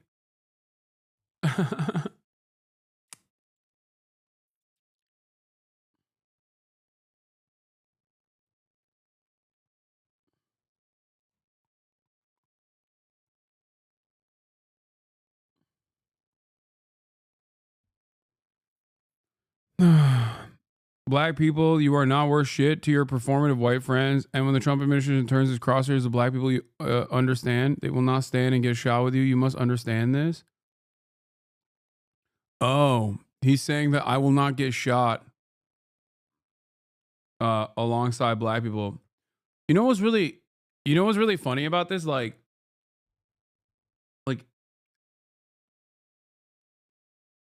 I get actively targeted for fucking doing pro-Palestinian demonstrations. So I don't know why he thinks that, like, I'm squeaky clean in terms of scrutiny.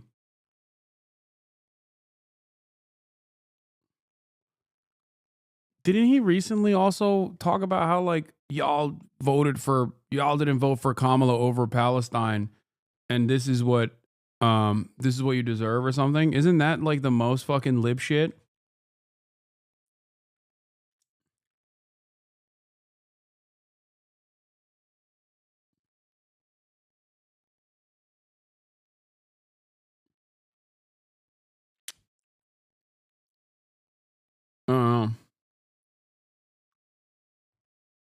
I mean, look, I hope he's doing all right.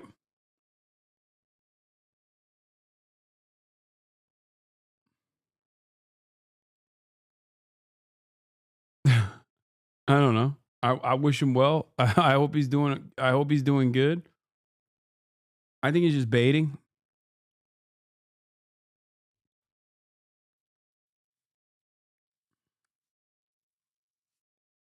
These white boys are here to pretend to be black men and nothing else. They want to be cool, not help. Yeah, me famously, I'm always doing that. I don't think he's talking about me. I think he's grouping me with like two Hollis, which I think is odd.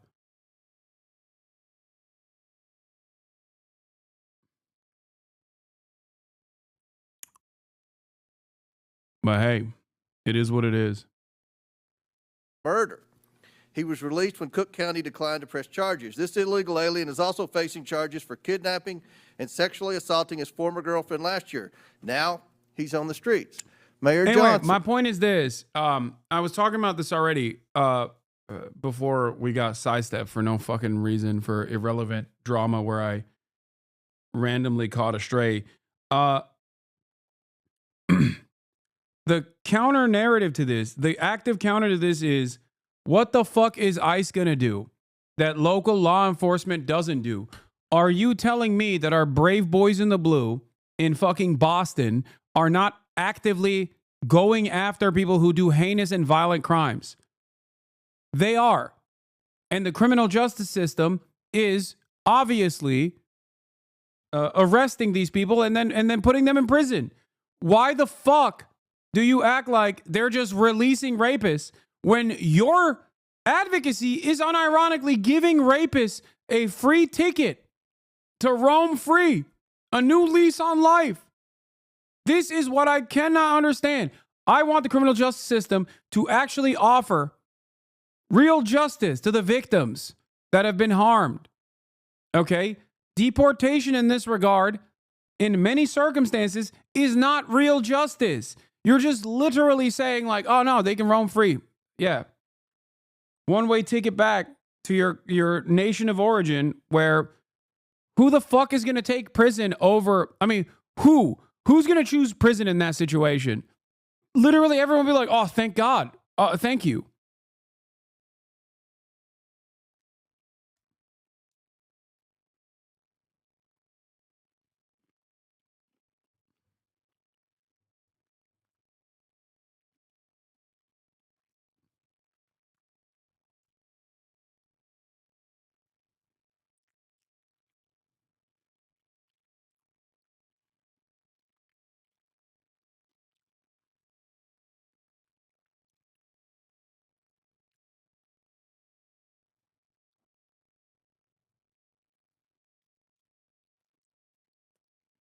Anyway. Under Chicago law, would you turn this criminal over to ICE on a detainer? Our local law enforcement works hard every day to get criminals off the streets of Chicago. Would you turn that criminal over to ICE? That's the problem. That's one of the topics of this conversation. That's one of the problems we've heard from Tom Hammond and from the Homeland Security, is that in your cities, when someone's apprehended for a crime, and ICE is now, with this new federal policy, wanting to come in and deport the criminal alien, that you will not cooperate with ICE. Will you turn that criminal over to ICE? And we do not harbor criminals. Our local police department works hard every single day to ensure that the city of Chicago is Yes safe. or no? Will you turn the criminal over to ICE? With a criminal warrant from the federal government, our local law enforcement. No, and you're all a bunch of idiots, literal idiots watching a black man tweet and talking shit. You won't get shot with us. Fuck you. Boy, shut the fuck up. I will find you and slime you. I think if you're a JPEG Mafia fan, you can't be running around saying that you're going to slime people. I say this as someone who is a JPEG Mafia fan, who's welcomed him into my home alongside my family during the holiday season.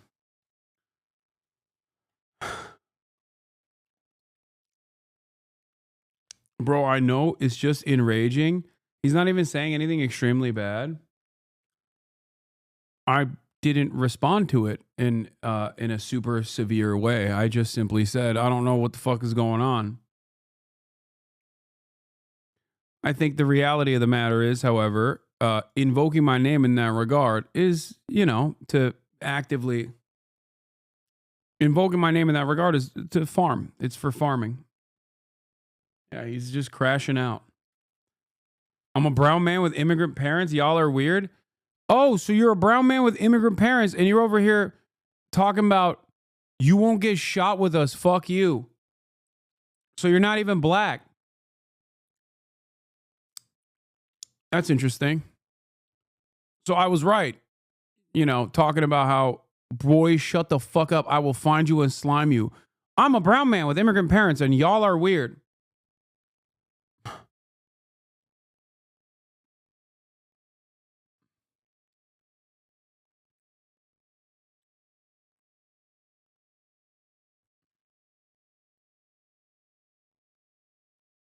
Interesting. Repeatedly collaborates with federal agents. So you're saying publicly today, you will turn that alien over to ICE in a safe place like a jail and not turn him out on the street and say, here you go, ICE, good luck. You will turn that criminal over to ICE. With a criminal warrant, as we have done for 40 years. Should that criminal be turned over to ICE? With a criminal warrant, they are subject to the federal laws, and that includes deportation. My time has expired, but I think law enforcement jurisdiction on this stuff is like fairly clear. I don't know why Congress has to overstep the different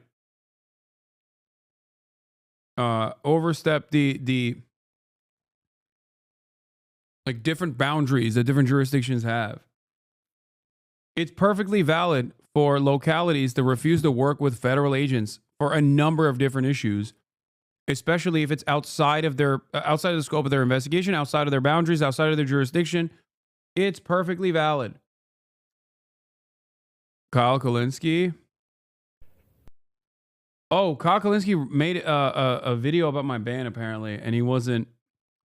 People said he has some weird takes on it. But I don't know. Kyle finds out about Asman.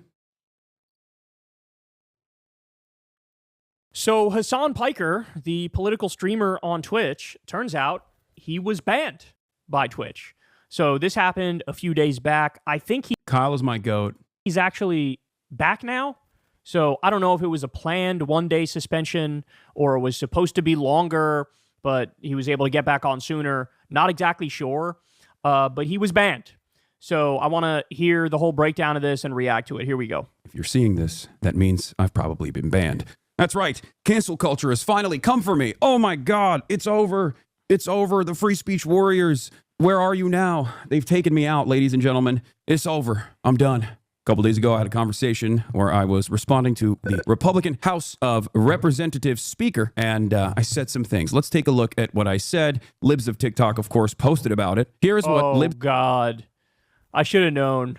I should have known that, like, this was the origin of it, right? Of TikTok claimed I was saying. Hasan Piker just called for violence against a sitting U.S. senator. If you cared about Medicaid fraud, you would kill Rick Scott at FBI. This got 17,000 likes. It was on February 28th. Let's take a look at this clip really quickly. There's about $50 billion estimated that are lost every year in Medicaid, just in fraud alone. No. If you cared about Medicare fraud or Medicaid fraud, you would kill Rick Scott, okay? You wouldn't make Rick Scott, former governor of Florida, Rick Scott, you wouldn't make him a prominent part of the Republican Party. Now, that seems like a wild thing to say. Oh my God.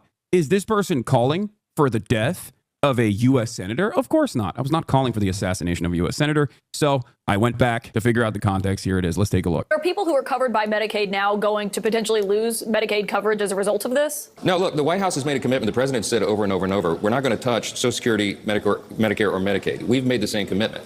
By the way, that's already a lie. The Republican budget cut Medicaid $880 billion. And here he has the nerve to say, after I think they already passed that, he's like, no, we're not going to touch Medicaid. Yeah, that is him defending that. Here, Medicaid and Social Security.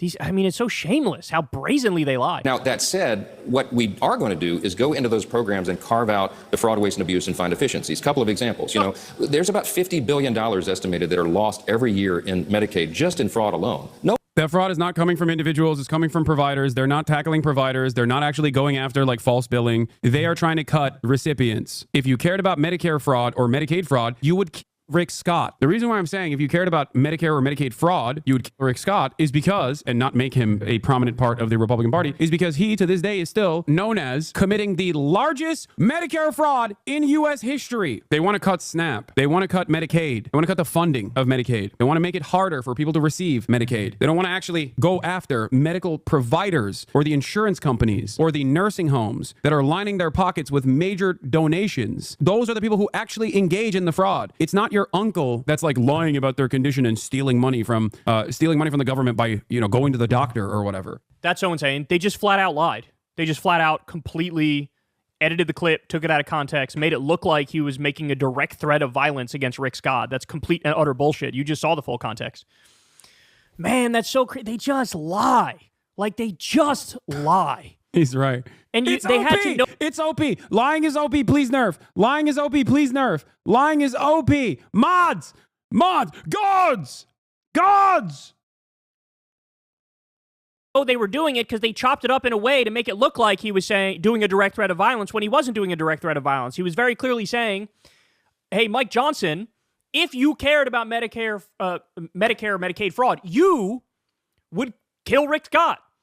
That's what he was saying. Why? Because Rick Scott did the biggest Medicaid fraud in the history, or Medicare fraud in his instance, in the history of this country at the time. That, like I know that they know this was not a direct call to violence, and the fact that it was chopped up. That's the worst part about it. Like, it's the same with the anti-Semitism shit. Like, Hasan is an anti-Semite. Hasan is a terrorist. He's an anti-Semite. Like, no, you know that that's not the case. People who say that know that it's not true. Okay? They know that it's not true. They're just simply repeating it. Maybe some people legitimately believe it. Okay? I'm sure Megaphonics' parents legitimately believe it.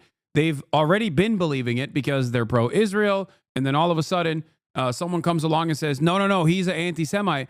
And then they go, oh, I knew it. That's why he's anti-Israel. There's no way that he could be anti-Israel without being anti-Semitic, of course, right? And that's it. It's confirmation bias for a lot of people. For sure. It's confirmation bias. But for the overwhelming majority, like people, like Ethan knows I'm not fucking anti-Semitic. Unless he just like literally fell too many times and his brain melted in the process or some shit. Okay? Like we've had numerous conversations on camera, off camera about the dangers of anti-Semitism. Like he knows that that is not the fucking case. Okay? That is not the case. It's ridiculous. No, don't say I mean. I'm telling you, he is viciously smearing me as an anti-Semite because he wants to deplatform me. That's it. I don't think he legitimately thinks I'm anti-Semitic. That would be psychotic. That's it. What is this? Check off screen.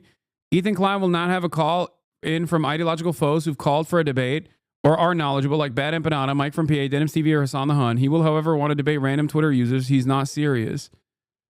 Yeah, I don't understand it. Why? What? He wants to smoke from random Twitter users, but he won't fucking face me? That's kind of cowardly. Lamau, no, Ethan definitely thinks you're anti-Semitic, and yes, he definitely fell too many times. His brain is 100% soup. That is... There ain't no fucking way, dude. I don't believe that. I still don't believe that. It is.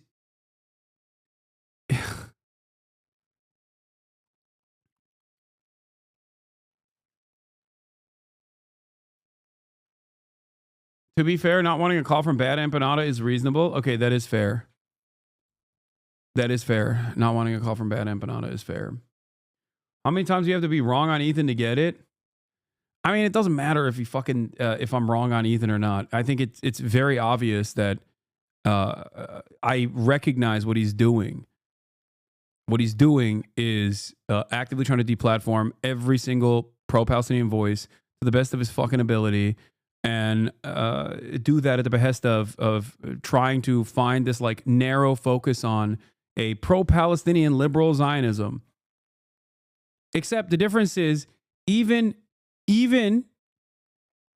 liberal Zionists, for the most part, know not to go to the territories that Ethan goes to. He just goes above and beyond.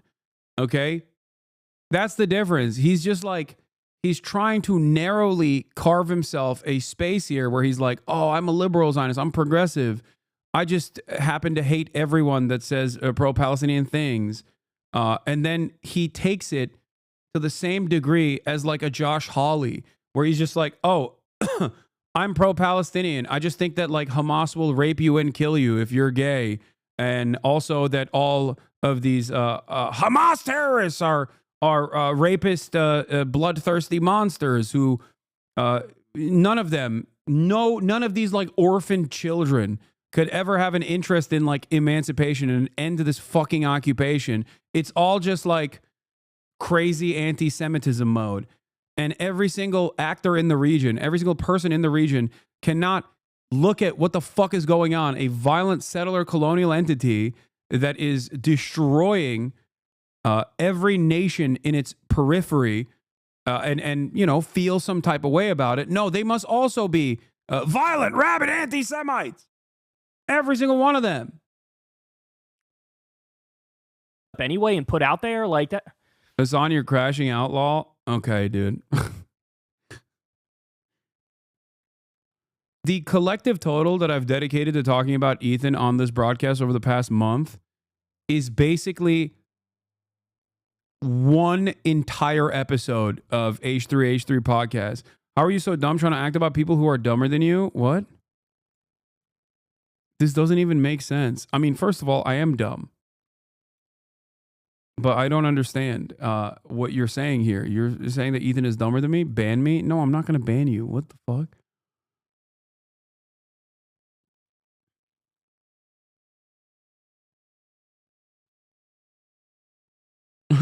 Okay, let's continue. It's how do you win a war with a side that is just committed to being dishonest? I genuinely don't know the answer to that. Because if they're going to spin and twist everything and chop it up and take it out of context and lie about it, and then that takes off like wildfire, it's like the old saying goes, like Look, I'm dumb, but at least I'm smart enough to know my limitations. That's important to understand, okay? I think that automatically makes you smarter than most people. Lie goes all the way around the world before the truth can get its pants on, right? And by the way, they dodged the substantive and obviously correct point that he was making. That all these Republicans, oh, we care about Medicare fraud and Medicaid fraud, bro. That's what we care about. Really? Then why is one of the leaders in your party a Medicare fraudster? He's the worst of the worst. Yeah. Oh, my God. My goat, Kyle. I don't know how he's being so calm about this. Bro, it's because I've been called a fucking... Okay, two reasons. One, because my name is Hasan, and for the past 16, 17 months of the ongoing Israeli genocide, I've been the victim of death threats to the tune of thousands every single day. Some of them are very prominent. It happens in the fucking Twitch chat. You see it. And, you know, I don't have blonde hair.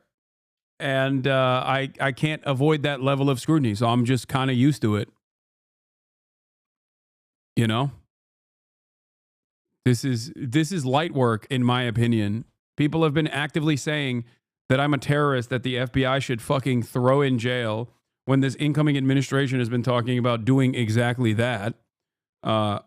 You know, in that process, I think like someone saying I've called for the assassination of a sitting senator when I clearly didn't. You know, it is what it is. I'm fucking furious. It's Are not you that kidding significant. me? Obviously, I shouldn't have used hyperbolic language, and there's definitely some ownership Oh that I'm. my God. See, I actually think he's wrong on this part. Don't give them an inch, bro. Don't give them a fucking inch. They're lying. They're lying about you. They're lying about what you said. They're trying to make it look like you did a direct threat of violence when clearly what you were saying is you played the clip of Mike Johnson, and then you said if you, Mike Johnson, actually cared about Medicare and Medicaid fraud, you would kill this asshole, Rick Scott, because this asshole did like over $1 billion in fraud. That's what you're like, don't even get, oh, I shouldn't use hyperbolic language. Fuck that. Fuck that. Use whatever kind of hyperbolic language you want. You don't think they use hyperbolic language every day, every hour of every day. Don't give them an inch, bro. Don't give them an inch. If I'm trying to be kind to him, I don't know, maybe there's some drama behind the scenes and the head of Twitch is telling him like you got to apologize or this. I don't know. I have no idea, but you know, my instinct seeing that if they just lied about me in such a clear way, I would not be like, oh yeah, I shouldn't have used the hyperbolic language. Like, fuck that. I'll use triple as hyperbolic language, and in the end, I'm going to win because when the truth comes out, the truth will prevail, and everybody will know I'm right and you're wrong, and you're a fucking liar, and I'm not. I should not have said Mike Johnson should kill Rick Scott. I should have simply said Mike Johnson should punish Rick Scott, perhaps with the maximum punishment, whatever that would be, for defrauding Medicare and Medicaid for over $1.7 billion. Now let's talk about the things that he did in this process, because Rick Scott co-founded the Columbia Hospital Corporation, which later merged to a corporation known as Columbia/HCA, which eventually became the nation's largest for-profit healthcare company. Rick Scott, who of course also looks like Voldemort, did a lot of things. The company defrauded Medicare, Medicaid, and other federal programs. The U.S. Department of Justice won 14 felony convictions against the company, which was fined $1.7 billion. Law and order. You always hear. Wait, when did Kyle get based? This is how Kyle always has been. Kyle has always been great.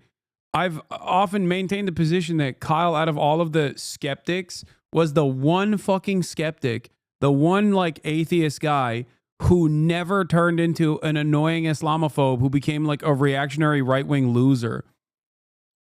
Kyle has always been this guy. Hear that from the right. Republicans pretend to be all about law and order. Unless it's Donald Trump, who was charged with 91 crimes and convicted on some of them. Unless it's Benjamin Netanyahu, who's the world's most obvious war criminal, who regularly, violates the Nuremberg Tribunal and the Geneva Conventions. Unless it's assholes like Rick Scott, right? Who is a white-collar criminal who did massive fraud. It's always law and order, except for me and my friends and my buddies and the people who agree with me. So, I never want to hear it again from these people. Holy shit. He's making a substantive point about Medicare fraud. And it just right over their head. Or they didn't care. They dodged it on purpose, even though they... I don't think Kyle knows that even saying if this person claims to hate this specific type of crime, they would kill this person who literally did that is still TOS on Twitch. Yeah, that's it. While everybody understands... Hey, bro, just came in as I see your takes on YouTube a lot, and you imply a lot of things about people. Just wanted to say you got to choose your wording as it matters a lot. Thanks, man. I mean, I do professionally speak for 10 hours a day. Maybe maybe you didn't know that from the clips, but thank you. I mean, I appreciate your feedback. Thank you for the constructive criticism. Honestly, I found out about you because of this whole drama, so I'm sure it has helped you a lot. I think so. They know he's factually correct. This isn't hidden knowledge about Rick Scott. This is very well known about Rick Scott. How can anybody disagree with the point that, hey, if anybody needs to shut the fuck up on the issue of Medicare and Medicaid fraud, it's you guys. I don't want to hear a goddamn word from you guys about this, especially because they lie and say, bro, we're cutting all the waste, fraud, and abuse, bro. When in reality, you look at the specifics and they're not. They're trying to cut $880 billion from Medicaid. That's what the Republican budget that passed the House. That's what it does, right? It's just like with Elon and Doge. We're cutting waste, fraud, and abuse. How is it cutting waste, fraud, and abuse if you're dismantling the entire Department of Education? How is it cutting waste, fraud, and abuse if you're destroying the anti-scam police, the CFPB? How's it getting rid of waste, fraud, and abuse if you did 2 separate rounds of layoffs of flight safety officials as planes are falling out of the fucking sky? It's got nothing to do with waste, fraud, or abuse. Nothing at all. Trump fired the inspectors general, whose job it is to check for waste, fraud, abuse. So they lie. Oh, my God. In what was at the time the largest healthcare fraud settlement in United States history. HCA was defrauding the government. HCA admitted to things like submitting inflated bills and exaggerating diagnoses to increase Medicare reimbursement. By the way, just want to post this here. Rick Scott, United States Senator, peaked in terms of traffic, in terms of trending traffic in the past 90 days after this ban took place, which is fucking awesome. I will take that ban gladly, okay? Any day of the freaking week, baby. Probably not the peak for the past, let's see where it is for the past 12 months. Yeah, not the peak for the past 12 months, to be fair. I don't know what happened here. I think it was maybe Elon Musk or something that might have talked about him or some shit. But, you know, it's always good to bring up Rick Scott and remind people his crimes. Trump and Elon boosted him. Yeah. Yeah, he was in the conversation for a majority leader. According to federal investigators, the hospital company systematically defrauded Medicare, Medicaid, and other federal healthcare programs while paying kickbacks to its physicians. Imagine lying to protect Rick Scott, to protect this fucking asshole, this guy who should be in prison for the rest of his life. Imagine lying to protect him. I love that he's given the substantive breakdown here, but again, I was triggered by him being like, oh, maybe I was too hyperbolic. No, you were not. You were not hyperbolic enough. Scott, of course, denied any wrongdoing. Scott pled the fifth 75 times to avoid jail for Medicare fraud. He didn't go to jail over this. He didn't even get any punishments over this. And Scott's resignation certainly was fantastic. For his pockets, he walked away with $10 million in severance pay. See, this is why we have an epidemic in this country of white-collar crime. This is why corporate crime is basically legal, right? Because what happens is you get a little slap on the wrist, you generally have to pay a fine, but at the end of the day, you end up profiting more from running your scam than if you didn't run the scam, which means you now have incentivized white-collar criminals, hey, do more crimes, right? We need to get to the point where corporate criminals are prosecuted like they're violent criminals because their crimes are effectively violent. So I mean, that is such an important point. War criminals, torturers, right? Involving people in the Bush administration, people in this administration, Netanyahu, the Israeli regime. We need to prosecute war criminals and throw the book at them, and we need to prosecute white-collar criminals because they are the real criminals in this country. And okay, I want to see what he has to say when he finds out about Asmongold. A manual recount confirmed Republican Governor Rick Scott's victory over the incumbent Democrat Bill Nelson. Once again, after doing insane amounts of Medicare fraud. Elon Musk posted on X his support for Florida Senator Rick Scott for Senate Majority Leader. Of course. Of fucking course. Find me a vampire man who looks like a fucking gremlin who committed countless crimes, who's mega wealthy, and Elon's like, that's my guy right there. Fucking of course. Absolutely. You guys are made for each other. Was simply the point. But of course, Republicans want to avoid this point. Asmongold, for those of you who don't know, is a right-wing political commentator. He does have some centrist opinions every now and then. I believe he himself actually is a big advocate for healthcare, likes Bernie Sanders, but spends most of his time simply sitting around and reacting to Donald Trump. He is now, officially, by my estimations, a larger right-wing political commentator than even the likes of Ben Shapiro. Very successful in this field. His videos reacting to Donald Trump get millions. Isn't this the guy? Didn't he say something like casually genocidal? Like, I think I covered something he said that was just like insanely genocidal. Remember that? I think he was talking about Gaza, and he was talking about how, they're just inferior because Islam is inferior. Isn't that the guy? I think it is. Millions of views, more so than the Daily Wire could ever dream of. Asmongold also is the largest political content creator on Twitch in general. He's the largest political streamer now. He's like, really? This guy is like legit political now? Double my size. He's always been double my size, but he's now double my size when it comes to political commentary as well. So let's see what the largest free speech defender had to say. He actually voluntarily brings this up in a YouTube video called "What the Fuck is Twitch Doing?" The YouTube video is from 2 days ago with 1 million views. The first 13 minutes of it is just reacting to the latest Ethan Klein video, who is falsely smearing me as someone who doesn't care about Israeli civilians or whatever, which is obviously incorrect, but we'll get to that perhaps down the line. He packaged that up with the Libs of TikTok video to call for my banning. Oh my God. So he added to the pile-on. This guy added to the pile-on. Here's my reaction. That's my reaction. Like, what am I supposed to do with these people? What am I supposed to do with these people? Like, it was clearly a smear attempt. When you see the full context, it's very obvious what he was saying. It was not remotely close to a direct call of violence, and you get... Okay, the one negative consequence of this banning is that everyone is constantly now demanding I get banned so I make more sit-down videos on my YouTube channel. Okay? Y'all need to chill out, all right? I'll make more YouTube videos, more YouTube sit-down videos without fucking, you know, without actually getting banned. Because, I mean, it was a banger.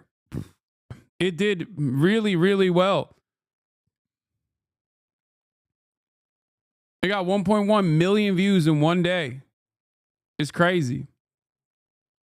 And it definitely gave me a lot of confidence that, like, you know, if worst case scenario, I have alternative means of continuing what I've been doing. Perhaps even better. The ban is the hook, though? No, for sure. For sure. That played a major role in this as well. But I've been banned in the past. And it's never been like that because I've never made a video about it. And I think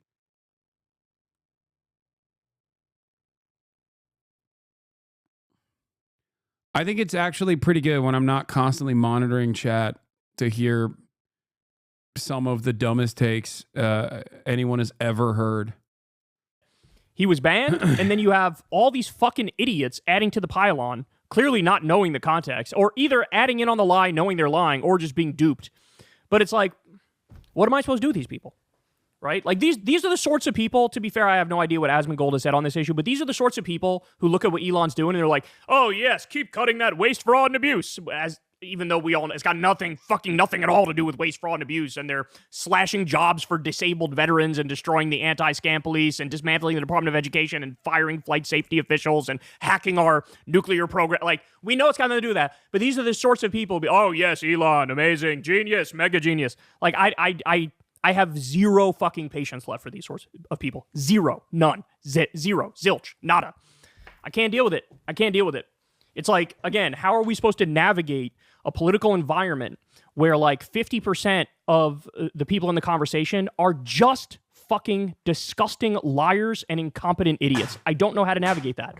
Maybe you guys can help me out with it. But I'm glad he's been unbanned. He should have never been banned in the first place. And he goes on to say, like, look, I got to make sure I'll watch my language going into the future. Hasan, again, don't give them a fucking inch, bro.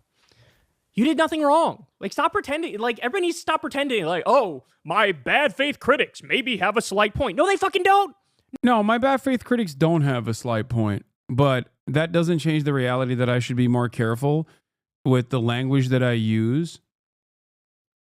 Because I know that there are an insane amount of bad faith critics out there who are actively working to undermine everything that I say and do. And they don't even align. They don't even align on politics in and of itself. Like, some of them are liberals and fucking hate one another. It's obvious. And others are Asmongold. You know what I mean? Like, think about it this way. These are people like XQC, Asmongold, Destiny, and Ethan Klein don't agree on much, okay? With one exception, and that is fuck Hasan. That's it. That's it. So when I'm in a situation like that, and these are communities that also deliberately will highlight certain things and are not shy of brigading, especially like Ethan Klein, I would say, is not shy about brigading and even going so far as to dox random Redditors, dox random former fans, Like, just insanity, complete and utter madness. And also frivolous lawsuits with the hopes that they can get personal information of people that have like said something mean about them. If you think that it's an accident that all these other commentary space YouTubers haven't made a video about Ethan doing all this shit, when if I was doing anything remotely close to that, there would be 7,000 fucking YouTube videos out there of every single person going, oh, dude, look at that. Look at this guy. He's fucking crashing out, all this shit. The reason why they don't do that is twofold. The ones who are progressive don't do that because they don't want the fucking smoke. Because Ethan has shown time and time again, he will not back down. He will use his audience to fucking actively go after people. Okay? Ethan has an 8-minute long N-word compilation. Exactly. It does not matter. But give any valid criticism, they flip out. That's what it is. Just today, Ethan said he's going to go after anyone who uploads clips of their show and will be getting their IP with a subpoena. Yeah, it's just like, it's so obvious. It's so fucking obvious that, you know, he is doing so many things that other YouTubers in the past would never entertain, right? Other content creators in the past would never entertain someone going after another person's bag, going after advertisers. I don't have any sponsors, so obviously they can't go after my sponsors, so they try to go after the entire fucking platform, which is also pretty funny because YouTube hosts literally both Ethan Klein and a million other content creators who have done a metric ton worse than what Ethan is even suggesting I have done falsely. But the rest of the commentary space, the Keemstar adjacent slop tubers, the drama farmers, don't say anything because while they understand that Ethan is crashing out and it's like funny to say, haha, fuck Ethan, he's crashing out at someone like myself. And those people hate me a lot more than they fucking hate Ethan. So they'll use Ethan's extended crash out as an opportunity not to like say anything and hope that it's like the fuck Hasan train continues. Those people are my ideological opponents. The ones that do have politics. And sometimes it can be something as silly as, I want to say slurs, and Hasan thinks that's bad. So, you are a joke, mate. You're so delusional nowadays. What happened? I don't know, mate. But why'd you go from going outro, please? Oh. Okay. Lolly account avatar PFP. XQC, let's go. And then saying, you're a joke, mate. You're so delusional nowadays. What happened?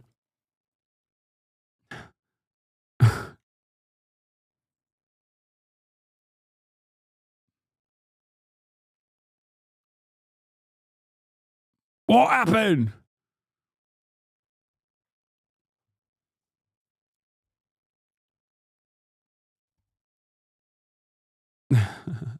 Mate, you are though. Yes.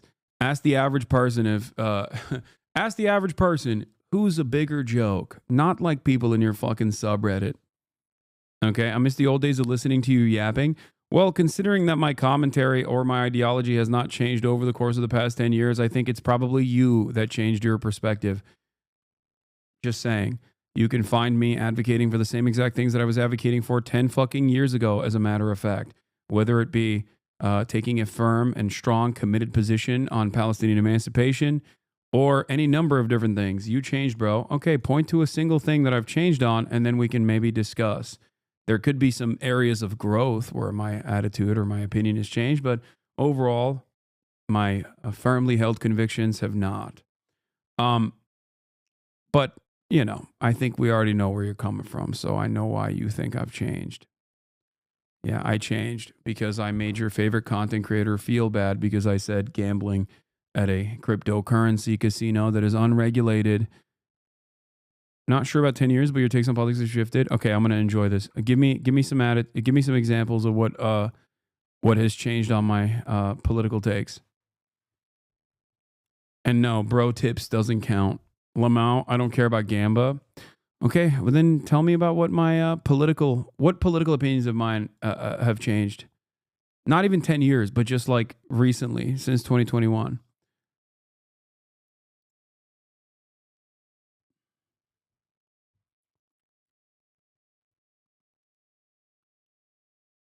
But as I was saying, where was I? Yeah, there are, I think a lot of people, I think, understand what's going on, but they just don't really want to say anything about it because they're worried about, like, nobody wants to smoke. There are content creators. I talked about this yesterday. There are content creators that everybody knows to avoid. Okay? People just quietly stop associating with them and quietly stop talking about them. Okay? And the reason for why they do that is because they realize that, like, you know, they're not doing all right. They're not doing all right up there. Okay? And that they will actively use their audience to brigade and smear and even go so far as to dox sometimes and harass these people. It's not necessarily because these people agree with them or their positions or anything like that. It's mostly because they just don't want the endless sea of hatred. That's part of the reason why a lot of people, especially on the progressive side of the commentary sphere, have not talked extensively about Ethan Klein in general. There is a chilling effect that you can have on scrutiny, criticism, commentary if you actively behave in a belligerent manner against those who are outspoken about pro-Palestinian positions. You know? That's it.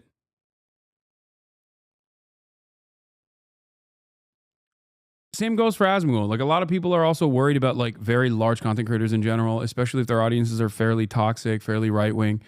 Even if Asmongold says something that is truly unhinged or truly unconscionable, most people are probably not going to come out and say something too mean about it. And that is because they just don't want the smoke. By the way, I asked this person what political attitude of mine has changed, and he just stopped dead in his tracks. No response. I suspect that he's going back to the drawing board to find something.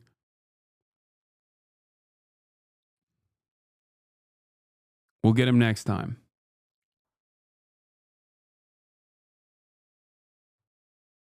Hasan is a snake. If you cared about Medicare fraud or... Okay, dude. Yeah, whatever. I think people like XQCs have hit the fuck Hasan button so much that it just, like, doesn't really work anymore.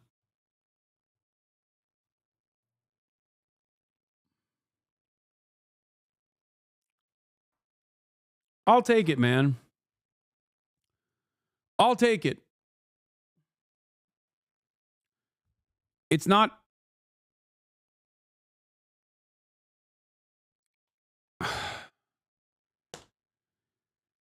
The reality is, from my perspective, not much has changed. Like, these people have been actively shitting on me nonstop, using some of the biggest loser shit, and just straightforwardly lying for years and years. You know? So, not much has changed in that dynamic. He can keep spamming the fuck Hasan thing.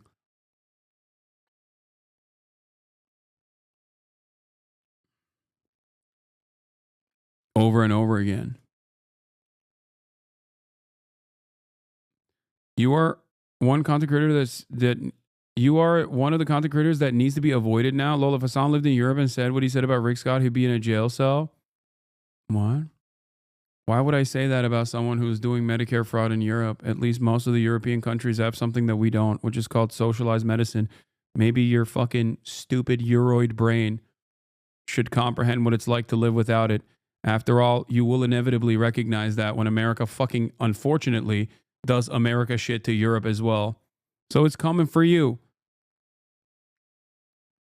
I thought Elizabeth Warren somehow made Kennedy look better. I wish she would shut up. RFK Jr. jumped 10%. Oh, this is a fucking... Warren is a fucking idiot paid by Big Pharma. This is an RFK Jr. supporter, dude. Hi, terrorist. This is fucking pathetic. More radical. Advocating for the killing of political opponents is pro-oppression. Dude, you are... a European chatter who likes RFK Jr., or maybe you're an American chatter who is LARPing as a European chatter.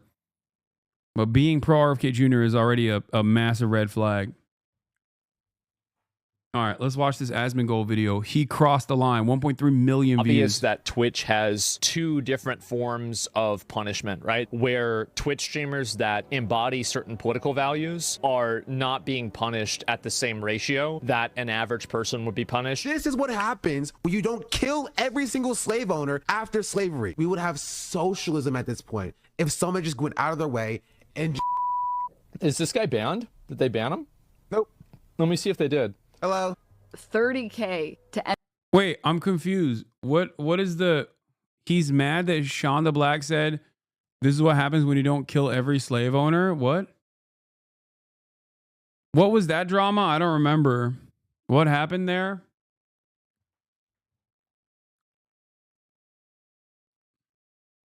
Literally put words in Sean's mouth? Yeah, what? Is Asmongold pro-slavery? Like, what the fuck is going on? I don't understand. Why are we going back to relitigate the Civil War? Like, what? My man went from, I'm apolitical. Also, I'm 99% sure the Holocaust happened to, like, honestly, you actually shouldn't kill slave owners because, I don't know, for reasons. Anyone who... Maybe I'm misunderstanding it, but the way maybe Sean said something else, but the way he framed this argument, like the way he cut this argument in here to be like Twitch has a double standard in terms of who gets banned and who doesn't get banned. I doubt that the apolitical centrist Asmongold, maybe he will, but I doubt that he's probably going to talk about the fact that 4 streamers got clapped for Sabra hummus, for saying Sabra hummus sucks. Okay? For 30 days. Asmongold literally said Palestinians are inferior people that deserve to be fucking genocided, and he only got 14 days. Okay? I think that's a long ban to begin with. Some might disagree with me, but as a content creator, I'm not super in favor of long and extended bans. Especially as a political content creator, I understand how much that will be redirected at me. It was completely unjustifiable, and everyone knows it was a fucking sham to ban the 4 content creators, one of which was Jewish, by the way. The one who made the tier list was a Arab Jew, okay? Banning them for anti-Semitism over the fact that they say Sabra hummus is shit. Because it is. Okay? It is. It is shit. Suck my dick. It absolutely sucks. It's the easiest item on the boycott, divestment, and sanctions list because it totally fucking sucks. Okay?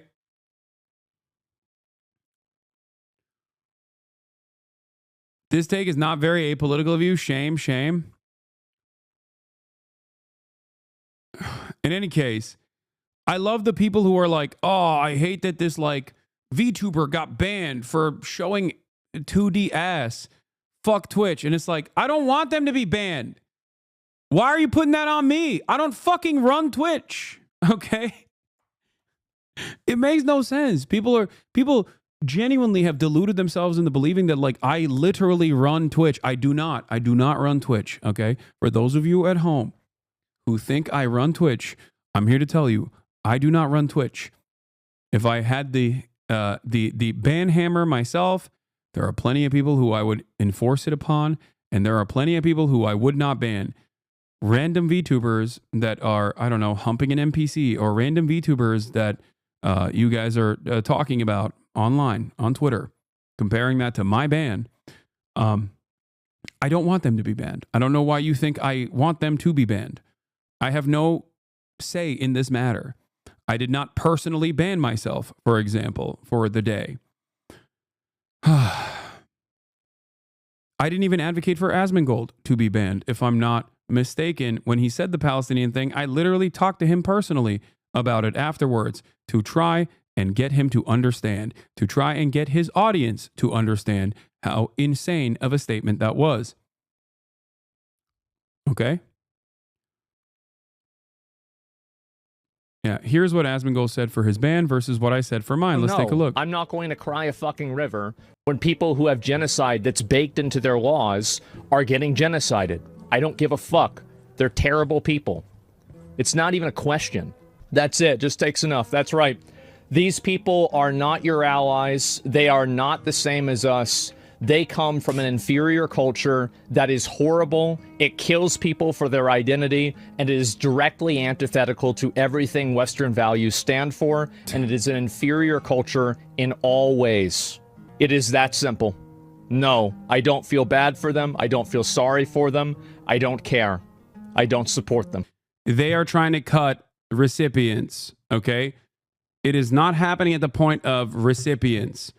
If you cared about Medicare fraud or Medicaid fraud, you would kill Rick Scott. The reason why I'm saying if you cared about Medicare or Medicaid fraud, you would kill Rick Scott is because, and not make him a prominent part of the Republican Party, is because he, to this day, is still also known as committing the largest Medicare fraud in U.S. history. They don't want to actually go after the medical providers or the insurance companies. Those are the people who actually engage in the fraud. So it's interesting to think that like Asmongold thinks that Twitch is doing favoritism towards me for this statement, while simultaneously, I guess he assumes that his ban was like far too long or something. But what I find interesting, and correct me if I'm wrong, there's some Asmongold crossover fans in here still to this day. I know that some of you hate watch him, and you shouldn't. I think that's a gross loser thing to fucking do. But I guess in this circumstance, I'm relying on you for additional context. What was Asmongold's take when Twitch banned 4 content creators for 30 fucking days right after they banned him for 14? Well, I guess he was banned in the process, so he didn't get to do commentary on that. Or 5. Sorry. Thank you, Frogan, for correcting me. 5 content creators for saying Sabra hummus is ass, which is correct. This was the peak of anti-Semitism.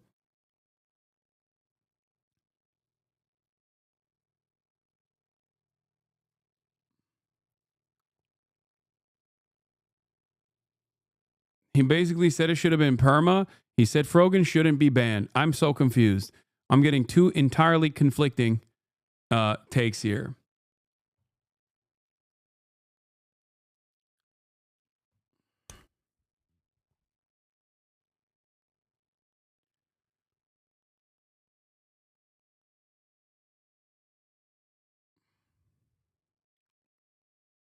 He said he didn't think Frogan should be banned. He thought they were doing a race tier list that was anti-Jewish. Okay, both of you guys are saying people are saying the exact opposite. My point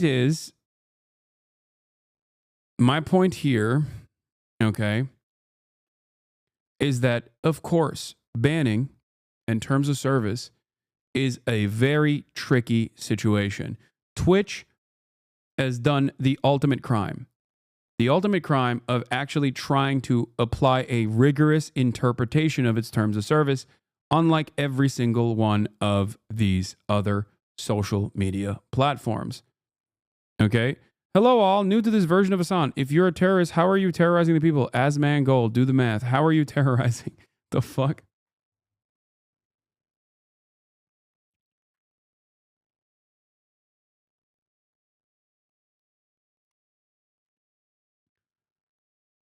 Asmongold actually defended you against this chat about this topic today. He said you can't blame Hasan for Twitch's decisions. He would say he disagrees with that ban length. He would use it to gloat about his balanced and consistent take on this. Okay. Actually, first time chatter, I doubt it. Anyway, let's continue. Banning him did good for him. He cleaned his house. It was disgusting before. I mean, I thought so too, but I was wrong. I think he went back to his old ways pretty fast. Like, That is my right. The tree of tyranny must be watered with the blood of tyrants, or however it goes. The tree of liberty must be watered with the blood of tyrants every now and then, okay? Shut the fuck up. Would you tell that joke about Donald Trump? Again, yes, I would. Then do it. I mean, again, the simplest answer, in my opinion, is most... But what is going on? People have made that joke about Donald Trump. Why is he acting like people haven't made that joke about Donald Trump? Like, obviously, after this fucking ban, God forbid, but like, what is this take?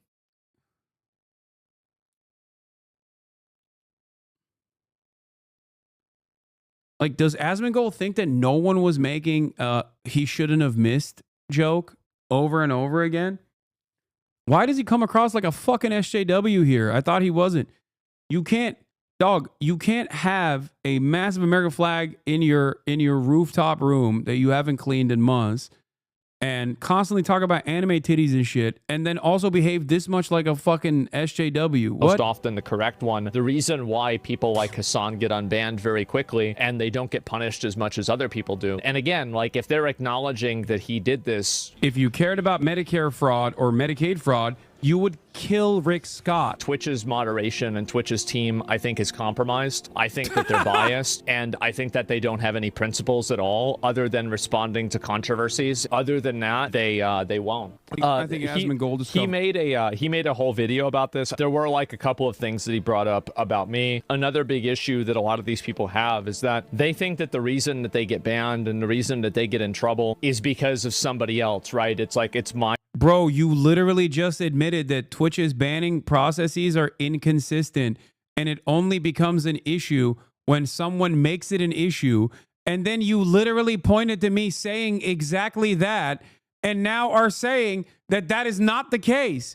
You just made the... It's 1 minute and 46 seconds in. How is this possible to undermine your own argument? Like, am I misunderstanding something? Maybe I'm misunderstanding something. He's saying Twitch's team, I don't think Twitch's team is compromised, for the record, okay? I don't think that there's like some kind of diehard liberalism going on. I think that they are trying to apply the terms of service to the best of their ability, because in the past, Twitch used to be the Wild West, and there were a lot of freaks on this platform, okay? A lot of freaks that made the platform very toxic. Twitch is owned by Amazon. Twitch doesn't want to come across like a platform like Kick. That's what happens when you don't have adequate moderation. That's it, right? It's perfectly understandable and perfectly desirable for a for-profit corporation under the umbrella of a mega conglomerate like Amazon to not want to have a Kick standards of no moderation whatsoever. But the part of the argument that Asmongold makes here that I agree with is that they do respond to people egging them on. They do respond to controversy such as this one. Okay? That's also, again, part of the process because they are under the banner of Amazon. They don't want to rock the fucking boat. They're a capitalist website trying to make money. It's not that hard to understand. Exactly. So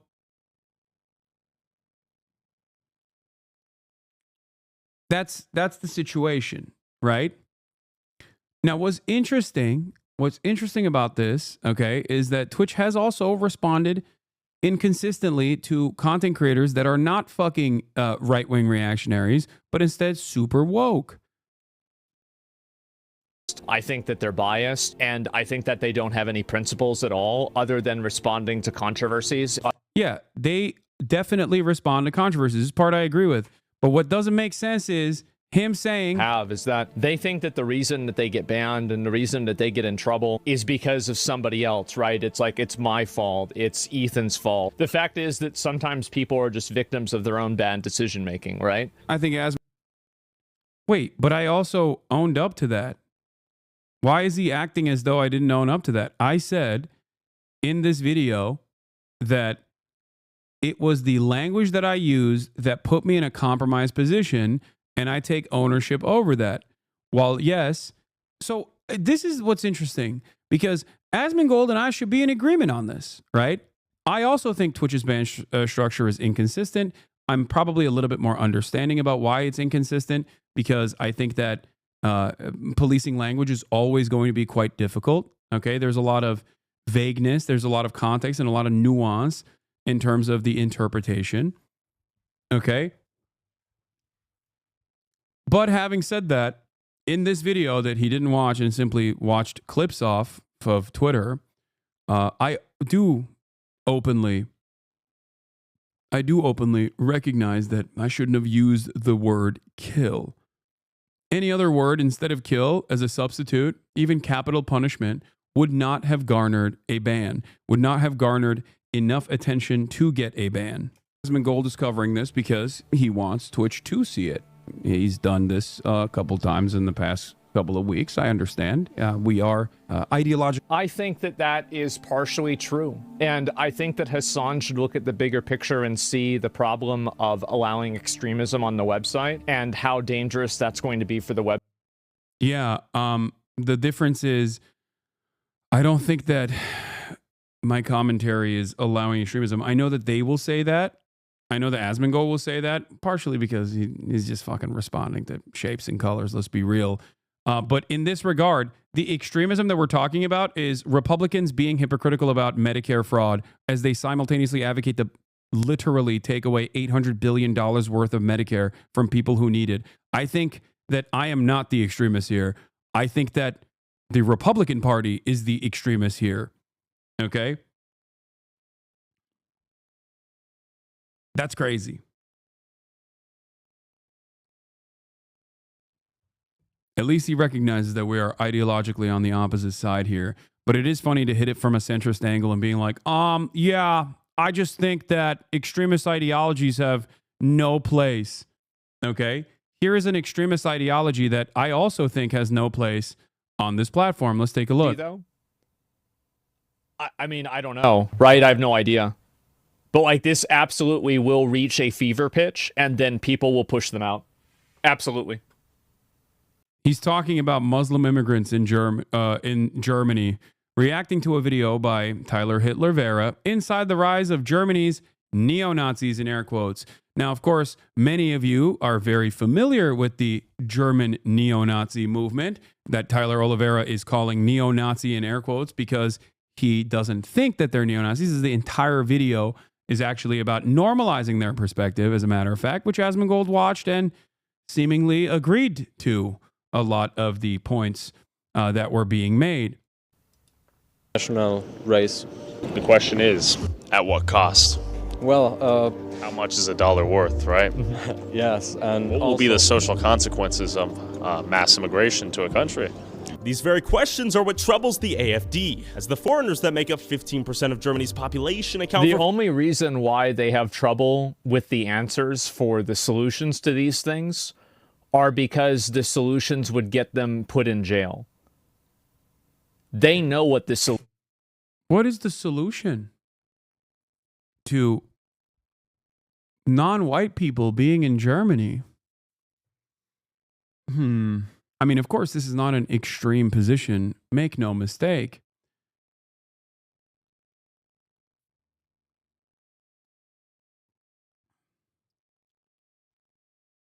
I don't know. Solutions are.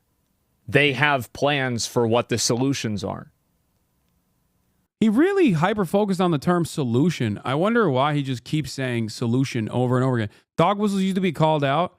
Yeah, it's just, I don't know. I wonder why he just keeps saying what the solutions are. I wonder what he means by that. They just can't say them. That's crazy, man. That's weird. 41% of violent crime in 2023, although some believe acknowledging these statistics is a game. Yeah. That's interesting. I wonder what that's about. Like, I wonder why he said that over and over again.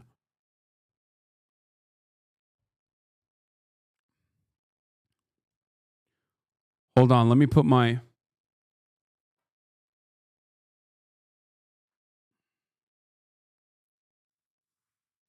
apolitical hat on real quick. Hey guys, apolitical guy here, apolitical Hasan here, Hank. Welcome. I am just a common sense solutions kind of guy. Make no mistake. Okay? Just putting the hat on while I cover this so that people understand. I am, after all, apolitical. I just care about big titties in video games. Yeah, Asmongold's reaction to pro-Palestinian demonstrators and the police response. Set a horrible precedent for future protests. What do you think they should do? That is a chatter asking Asmongold, what do you think about the chilling effect that this is going to have? Police brutality against peaceful protests for speaking out against a foreign nation that's committing a genocide. And Asmongold's reaction is, let's take a look. I don't really know what the options are, like what's on the table, but like, this is what would make sense to me. And like, I don't really know what I'm talking about, but it would make sense to flashbang and tear gas them out because that would lower the probability of like having an altercation between like police officers and the protesters. Because I feel like that's never bad stuff happens. I have an alternative solution, okay, which is to not do any of that and to let them fucking peacefully protest because that chatter was correct. The question he asked was, police presence is creating a chilling effect on speech. That is a direct violation of the First Amendment. Okay, flashbanging college students is only accelerating that. That is a direct confrontation. That is completely unacceptable. That's probably what they should do. And I think actually that's the cleanest way of solving it. Who is that right there? Who is that? That would solve. And law enforcement all within that area right now, but things are being tossed out as we speak. The screaming, the shouting, the fuck around and find out. Right here. That's right. How dare you speak out against Israel doing a genocide with our weapons? Fuck around and find out. Free speech warrior, by the way.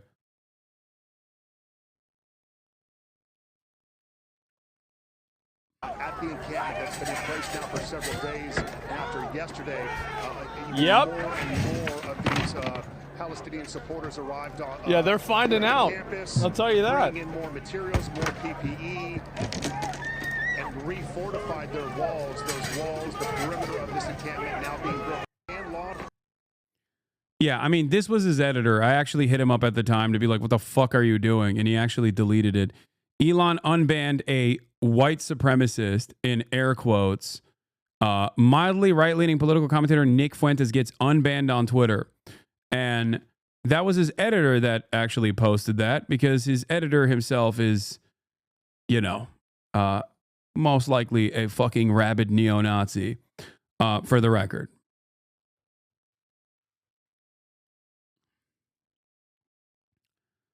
But yeah, make no mistake, Nicholas Fuentes is 1,000,000% a Nazi, a self-described neo-Nazi.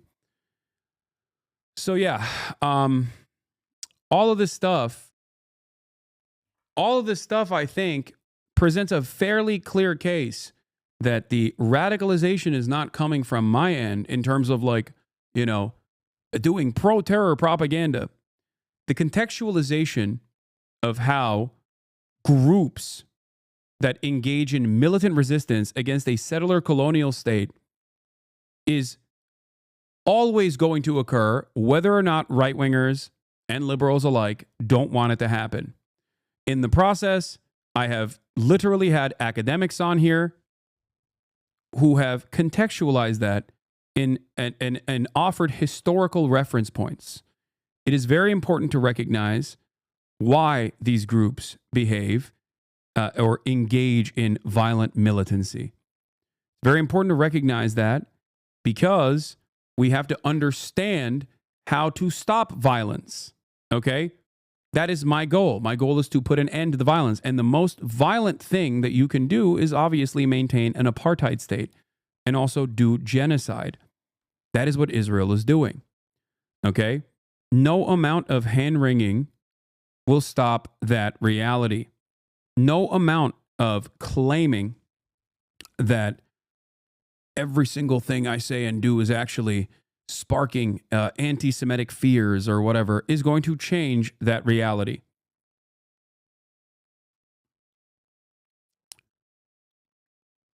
When Asmongold came out and said, there's a 1% chance that the Holocaust didn't happen. There's a 99% chance that the Holocaust did happen. I'm pretty sure.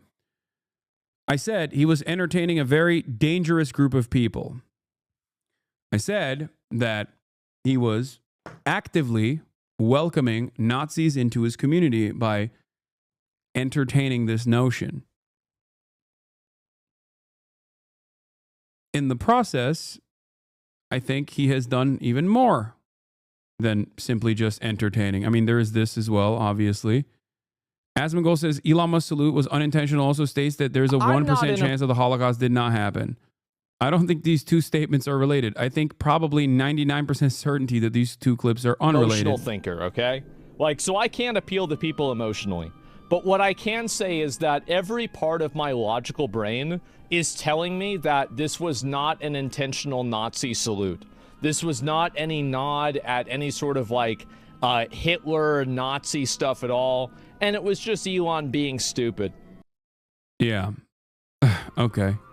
I'm not one of these Holocaust deniers. I think the Holocaust probably happened. I think probably 99% certainty it happened. And the... Yeah, and his mod said, come and salute your heart out the right way in our Discord. When you do stuff like this, you're trying to actively farm Nazis, okay? This pairs up fairly well with the whole... It pairs up fairly well with the whole... what was I going to say? What was the other thing I was going to talk about? It's not the AFD support. My brain is broken.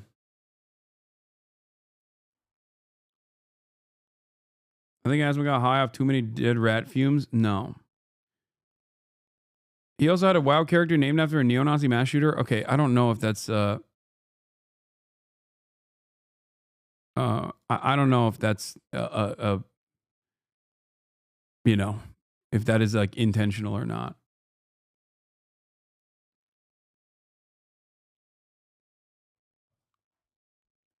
But what I will say is that, you know, he is playing a very dangerous game. It's true he admitted to it. Wait, what? Asmongold had a WoW character named Anders Nordic, the same name that neo-Nazi mass shooter Anders Breivik used for his WoW character? The fuck? Shadow Moon Valley, just to make sure that you know, just by doing this exploit, it's not really going to kind of throw you guys off of the leveling method here. Now, I do also have rest experience, and so you guys can kind of assume that, I mean, man, like this went so fast for me, like it was really no problem. Now, the other spot that I'm going to show you guys was on my Warlock, and I think I've showed you guys this before on another video. Yeah, I did, and it's over in Frostfire Ridge. Wait, what? No, it was the name that the shooter used in his game. He did. Here's his statement too.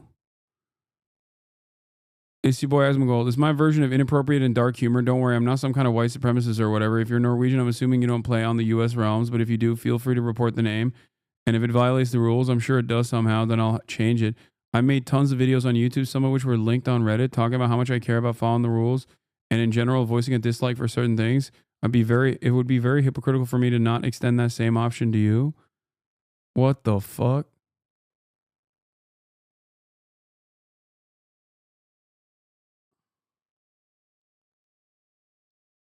What the fuck? This was 9 years ago. Knowing the name of the account the neo-Nazi used is deep lore. Jesus Christ, dude. Yeah, no, I mean, that's not an accident. It seems like he deliberately did that. That is fucking insane deep lore. It's not even crypto-Nazi shit. It's just like straight up white supremacist shit. He's like, I'm not a white supremacist. I just named my WoW character after one.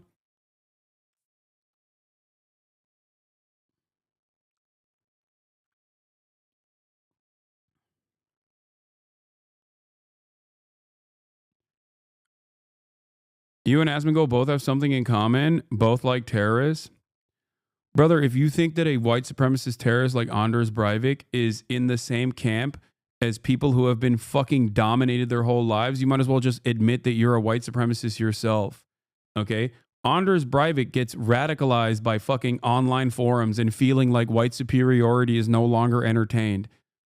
Comparing that to an entire generation that has been robbed of their fucking future, rising up against their settler colonial occupiers who have been killing their fucking families and creating a brigade of orphans is actually insane.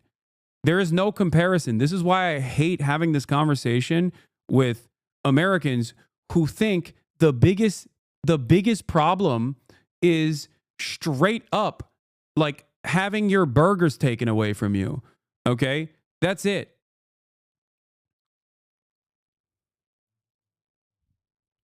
That is the problem.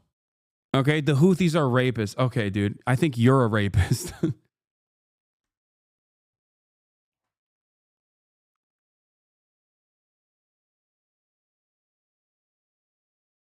It's insane. Like, can you imagine fucking turning around and being like, no, actually, the group of people that have been the victim of a U.S.-backed coalition force genocide are actually radicalized in the same... No, this is why the left can't work with you people. You work with terrorists. Objective centrist. I work with terrorists. I do not work with the Israeli Defense Force, and I do not work with the Pentagon. So no, I do not work with terrorists.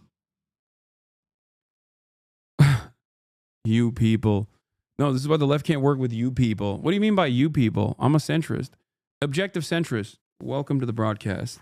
Welcome to the apolitical broadcast of another objective centrist.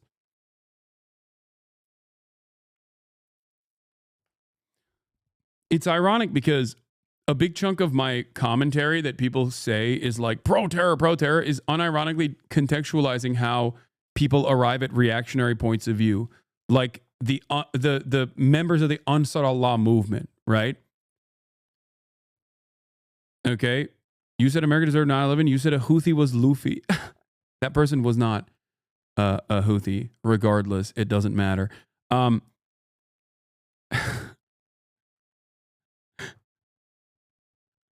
Ironically enough, I think Asmongold agreed with me at the time on the 9/11 stuff, but stop responding to bait. Okay. Yes, you're right. As an apolitical person, I must stop responding to bait and finish the Website video. as a whole. My opinion is that if they don't tone down extremism, what will happen eventually is that there will be an extremist event. That extremist event will cause Twitch to tighten up their policies and remove content that both he and I do. And if he can't see that writing on the wall, I think that he should pay better attention. Asmongold and I like that he's actively talking about like an adpocalypse, while also simultaneously egging on and hyping up a content creator that literally did the exact same thing. He like advocated for an adpocalypse. Ethan Klein genuinely advocated for an adpocalypse to happen on Twitch. He went so far as to say that Twitch was anti-Semitic. He engaged in vicious smears against this platform that both Asmongold and I are on. Okay?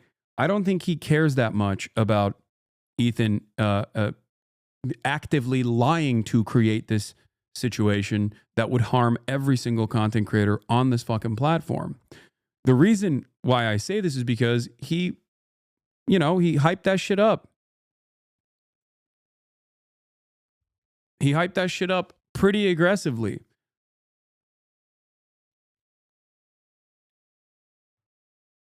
What is this? They tried to coordinate his unban months ago. It flopped. Got banned 3 or 4 days. Yeah, he also didn't he? Hold on. Because in plain English, put out a hit on Destiny. Holy shit, guys! If you live in Florida, I have an opportunity for you. If you want. By the way, this was a valid ban, and I think Michael from Pennsylvania also would recognize that. I mean, he jokingly put out a hit. It doesn't matter, jokes or not. understandable that he got banned on that If one. Twitch banned him, that means that Twitch knows that something happened that was wrong. And they are also acknowledging that for putting a hit out on another real person on a live stream with a $100,000 incentive, that only gets you a 3-day ban. This is insane. So I like that people point to this. The reason why I like that, and it's the same as like people talking about how I did a crime by doing an assassination threat on a sitting U.S. senator. If that was the case, I would be fucking arrested, dude.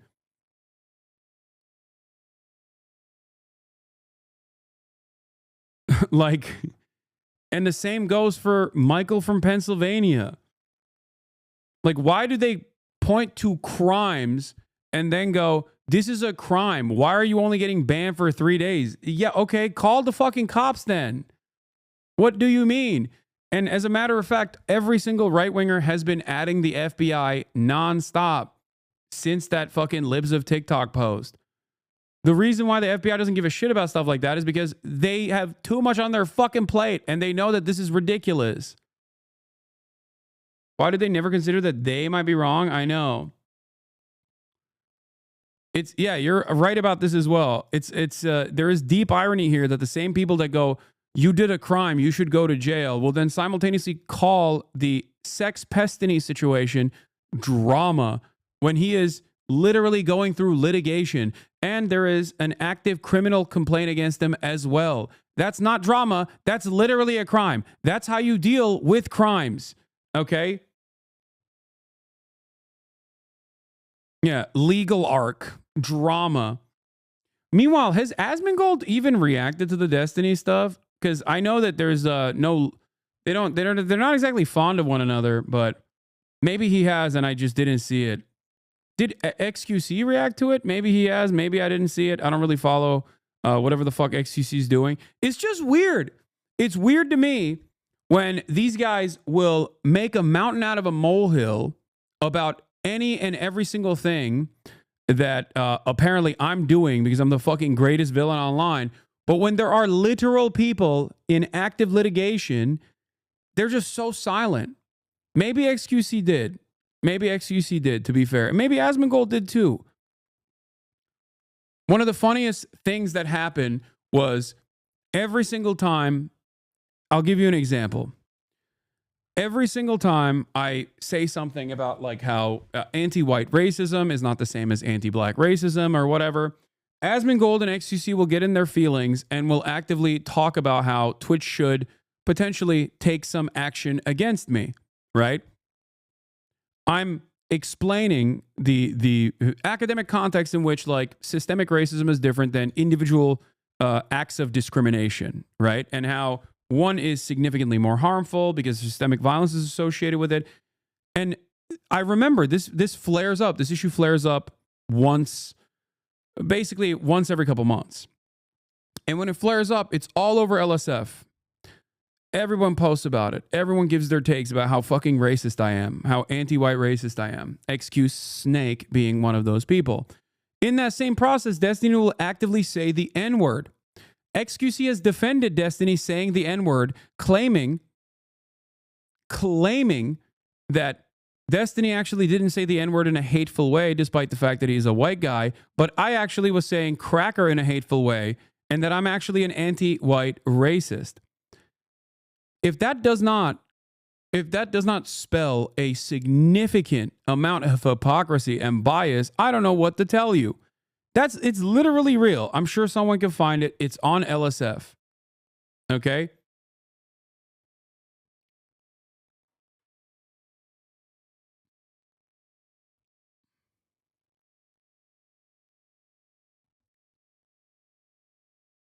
Just something to consider. Like, think about that. But recently, like, his takes are like fundamentally radicalized, and I think it's just, I don't know, dude. Like, I'm not even like trying to preach to the choir, like trying to make some shit. Like, it's like this. I love that at least like more than half of his community is saying recently, because it's true. Oh. If you consider my current takes to be radical, then you just have never listened to my takes at all or have understood it. With certain exceptions that I openly admit, most of my takes, especially on foreign policy and stuff, thanks for sticking around, identical to the past decade of public sentiments that I've expressed on the causes that I advocate for. Wait, this isn't the right clip. What are you talking about? Is it hateful? No. Why would I say it then? Dude. This is him saying, this is him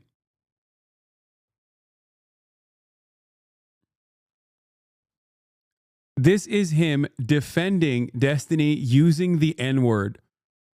Okay? If you want to understand the bias, especially when you consider how much XQ's been up my fucking ass about my anti-white racism or whatever. This was me in my Discord going, shocked that no clip of me saying I'm confused why Elizabeth made no stink about Destiny saying the N-word 19 days ago on his podcast made a fraction of the drama that was caused by Crackergate, though. XQC goes... Is it hateful? No. XQC. Why would I say it then? Like, what does that prove? How does that prove anything? What the fuck? What are you talking about that? If you are going to play the DLC, what does that prove? How does that prove anything? You skip. Yeah. Even his own audience was saying, XQC take brick wall. There's a reason why you won't say it. Say it, pussy.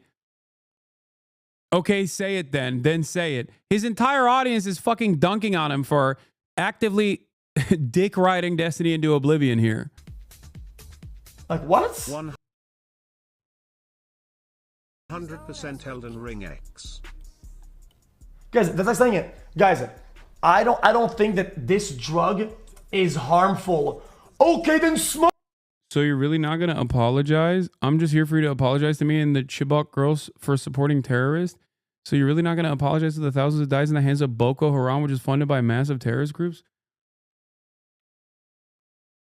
Huh?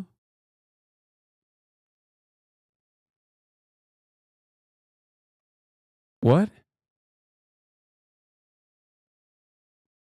Boko Haram? Brother, you need medication ASAP. When the fuck have I defended Boko Haram?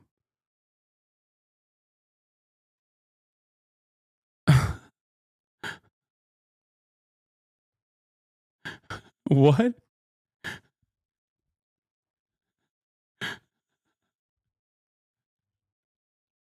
What is going on, bro? What? You support terrorists and a survived terrorist group that ain't okay?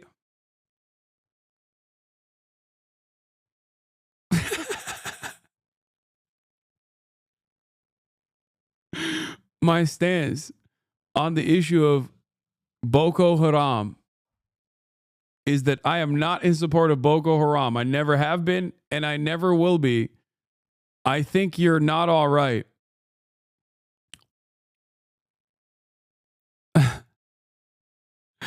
Man, you literally showed terrorists to your chat and called them freedom fighters. Someone who's being a terrorist attack, that's wrong. Please explain, because that's not cool for me and others that suffered under them.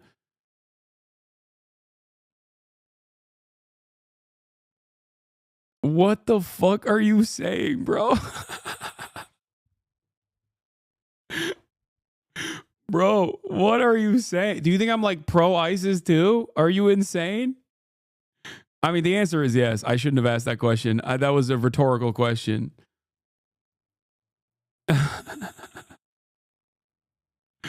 Anyway, getting back.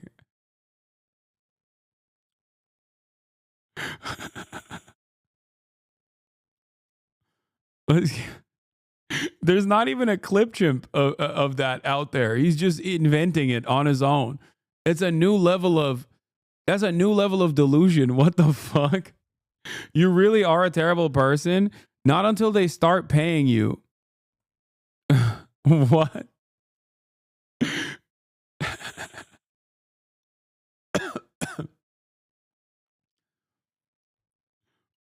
Do you think that in your mind, you're like, in your mind, I assume you think that like Iran or Hamas is, or the Houthis are paying me or something, and that I am unconditionally in support of them or some shit like that. Is that what we have seen the streams, bud? I don't think you understand anything that you're seeing. I think you are what we would call an easily tricked adult. Okay?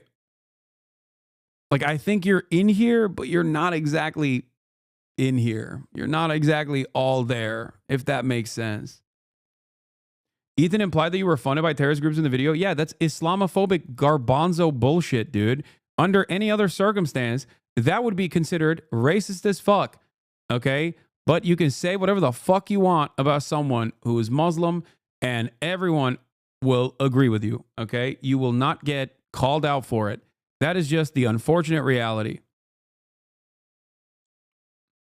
This is literally like your Oxbridge talk, the last one where the dude who came up got super angry at you and the entire room was laughing, cringing at them, but they just kept going and got angrier and angrier. I know.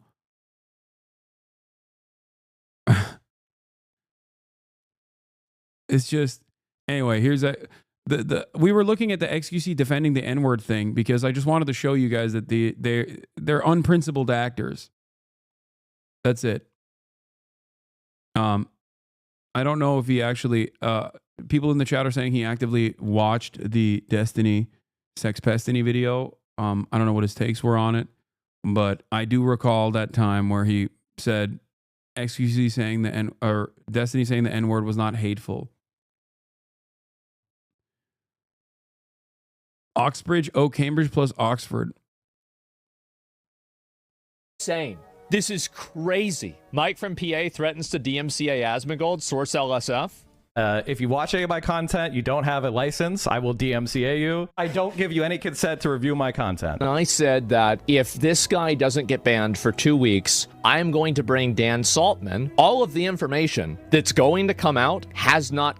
No way. No, dude. Oh, dude. Why didn't you bring the Dan Saltman information?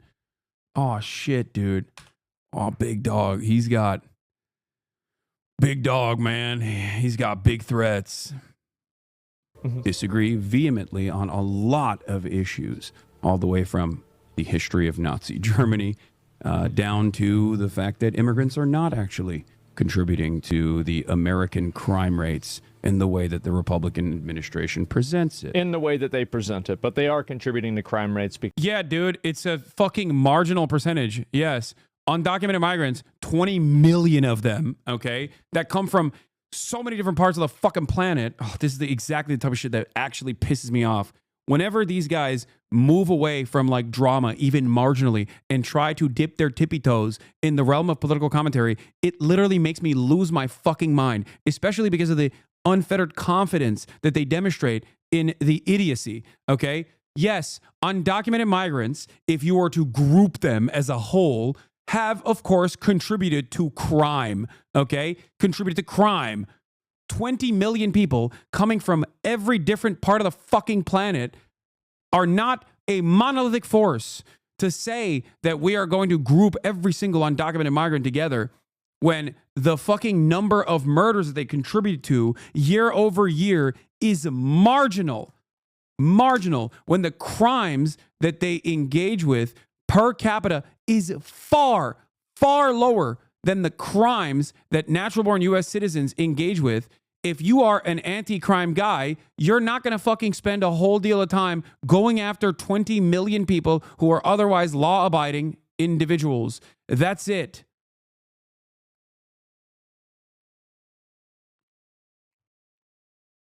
Because they're here illegally. And also, it's not immigrants, it is illegal aliens, which are two different things. Immigrants, illegal aliens, undocumented immigrants is just the appropriate term. Actually, according to the Customs and Border Patrol and the Department of Homeland Security, it's actually non-citizens. It's not even undocumented or documented immigrants. It's non-citizens, undocumented non-citizens, and documented non-citizens, for the record. That is the appropriate term. I'm using a colloquial term. You're using a term made up by some fucking weirdos who are like, oh, they're not human, they're alien. What is this correction? What is this correction from the non-right-wing, centrist political commentator? Excuse me, don't call them immigrants. They're aliens. They're illegal aliens. This is, again, it's a deliberate misunderstanding, a deliberate misinterpretation. Same as we disagree about the history of Nazi Germany. It's not a deliberate misinterpretation. What? No, they are immigrants. They are immigrants. Undocumented immigrants are immigrants. Documented immigrants are also immigrants. Many of the crimes that we're talking about are also... Why wouldn't he just talk to you? Fear of being embarrassed? Because it's much easier to fucking keep pummeling in your hug box. God forbid, you know, some of the people that are in his community go, oh, okay, maybe he's not like the most... Nobody wants to feel stupid, okay? That's it. I don't think Asmongold is a stupid person. I think he's a very smart guy. But he's not as knowledgeable as I am on virtually every single issue that he speaks on in terms of politics. So, of course, he doesn't want to fucking talk to someone who is knowledgeable, especially at this stage, because he is now firmly a right-wing political commentator. And if he does that, he's going to look fucking dumb. And his audience is going to think, oh, I don't actually know if you are a truly knowledgeable person on the issues that you speak of. I thought so because you were very confident. He will still retain most of his audience. Don't be crazy now. Okay, but he worries, I think, if I were to assume what his reasons would be, I suspect that is probably the reason why he doesn't want to talk. It's the same as Ethan. Ethan Klein has a much easier time deliberately fucking lying about what I represent. He won't talk to me in person because he's fucking terrified of talking to me in person. Because if he talks to me in person, his audience is going to realize, oh my God, Ethan doesn't know what the fuck he's talking about. That's it. That is the real reason.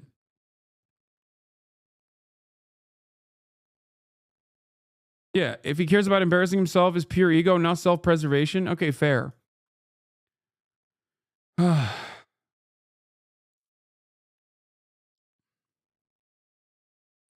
It's not even losing. I don't think it's even losing viewership that he's fearful of. I think it's his ego. He wants to preserve his ego. Also, they can make more bank off the clip back and forth. I know, I fucking hate that. Asman literally did the illegal immigrant versus migrant to respond to you. I know, I just saw him say that. The implication of that, right? A lot of implications here. We love implications. They're not destroying our culture in the way that Asmongold approaches the subject matter. I've never said it that way, by the way. That's not... Oh, you haven't. You've only reacted to YouTube videos that say that and agreed with them. Tyler Oliveira, the Tyler Oliveira Nazi video is a perfect example of this. Okay? He 100% has. We just watched one of his reactions to it. I mean, dude, hold on. Do you really want me to? I can find it.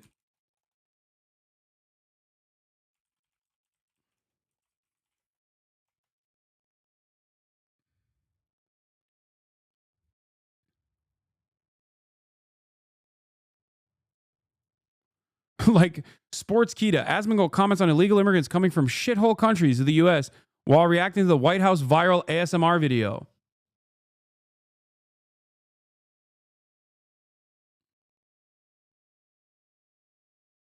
Sharing his honest thoughts about the situation, Asmongold stated that if he were living in a shithole country, he would attempt to enter America illegally. He's like, I'm going to be honest, guys. I was living in one of those shithole countries down there. I tried to get into America too. And if I couldn't get in legally, I'd get in illegally because I bet living illegally in America is probably better living legally. It's a crime of circumstances. Asmongold says he doesn't have emotional aggravation against illegal immigrants in America. I don't have like an emotional aggregation against these people, right? It's like you have to follow the rules. You can't have people doing stuff like this, but don't ever get me twisted and make me think that like, make yourself think like, I don't like these people. I don't care about this. Like, I totally get it. It's a crime of circumstances. Furthermore, Asmongold argued that employers who hire illegal immigrants should pay for their deportation flights.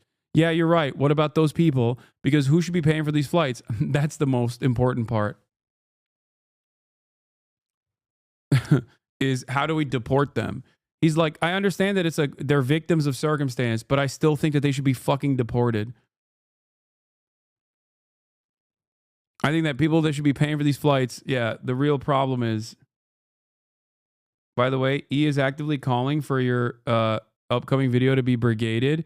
Make sure Theo knows how you feel about hosting a terrorist-adjacent creator.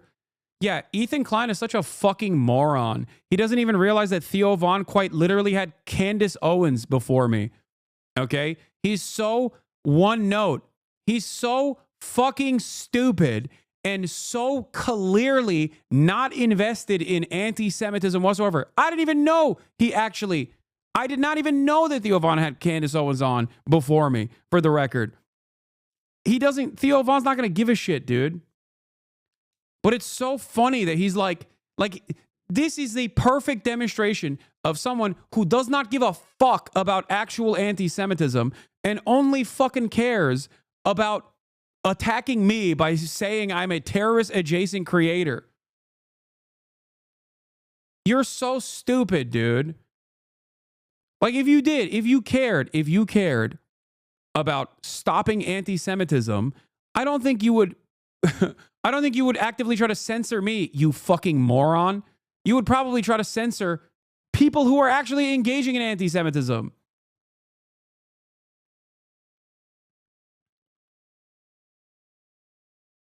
Bro took a screenshot of your minute the minute it was posted. Yeah, 1 minute in. Holy fuck.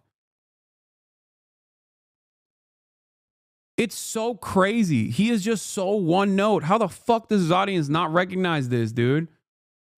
How does his audience not understand that this is a person who is hellbent on not actually combating anti-Semitism, okay? But instead is directly just personally looking to attack me every step of the fucking way. Get over it, dude. Holy fuck.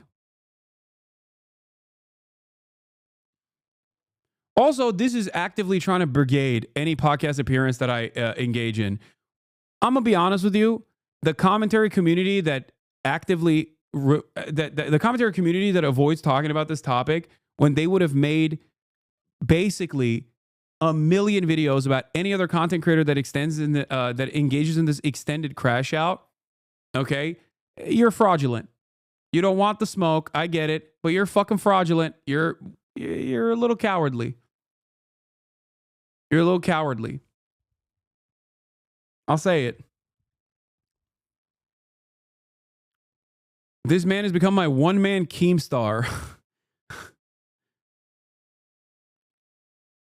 Are they brigading? I mean, he is. You bet your fucking ass. As soon as the podcast comes out, he's gonna post it and be like, "Go tell him how you feel about hosting a terrorist."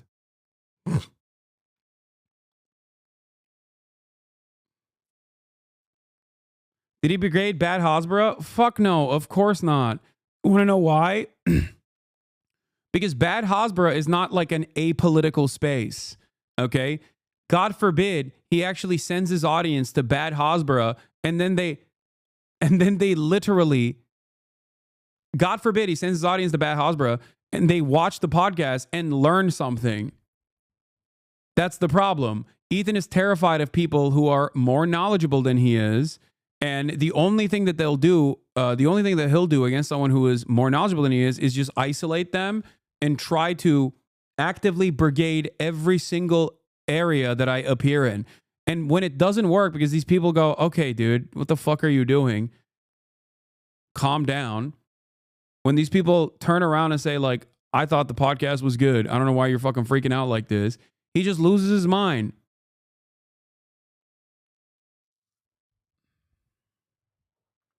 At what point do you get a restraining order? It doesn't work that way. We're public figures, chatter. Stop. Also, I'm not a baby, all right?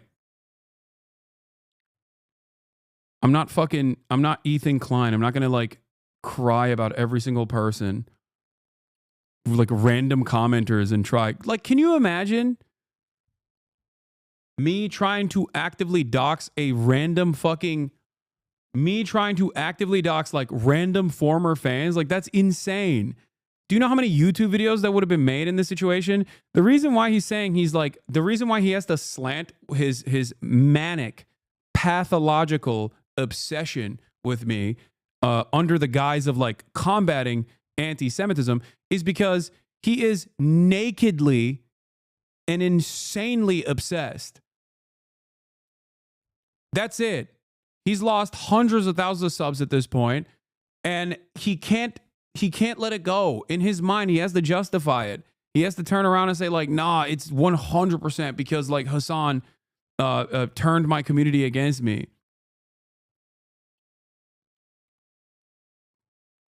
It's so wild, dude. I've said time and time again, I wish him well. And I still do, because I know that if he were to get better, he would just like stop doing this shit and stop going down this weird rabbit hole.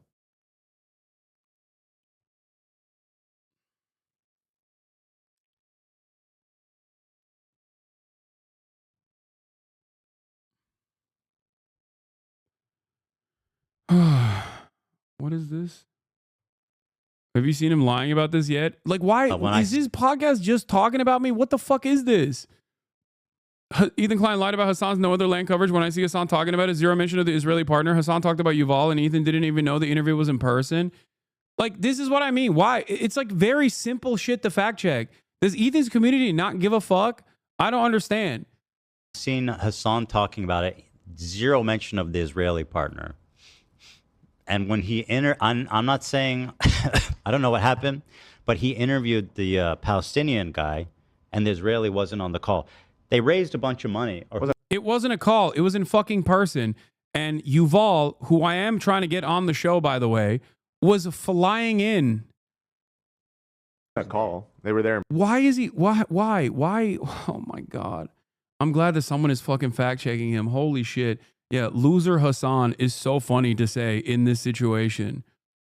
In person. They were there where in person? At Hasan's house. So the Palestinian director. Look at Dan's face.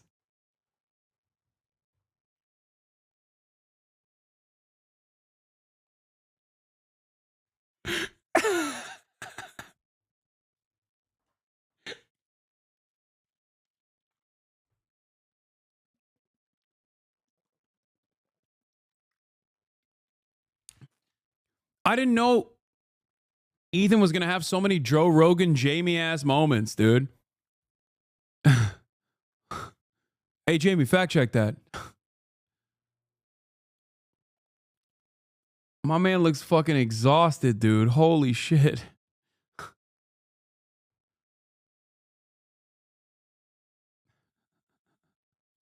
So the Palestinian director showed up at his house? Correct. Anyone else was with him? There were. To be frank, I haven't watched it. I just saw that he had him on the day before. So yeah, there was a couple of guys in there in the room. It could be the Israeli guy was like, "Fuck Hasan, I'm not going there." But I doubt.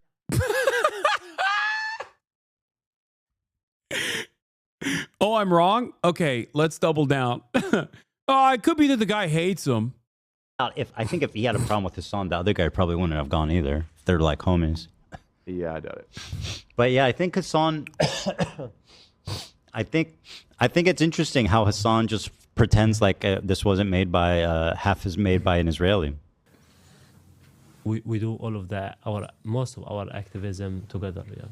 So let me ask you about that actually, because so Yuval Abraham played a role in this in the making of this documentary. I've actually really admired his work for a long time at 972 Magazine, Local Calls, another one that does a lot of investigative reporting on all of the horrible things that the Israeli military is doing. So anyway, it's just this really inspiring story of a joint venture between an Israeli and a Palestinian. Or it's just like there's no way that Ethan's community sees this stuff, right? There's no way that they are aware that he is just literally lying every single fucking day. Apparently, he talks about me every single fucking day. I didn't realize he was just like only talking about whatever the fuck I'm doing. How does this end with him? Like genuinely is scary. I think he's like a cyber stalker. He's gonna find a new victim eventually and move on. And I will be relegated to I don't know, one of the voices that they use on the soundboard eventually, every now and then.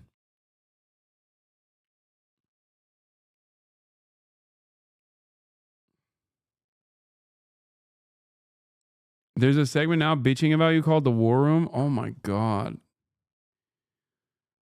Oh, I think also hyper focusing this on this kind of shit, like when Donald Trump is actively ruining the country and perhaps the planet, is additionally funny. But it's just like what we just showed. You know, you're not serious about anti-Semitism. You're just simply saying that you care about anti-Semitism because otherwise, most people would look at you and go, "Oh, you're just like pathetically obsessed with this person." It's very weird.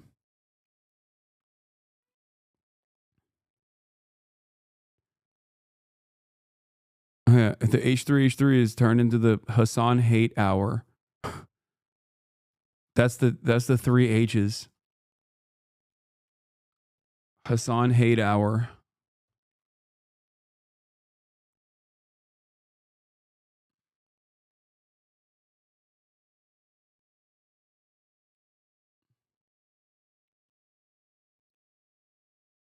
They trolled him with that segment about playing the title card soundbite over and over again. I like to believe they're subconsciously telling him how ridiculous he's being. I don't fucking know.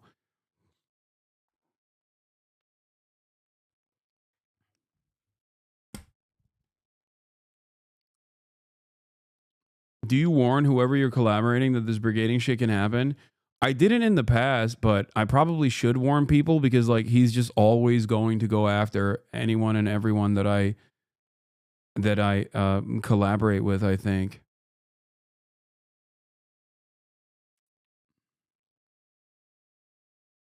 You have a bad habit of bringing streamers and industry colleagues onto your platform who are shills and snakes, dude. Yeah, I'm never gonna stop assuming the best in people. I don't give a shit. You know, that is a principle that I'm going to maintain.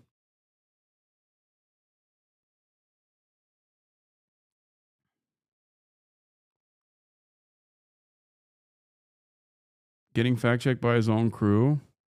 He's closer to them, but he's to Jeff Bezos. I'm closer to your guys' What the I'm not watching this, dude. Ethan Klein criticizes Hasan for saying he's closer to these incarcerated firefighters than Elon Musk, while at the same time not knowing how much they get taken advantage of and saying they shouldn't push for more pay. Yeah, I saw this before.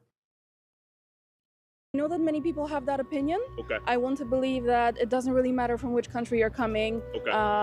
You know, if you apply to the culture. I don't agree with that. Like, you can't have a culture that stones women to death for adultery be compatible with a country that has pride parades.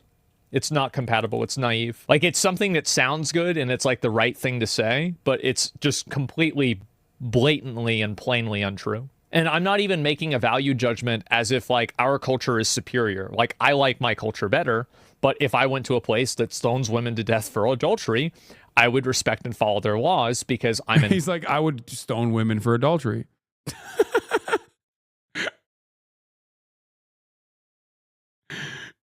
It's always funny because like Asmongold himself seemingly is not transphobic because he like will sometimes talk about, you know, he'll sometimes say things that are like he'll push back on transphobia, but his community on the other hand is like so insanely transphobic. What is this? Check out what he said at 2411. I bet it probably depends on where you're at. That's fucked up? Yeah, I don't know. Islamophobes. We are logical. So I think it's very important to have this discussion, our discussion, while eating. Okay. I tell you why. Why? Because it's so peaceful. Can you show around? Beautiful. How peaceful it is. One other point on the previous thing that I just mentioned, which was that Asmongold said he would respect other countries' cultures. And I think that is pretty funny, is that he recognizes that if he were to go to a different country, he's capable of conforming. But he doesn't think that immigrants are capable of conforming to his culture. That right there, okay? That right there, that statement right there, in and of itself, is demonstrative of the lack of care that Asmongold puts to his commentary. So much so that because he's simply reacting to whatever the fuck the right-wing position is in a somewhat positive and then sometimes critical fashion, no one in his community goes, wait a minute, but you just fucking said that you could assimilate to someone else's culture. So why don't you think that immigrants can assimilate to your culture? That's like, this isn't even a value judgment. This isn't even a disagreement that I have. Although I do have ideological disagreements with Asmongold, this is just pure stupidity. Like, this is a stupid argument to make. And the only reason why you would make this stupid argument is if there is some other underlying reason for why you think immigrants would not be able to assimilate to Western culture. Stones women to death for adultery be compatible with a country that has pride parades? It's not compatible. It's naive. Like, it's like he's saying it's not compatible, but if I was visiting a different culture, I would respect it. Okay, well, they would too. Unless there's something about these immigrants that are just impossible, that makes it impossible for them to integrate into Western culture. Which is, of course, obviously the entire point of contention with this video that he agrees to. Okay?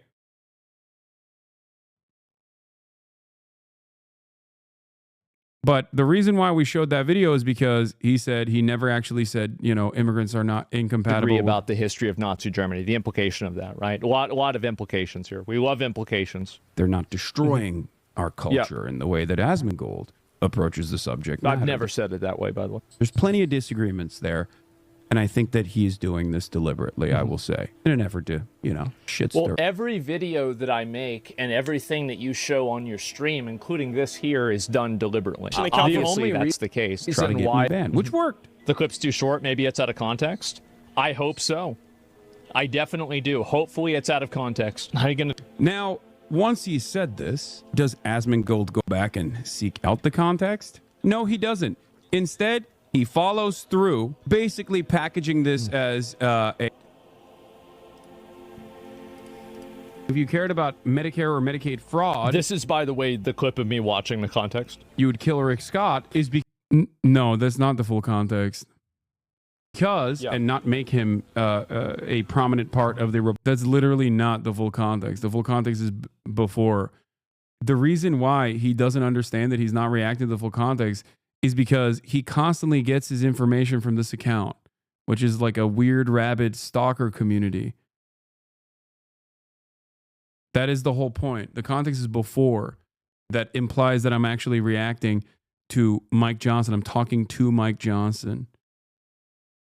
Republican Party is because he, to this day, is still... Yeah, this is the video of me watching. Also known as committing the largest Medicare fraud in U.S. history. Yes. Oh, God. What are we doing? What is this, bro? Are you kidding me? So this is not him reacting to the context. The context of this that would help him understand my argument here or what I was saying is before the clip, not after the clip. Okay? You are not watching the source material. I, on the other hand, did watch the source material, as in this video that Yeet is showcasing on his Twitter page. Anyway, it doesn't really fucking matter. It's all good. Context makes it worse. It's disappointing to see him. I did. You didn't. The point is before the clip, not after the clip. You didn't look for what I said before to understand that I wasn't saying you, the audience. I was saying you, Mike Johnson. Not that it matters because, like I said, I've already taken ownership over using the term kill, saying that I should not have used the term kill. You do know you were watching a clip that starts with him watching without seeing the beginning? It's from his YouTube video, chatter. Look at the context. There's a video of me looking at the context. The context makes it worse. I don't think the context makes it worse. How does the context make it worse? Can you explain to me how the context makes it worse? Yeah, I'm also literally hovering around Mike Johnson's face when I say you. There's not really much more I can do in terms of context. This is one of the most annoying aspects of people getting duped out of clips. And I do this too. I will take ownership over that. Okay?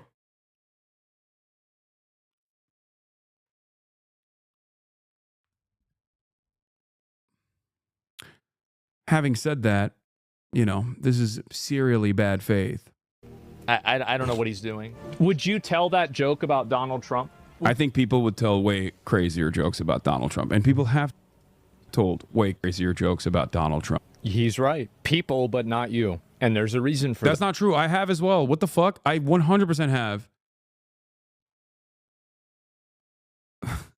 I covered it in real time on the day of. That, and you know that reason. Everybody knows that reason. And that reason is why you got in trouble. You're okay, I take great disrespect. Okay. All right, I'm back. Hold on. I take great disrespect at Asmongold disparaging the #1 Ryan Ruth, the head of the #1 NATO defender Ryan Ruth fan club. Okay? I take great disrespect. Put some respect on it as I am the leader of the NATO voter constituency. The only NATO voter, Ryan Ruth. I also take great disrespect about Asmongold not knowing about Ryan Ruth in general. You're absolutely right that yes, there are other people on the internet. I'm apolitical, that but I love NATO. Crazy stuff too. That's absolutely true. I think he's right. And again, you don't actually think this isn't a call to violence. What you think is that it's not a big deal. My statement was hyperbolic. And also, did he ever delete that tweet, the makeshift gun that they used to kill Shinzo Abe? Twitter made him delete it. Right. Okay. Yeah, Twitter did make me delete it. I think it was pussy shit. Comedy is legal, by the way. Comedy is legal, folks. Asmongold supporter Elon Musk made it legal. Turns out what they meant was, 56-year-olds are running around saying the R word, but, any other type of comedy, God forbid, that's not legal. That's very much illegal. Okay, so it's a pattern of behavior. But the intention of it was not a call to violence directly against a sitting senator, but instead was to show the... That's good. That's good, but it did sound like that. Oh, so you understand the context of it, and you're still saying, well, it sounded like it. Okay, well, I recognize that it sounded like it. All right. It sounded exactly like a call to violence. Like, if you read the chat after that, I would say that a lot of people were probably thinking the exact same thing. That's what they were typing in his chat at the same time. Yeah, they're saying, oh, damn, are we prosecuting Rick Scott? Like, what the fuck? They're literally... they're straight up... Thank you for clarifying. These assholes just want to cut recipients. Scream the truth, brother. Like, what do you mean? The chat is not even showing what he says it's showing. Thinking the exact same thing. That's what they were typing in his chat. Like, what the fuck?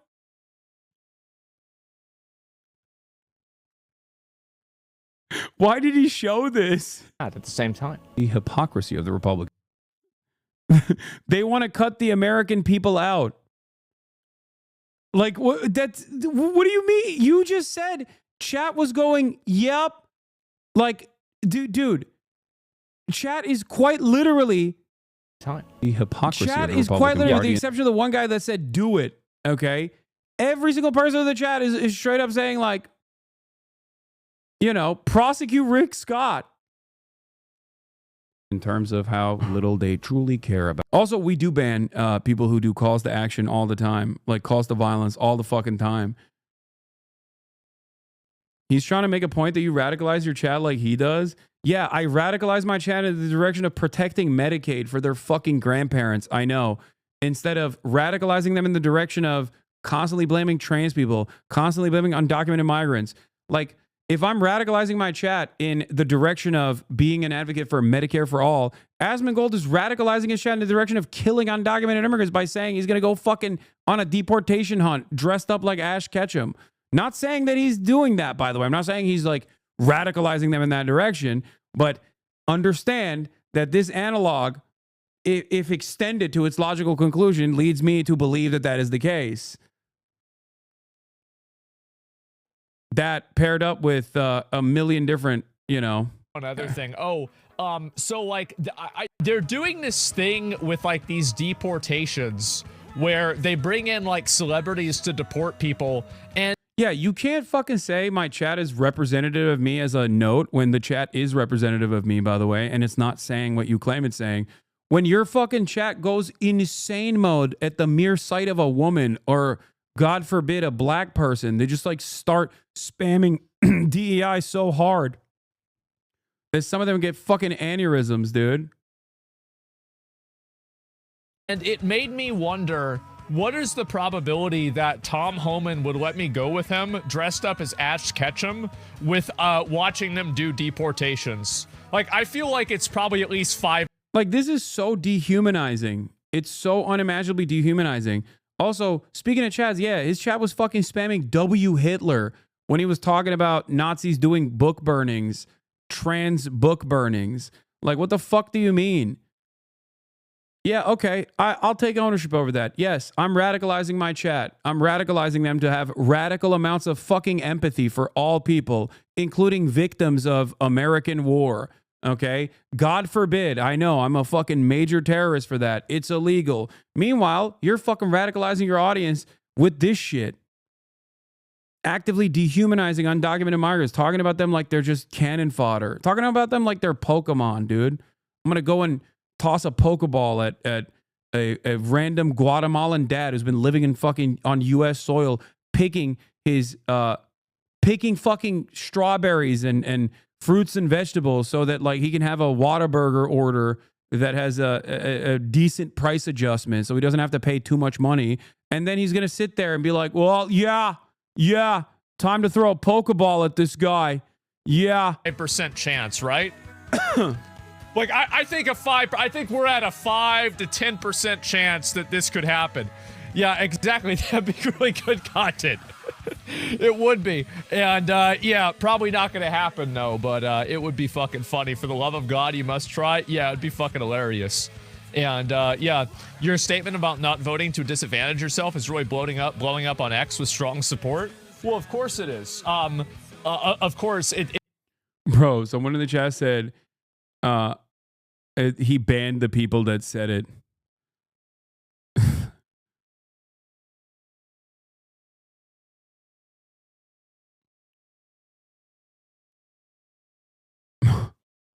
Damn, a lot of bans were dished out on that day, I think.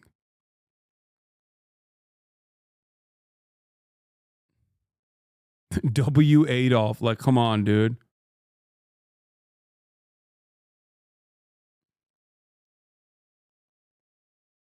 He banned them after the clips of it blow up. Oh, let's see. Let's see the next time he talks about that. This is the VOD. So the post, this is the VOD. So the post that didn't get banned or deleted. Yeah.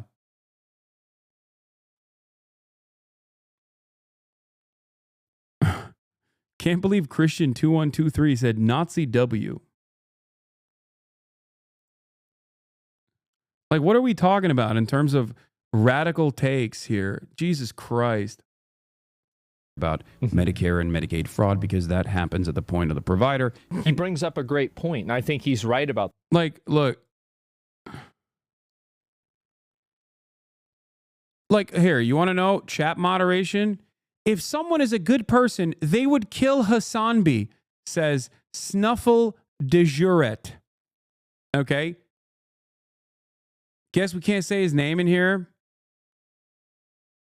I just randomly stumbled across that. It's not like I was actively seeking this out. I was like, what is his chat saying in this process?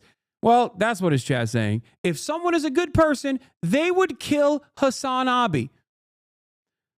Lo and behold, of course, and this is not, I mean, if you've been in here for a long enough time, You've already seen this. Every time Asmongold makes a fucking YouTube video, we know immediately, not because I'm aware of when Asmongold uploads videos or whatever, but because immediately people come in here to be like, hey, terrorist supporter, it's time to fucking kill you. I can't wait to find you in person and murder you dead.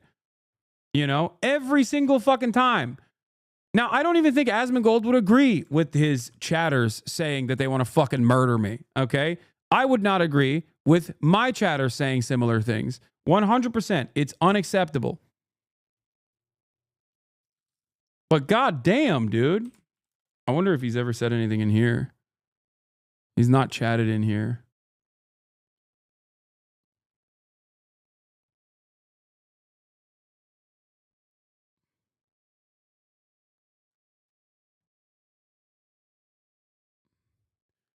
I mean, a lot of this stuff, to be fair, is scary, I think. Not the fact that his audience is saying that they want to murder me. That I don't fucking give a shit about. I hear that every day. Who cares? But it is scary that you know, large content creators are just like actively entertaining. Large content creators are actively entertaining insane sentiments like this. He isn't holding you accountable for what your chat said. He was trying to prove a point that your chat also thought you were making a call to violence, except that point is incorrect. Literally evidenced by what he showed as the I'm unbanning that guy.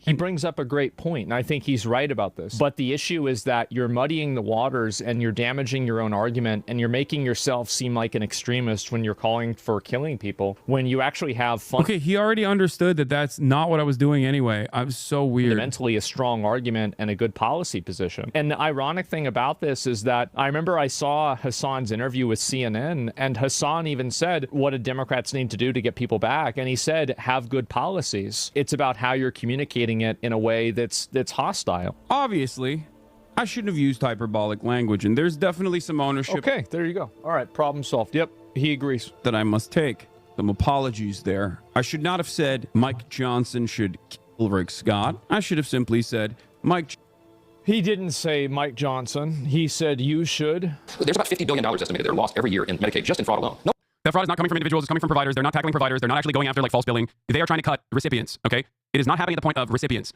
If you cared about Medicare fraud or Medicaid fraud, you would kill Rick Scott, okay? And I think that that's what was communicated to the audience, because the audience was spamming things like Luigi. Johnson should punish Rick Scott, perhaps with the, you know, maximum punishment, whatever that would be. Right. Wait, what? That's what was communicated to the None of them are saying the audience, because the audience was spamming things like Luigi. Johnson, Luigi's fate is the only person that fucking says Luigi when 2016, 2017. You are literally hovering with your mouse. I know.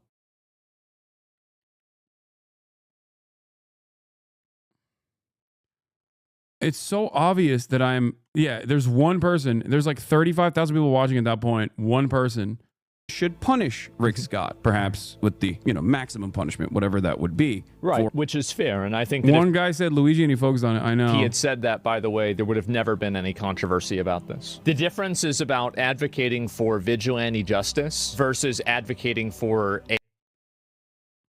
Yeah, see, people in his chat are saying when he said you, he was literally talking about the dude on screen. Maybe it's okay to admit he's a legit POS. A criminal process. He knows exactly what he was saying. What little I know about the guy, he seems like trouble. You can be hyperbolic. People do that daily. It's what he said. Max punishment is death. You can never hate Lazan enough. I actually have the same opinion, is that the people that run companies like this should face personal charges. I just don't think you should advocate to kill them. And I try not to go too like super hard on it. I'll link you guys the video real quick before I get into it. And he's linking the Ethan Klein video to his audience because, you know, to show support. Yeah, there's the video. It's the Ethan video. Perhaps this is the reason why Ethan Klein doesn't talk about Asmongold and his apologia for certain regimes of the past. You know, which one? Just let me intervene for one singular moment because my brain is melting. The assumption is that Asmon is linking H3's video to his chat because he's collaborating with Ethan Klein to take down Hasan. And why is this fucking random editor trying to tag team here? What the fuck is going on? He's linking the Ethan Klein video to his audience because, you know, Ethan Klein, if held to the same standard that he holds me, if he held Asmongold to that same standard, he would be going fucking crazy mode on a daily basis. Okay? This isn't my own. This is not about my assessment of what Asmongold has said. This is simply about the nature of Ethan's mania. Okay? What do I mean by this? Ethan Klein has spent months and months and months on end claiming falsely that I am anti-Semitic. If he can say someone like myself is anti-Semitic after I have spent a decade actively combating anti-Semitism, okay, then his metric for anti-Semitism should possibly cause him to lose his mind about Asmongold saying, I'm 99% sure the Holocaust happened. Okay? That's my point. That's my point. And I think that's a valid point. The point isn't even about Asmongold. It's more so about Ethan in this regard, is that he doesn't give a shit about any of the stuff that he talks about.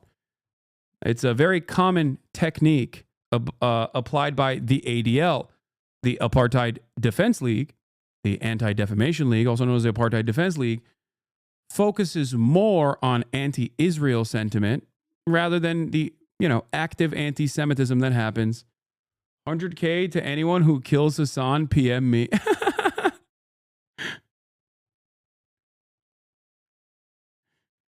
This guy, 2024, man, if I felt played like that, I'd knock the fuck out of that dude.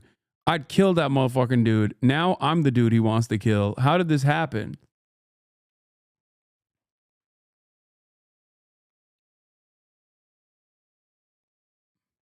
Bro, you have an account that you've had since 2013. Why are you burning that? You're going to get a fucking site-wide ban, dummy.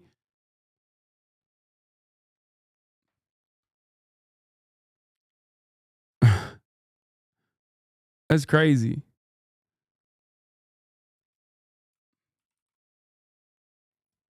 Dude went to TwitchCon. Yeah, that's crazy that this dude went to TwitchCon and now he's over here talking about how he wants to fucking kill. What's the website to seek to look at other people's chats and other people's what you don't understand is Asmon didn't make Ethan feel like a fool, and that's all he cares about. Like a lot of wannabe comedians, his sense of self-worth being under fire is why he's losing his mind over you, and is absolutely not a legitimate concern about anti-Semitism.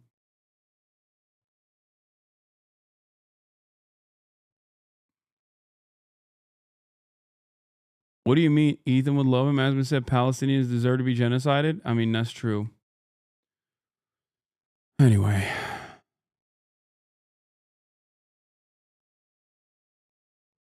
Asmongold's chat is not on that site. Oh.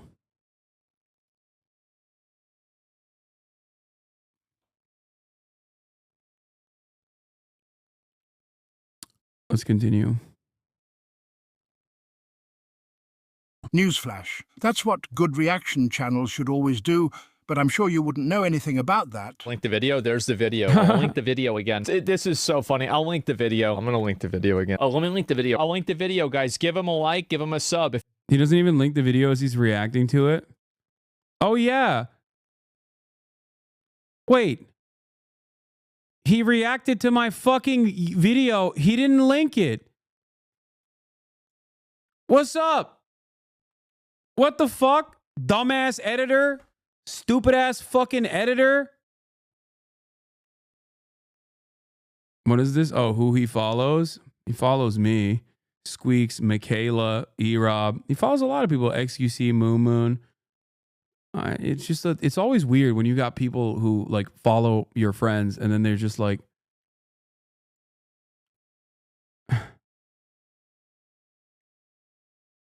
He reacted to the Yeet tweet. Okay, well, why? He reacted to the Yeet tweet on other videos that he was watching too. The fuck? I also react, for the record, and will actively promote the videos that I react to. For the record.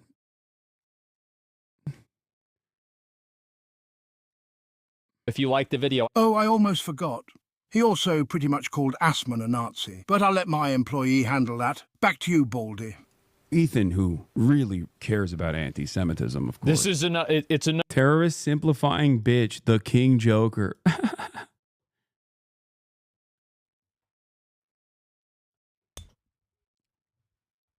I think you're forgetting that I'm wearing the hat.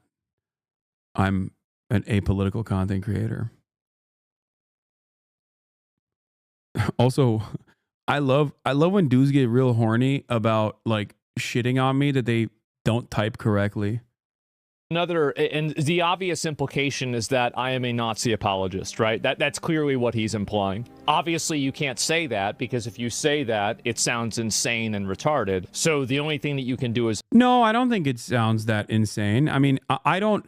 The only reason why I don't say that is because I still don't believe that. I think it's something different. It's someone who is entertaining this kind of sentiment specifically because you get a lot of hype out of it. That's it. And it doesn't really matter whether you are a legitimate ideological Nazi, a committed ideological Nazi or not. And I've actually changed my mind a little bit since the Anders Nordic thing, which is weird for sure.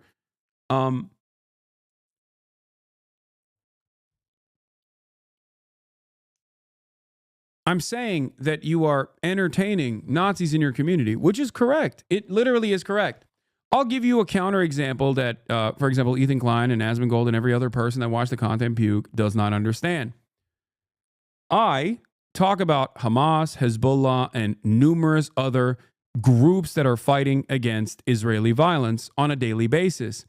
But the first sight of anti-Semitism in this community, I do not entertain it. What do? I pull that person. If the mods don't ban them before I can get to them, I pull that person to the fucking public square and I ban them. Okay? That's the difference. That is the difference. When someone actively will say some shit about Jews or something that is anti-Semitic, I will openly humiliate them, explain to them why they're wrong, and then ban them. Because I don't entertain that kind of thing. I, for example, wouldn't do what Asmongold was doing, actively saying, come join our Discord by, you know, if you're a salute enjoyer, come join our Discord or whatever the fuck his mods were pinning in the chat. Like that is entertaining Nazis. And for the record, before people ask like, whoa, what about entertaining Hamas? What about entertaining Hamas? What about entertaining Hamas? I do not, and I stand by this for the record, I do not believe that the Palestinian militancy, the Palestinian resistance groups are operating on the boundaries of anti-Semitism. What is this? You're a fucking asshole. I do not think that their primary function is to be anti-Semitic. I think that they are an emancipatory group through and through. And there are certainly things that they've done that I do not agree with. Okay. But having said that, I do not think that their primary function or the reason why they're doing things is because of pure anti-Semitism. I think it's fucking stupid. And I will defend that every day of the goddamn week. Okay. That's it.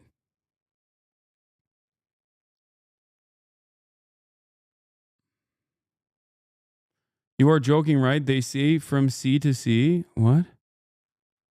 You mean from the river to the sea? I say from the river to the sea, Palestine will be free. I always say that. I'm not going to censor emancipatory slogans because the oppressors are upset about it. It hurts their fucking feelings. You didn't even get the actual statement correctly, unless you're talking about America, because Americans say from sea to shining sea. Imply that and hope that the schizos that watch the video will get the message. That's why he constantly comes after me, someone he knows has a long track record alongside him at times, attacking anti-Semites and explaining to people what famous dog whistles are and things of that nature. But that'll be for a different day. People are so ideological. It's ironic that he brings up dog whistles because this is exactly... didn't Twitch ban the word Zionist and using that? Yeah. I'm realizing that like a big chunk of the people that I'm duking it out with are just not really interested in the context of things. Like, Zionist is not a dog whistle. Twitch capitulated to the fucking ADL because Ethan was crying over and over again, and the ADL kicked in. Okay? The ADL came in. ADL is an institution that I don't think Asmongold likes either, by the way. I wonder what his fucking chat is going to say about that. It's not because people were hatefully using Zionist as a substitute for Jew. Okay? Zionism is akin to Nazi ideology. That's the truth. It is a fascist ideology. That's simply it. Saying F the Z word, okay, I don't want to get fucking banned again, is akin to saying fuck Nazis. That's it. Or saying fuck fascists. The overwhelming majority of Zionists on this planet are not Jewish, okay? The overwhelming majority of Zionists on this planet are Christians. That's right. The overwhelming majority of Zionists in the United States of America are Christians. They are not Jewish. As a matter of fact, Zionists, Christian Zionists, evangelical Christian Zionists far outnumber the number of Jews in the United States of America and even far outnumber the number of Jews across the board, Zionist and anti-Zionist. So yes, Twitch making this clownish capitulation to a silly campaign conducted by organizations that they just want to fucking, get off their back does not change this reality. That as a slur because his chat was using it as a dog whistle to be... No, they weren't. You're fucking lying. You're lying pretty aggressively, as a matter of fact. You're lying in an incredibly gross fashion. You should know better. That is disgusting. Straight up. That is a disgusting lie. Why are you arguing with a dude who hasn't changed clothes? Because the dude who hasn't changed clothes commands a fairly large audience, and every single time he makes videos like this, they come in here and tell me that they want to kill me.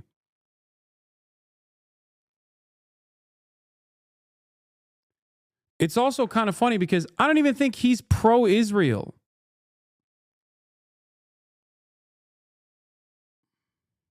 Anti-Semitic. I feel like we want to talk about dog whistles. I mean, that's a pretty big one, right? I think that's just a whistle. Let's see here. We got one more. Oh, okay. This is an incredibly cartoonish display of the false principles that Asmongold claims to espouse. Okay? He says he's Mr. Free Speech, and then he fucking does this nonsensical bullshit. Okay? Complete and utter bullshit. Zionist, your chat was using his dog whistle. Get the fuck out of here, dude. Get the fuck out of here. How many videos has this guy done about the ADL because they went after Steam? And then all of a sudden he's like, no, the ADL was based on this one because he came after Hasan. You mad? Yeah, I'm mad about the fucking hypocrisy. Get cooked. Yeah, you're right. I'm cooked. Are you a fucking animal? Like, are you like a dog? Do you only respond to shapes and colors? Is that what's going on here? You're like, oh, got him.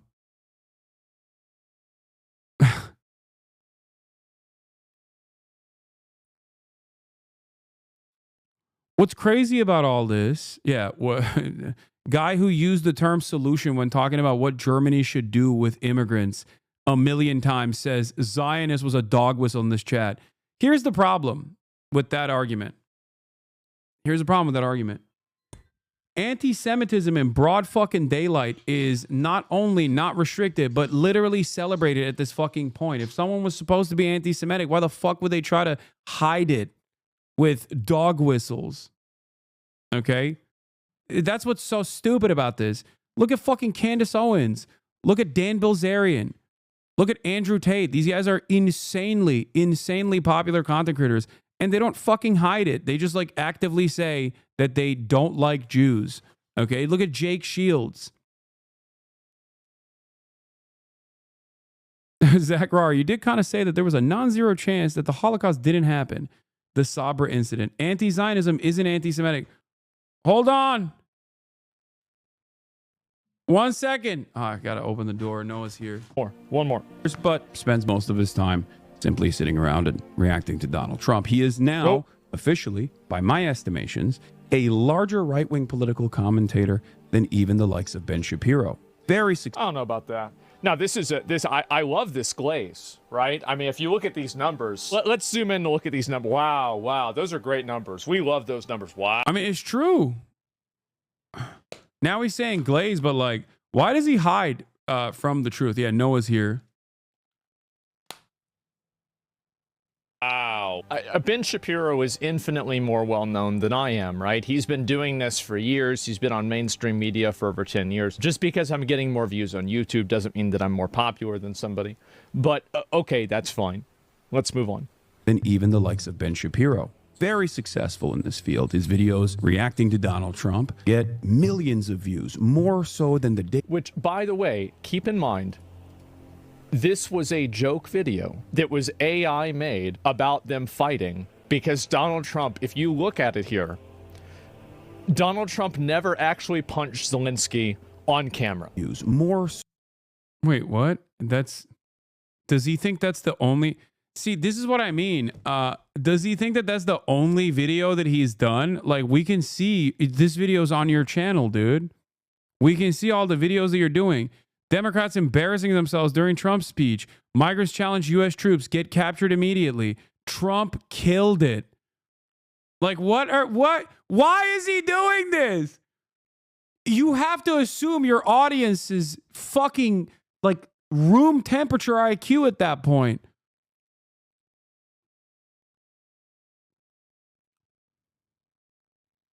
What the fuck?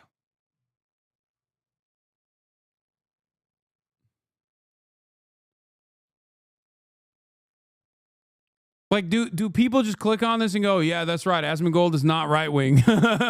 He's not a right-wing commentator. So than the Daily Wire could ever dream of. Asmongold also is the largest. Well, the reason why the videos are so popular because they're not necessarily coming at it from a right-wing perspective. Oh, it's because he's a centrist. That's why. That's fucking why, dude. Shit. They're coming at it from a nuanced, balanced, reasonable perspective of what I believe to be the average American. And I think that those videos, the reason why they're so popular is that even if people might disagree with the conclusion of them, the video is still respected as an attempt at truth. And I think that's...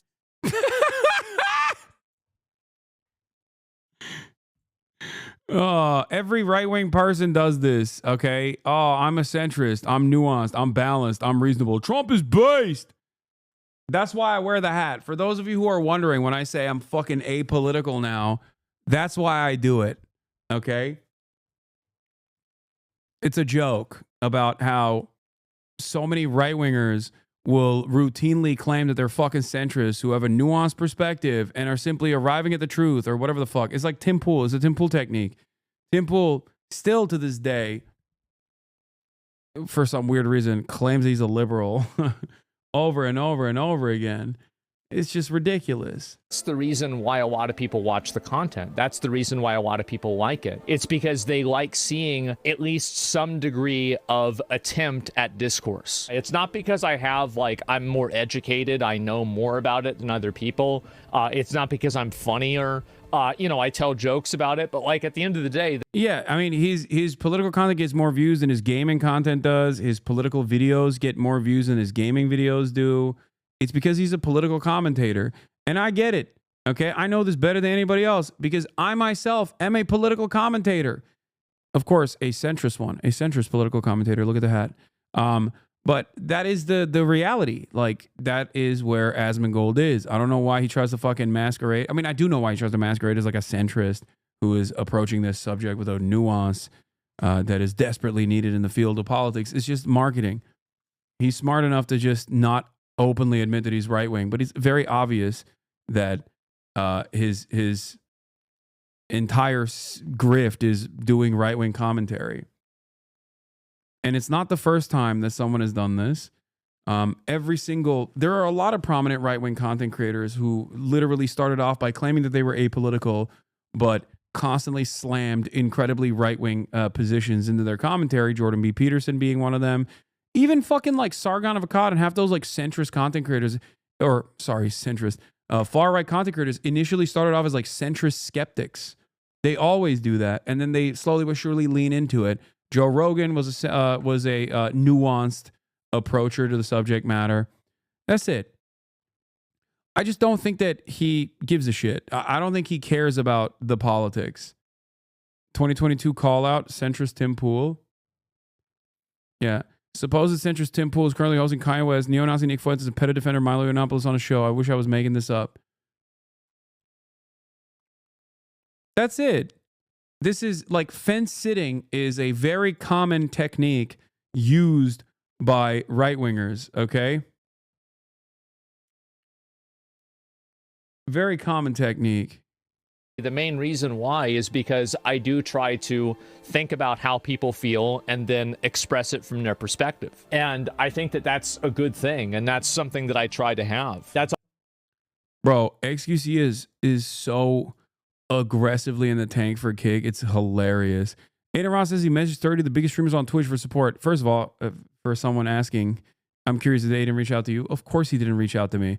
Even he understands that would be fucking ridiculous after his community actively doxed literally my whole fucking family, okay? Like, what do you mean? That is also part of the reason why these guys don't get unbanned, for the record. When you literally spend years and years hanging out with fucking neo-Nazis, actively and prominently putting them up on a pedestal, yeah, there's going to be content creators who say, nah, fuck that. You know, you're a good dude now. I believe in you. I think that you've changed, okay? And maybe he has. Only time will fucking tell. But there's a reason why most people are going to be like, I don't want to even touch this with a 10-foot pole. This is one of the content creators I was talking about that most content creators don't talk about because they know his community used to be fucking rabid. I think he like deleted his Twitter comms. So that's a good step in the right direction. But that was unironically one of the content creators. Like, you think people don't fucking talk about Aiden Ross because like they don't see the shit that he's doing? No, because people don't talk about Aiden Ross because they're afraid that his audience is gonna fucking come after them. FaZe Ronaldo, not even trying to pick sides, but how is Aiden Ross still banned for unmoderated chat? Doesn't really make sense. It's been 2 years. I don't really understand how he hasn't been given another chance. Nandre, because he's a Holocaust denier, platforms neo-Nazis, had anti-Semitic artwork as official emails for his channel, uses misogynistic rhetoric, platforms convicted human traffickers, and stream porn to his underage viewers. Bruh, he's Jewish. Yeah, which makes it even crazier. It's not like... I think there's always a path for redemption for a lot of these fucking people, all right? But, I mean, Nandre is not wrong. This is just the tip of the fucking iceberg, too.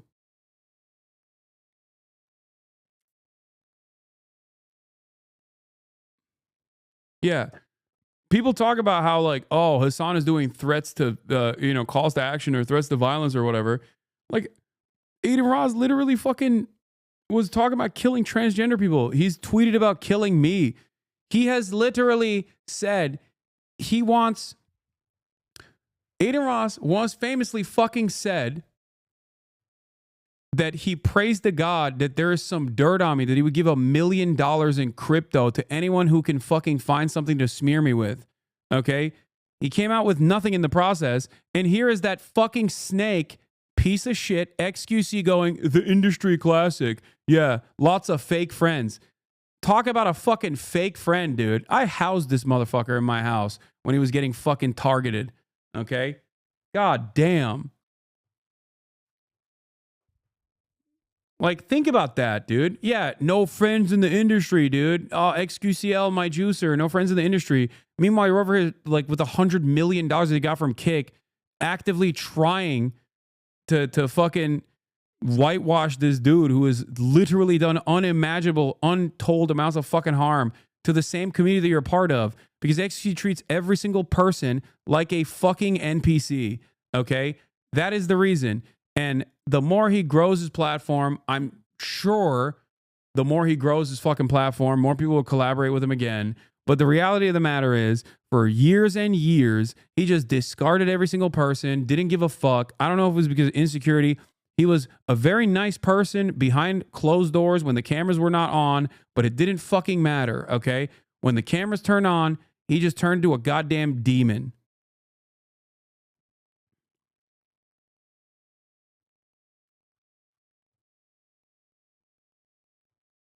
You're literally the worst judge of character I've seen in my life. No, dude, I don't think you understand.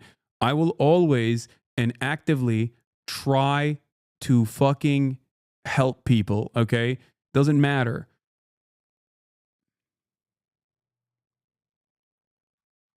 I don't, like, you guys want me to be as vicious as you are, okay? Hasan, stop being a snake. Yeah, shut up, dude. I know. My biggest fucking crime was calling him out for the unrestricted, unlimited access that he gave to a unregulated crypto casino to his audience. God forbid. Isn't it suspicious that so many of those guys just actively on a fucking dime went on the fuck Hasan tip? He tried to fucking accuse me of covering sexual assault, dude. The fuck do you mean? What are you saying? That I'm the fucking snake in this situation? Like, please. Grow up. Jesus Christ.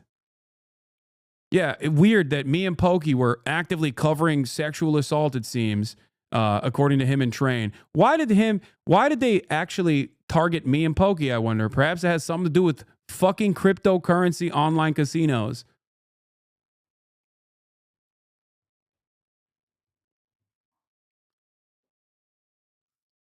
Yeah, and he held his information as a nuke. The fuck out of here.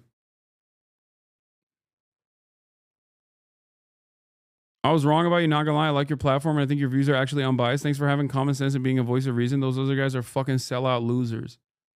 See, the hat is working. The apolitical hat is working. Having said all of that, despite the fact that you know, these guys have eventually all fucking turned around and done insane shit. Because before people say like, oh, Hasan, why are these people like turning on you? I don't know, man. Look at the rest of their fucking output and you will understand why they're turning on me. It's because I actively try to change their minds over and over again. I tried the path of least resistance. I try to be as nice as possible. But it doesn't matter when there's money to be made, people fucking lose sight of any sort of ideological position that they might have. The reason why they do that is understandable. Many people would also do that. Having said that, I'm not going to stop. I'm always going to try to show people that there's a different fucking way. But notice how no one grifts to the fucking left. Notice how no one does that. No one just goes, oh man, I'm fake socialist. I'm a socialist. No. At most, they'll, refuse to say right-wing shit on a daily basis because they recognize that the environment is not sustainable for that sort of commentary. Okay?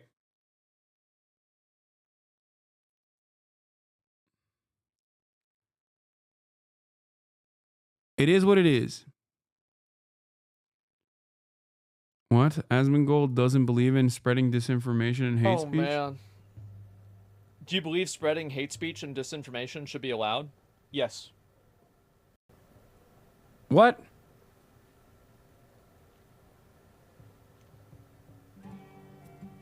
Yep, easy one. Easy decision.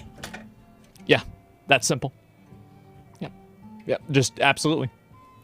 And yeah, what's the PowerPoint about? Probably about who the best YouTube channels are, something like that. Yeah, of course. Hate speech is free speech. It is. And that's it. Good thing you're humble? I guess so, yeah. Or this, yeah, I'm playing Monster Hunter for the plot. Oh, God.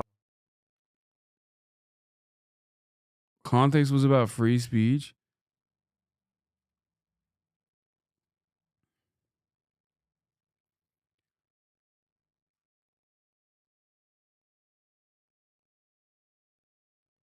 Here he compares Derek Chauvin and Luigi as well as Hamas. Here he says Luigi is worse than Derek Chauvin.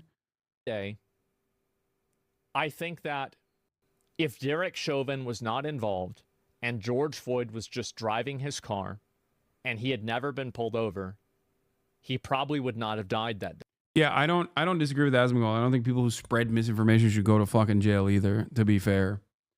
And in terms of hate speech, it's entirely contextually dependent. You know, it's who you're doing the hate speech to and how you're doing it. If it's a violent threat, then yes.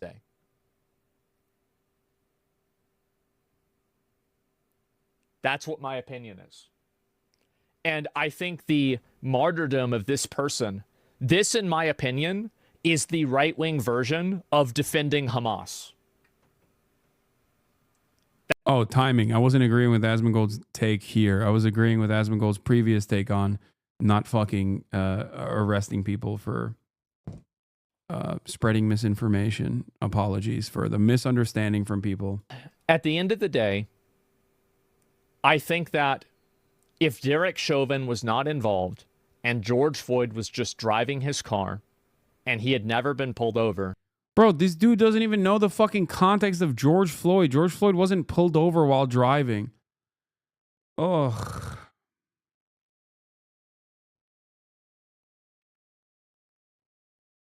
Cops were called over a counterfeit bill. He probably would not have died that day.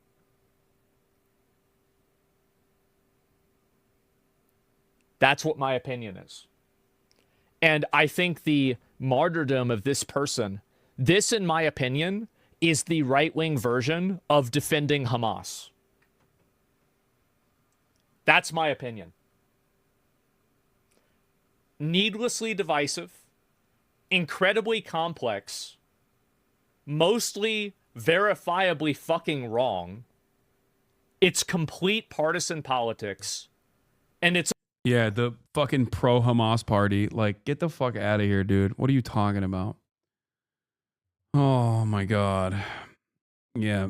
Defending Derek Chauvin is the right-wing version of defending Hamas is so ridiculous.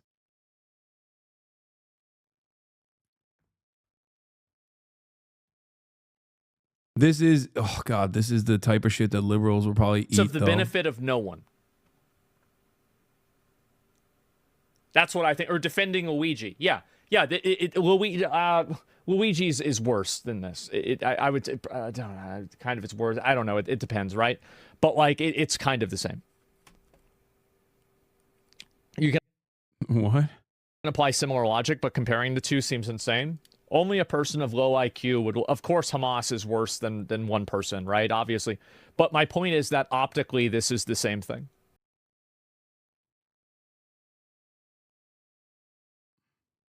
Hasan, I will say it. We need both you and Asmongold. Whether you both dislike one another, you both have edgy takes, but you have honest points too. I think you both have more you agree on than you don't. I guarantee you and Asmongold do a talk together. It would be the largest stream Twitch would have ever seen. I have done it. I don't think he wants to talk to me anymore.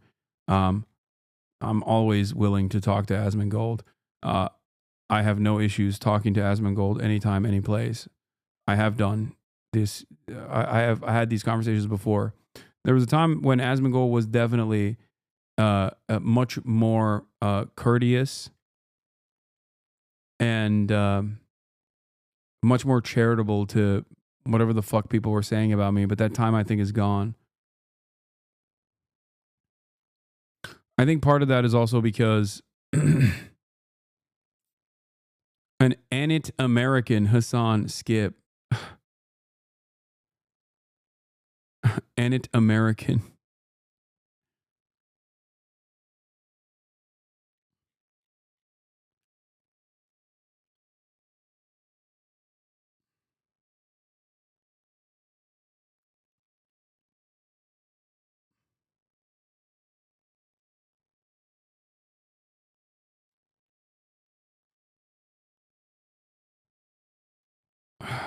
I I couldn't even finish this fucking video. Holy shit. It's always been the case. So the reason why these videos are extremely popular is because they do appeal to people that are on both sides of the political spectrum. Just political content creator on Twitch in general. He's the largest political streamer now. He's double my size. He's always been double my size, but he's now double my size when it comes to political commentary as well. So,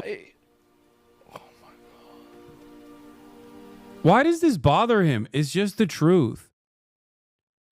I've never understood. I actually don't understand why he's like offended by this. It's just the truth. What the fuck is so offensive about this?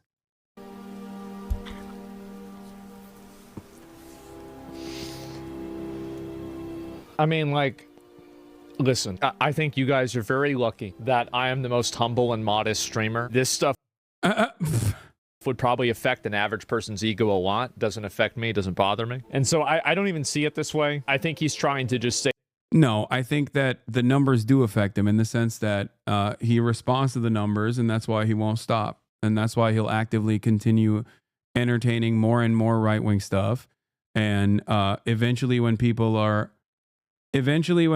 have moved beyond the outrage fatigue of all of the crazy things that the Trump administration is doing, they'll come after him again and again and again, and he'll fucking feel really bad about it. And it will impact his, it will cause tremendous mental harm. This side of the commentary space, is a very treacherous terrain. The only reason why I'm capable of continuously doing what I'm doing is because I have genuine ideological conviction. It's because I have a worldview that I believe. It's not just a numbers game. If it's just a numbers game, you move on. You go back to talking about titties in video games, okay, tomorrow. That's it. He knows it's not good to be a right-winger, so he denies it and is in complete denial. No, I think he's more impactful when he consistently presents himself as a centrist, unbiased, and nuanced commentator.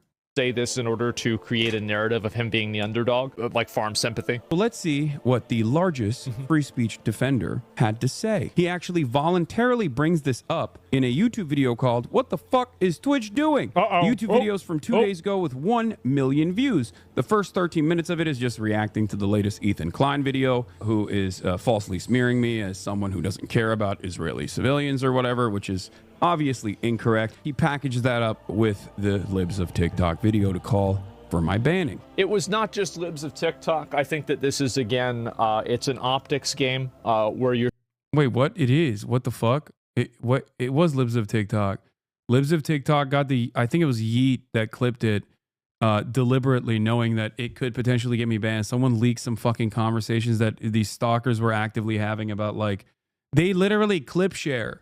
They're in here right now, most likely, waiting for an opportunity to clip something and then post it on Twitter.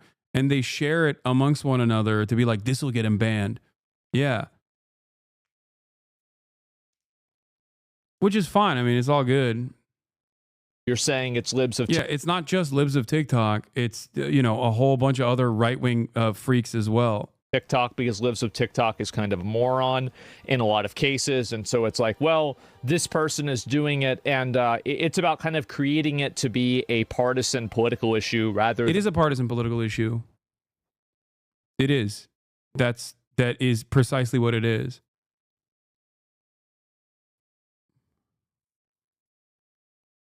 It 100% is a partisan political issue. Than just simply a behavior that's bad. You know, according to Hasan, it's my fault, it's Ethan's fault, it's Destiny's fault. No, it's my fault individually, okay?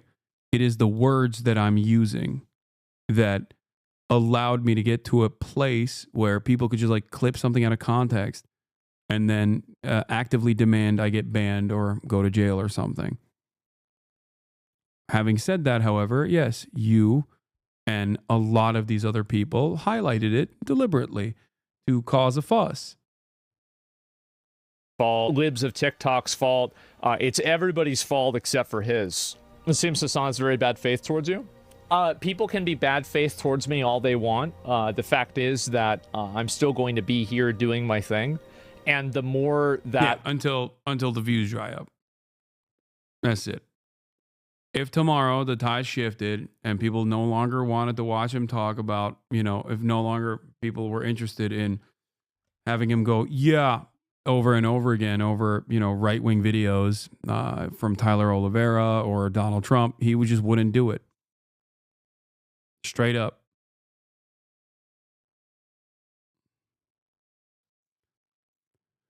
Straight up. It's just the truth. And it's fine. Like, that's why I say I understand Asmongold better than anybody else. Okay. people are bad faith towards me. To be fair, even if you're careful, they will just lie. Yeah, but it's a lot higher effort to just lie. And the more that people are unfair towards me, the more they will alienate average, moderate, and reasonable people. Because average, moderate, and reasonable people do not want to be gaslit into extremism. And so when I see people that are... Yeah. He's combating extremism. Who else was doing that? Oh, that's right. Destiny. Anyway, yeah. He's combating extremism. This is his chat, by the way. When he was looking at Nazi book burnings. Based. They burned gay books. Damn, Nazis based. Nazi W. Gotta give them that, bro. W. Adolf. Extremism.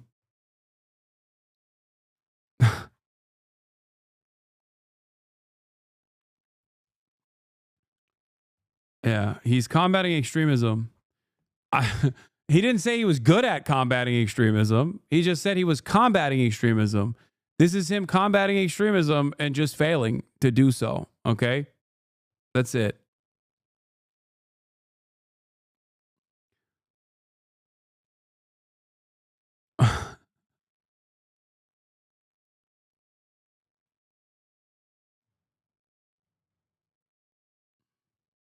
Gender stuff is Jewish.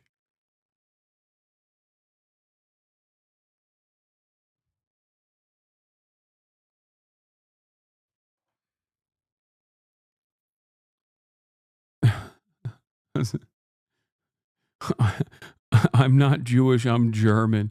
Man, these chat reactions to Asmongold's radicalization and turn to this content are honestly terrifying. Remember when he used to defend you and espouse lefty takes from time to time, but totally flip now? Yeah. I think it's because of how popular right-wing sentiment is, especially online.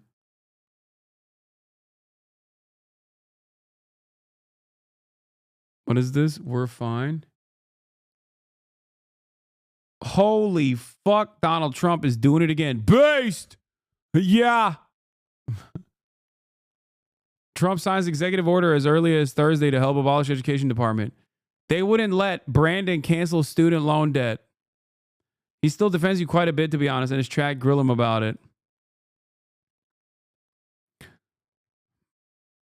Great. I think he, in defense, in the midst of his defense, I think there are plenty of instances where he's, actively harping on certain issues and deliberately misunderstanding my point. And even going so far, the bridge too far for me wasn't any of the other things that he talked about, but when he specifically said my chat, implied that my fucking chat was using Zionist as a substitute for the term Jew to use it as a dog whistle. That was fucking gross. That was disgusting. Okay? That was completely unacceptable and completely disgusting. And it was backed by the fucking ADL, which I know he doesn't like. It's not based. That's fucked up. I've been very charitable to Asmongold, despite our disagreements, for the longest fucking time. So much so that everybody always yells at me and says, like, Hasan, you're too much of a pussy to call out your fucking coworkers or whatever the fuck. No, if I have disagreements, I'll stick to them, okay? I have political disagreements with him. That's what I care about. Yeah, he went totally Karen mode, said he was going to release a secret file about you to some perceived authority figure. Yeah, like he was talking about how he's going to fucking talk with Dan Saltman, sex pest, and he's second in command. And then he also actively acts as though there's no collaborative effort here. Dan Saltman works with Ethan Klein. Dan Saltman literally openly working with Ethan Klein. They were emailing one another. It got leaked, okay? If you couldn't tell from obviously where the clips were coming, including but not limited to Ethan Klein using a fucking untitled Destiny Dick Rider YouTube clip, untitled, that had the title, or unlisted YouTube clip titled Hasanabi. Okay, where the fuck did he get that? Unlisted clip. That's right, from DGG. But aside from that, like, he actively also was like talking to fucking Dan Saltman to release a nuke. I'm gonna release a nuke if Michael from Pennsylvania doesn't get banned. I'm gonna release a nuke on Twitch. Okay, dude. Oh no.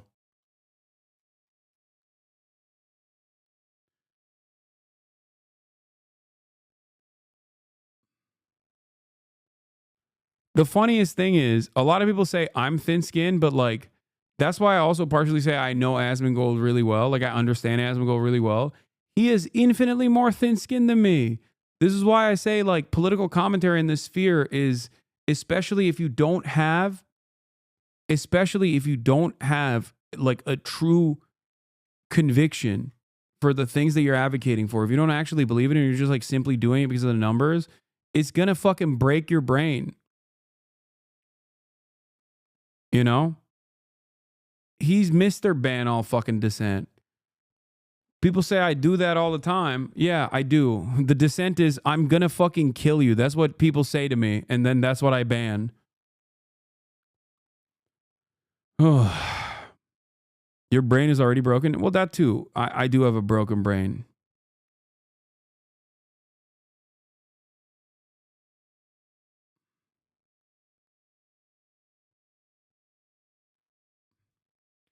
He only gets it when it's a direct, clear statement is on. For funsies, you should tell him directly to not watch that Yeet account because it's stock streamers. It doesn't matter. He's going to continue doing that. At least 7 reported injuries in South Korea, and a private residential home was struck during a U.S. live-fire military drill in Pocheon. 4 injuries reported as serious so far. Oh my God. Did Donald Trump bomb South Korea? Holy shit, dude.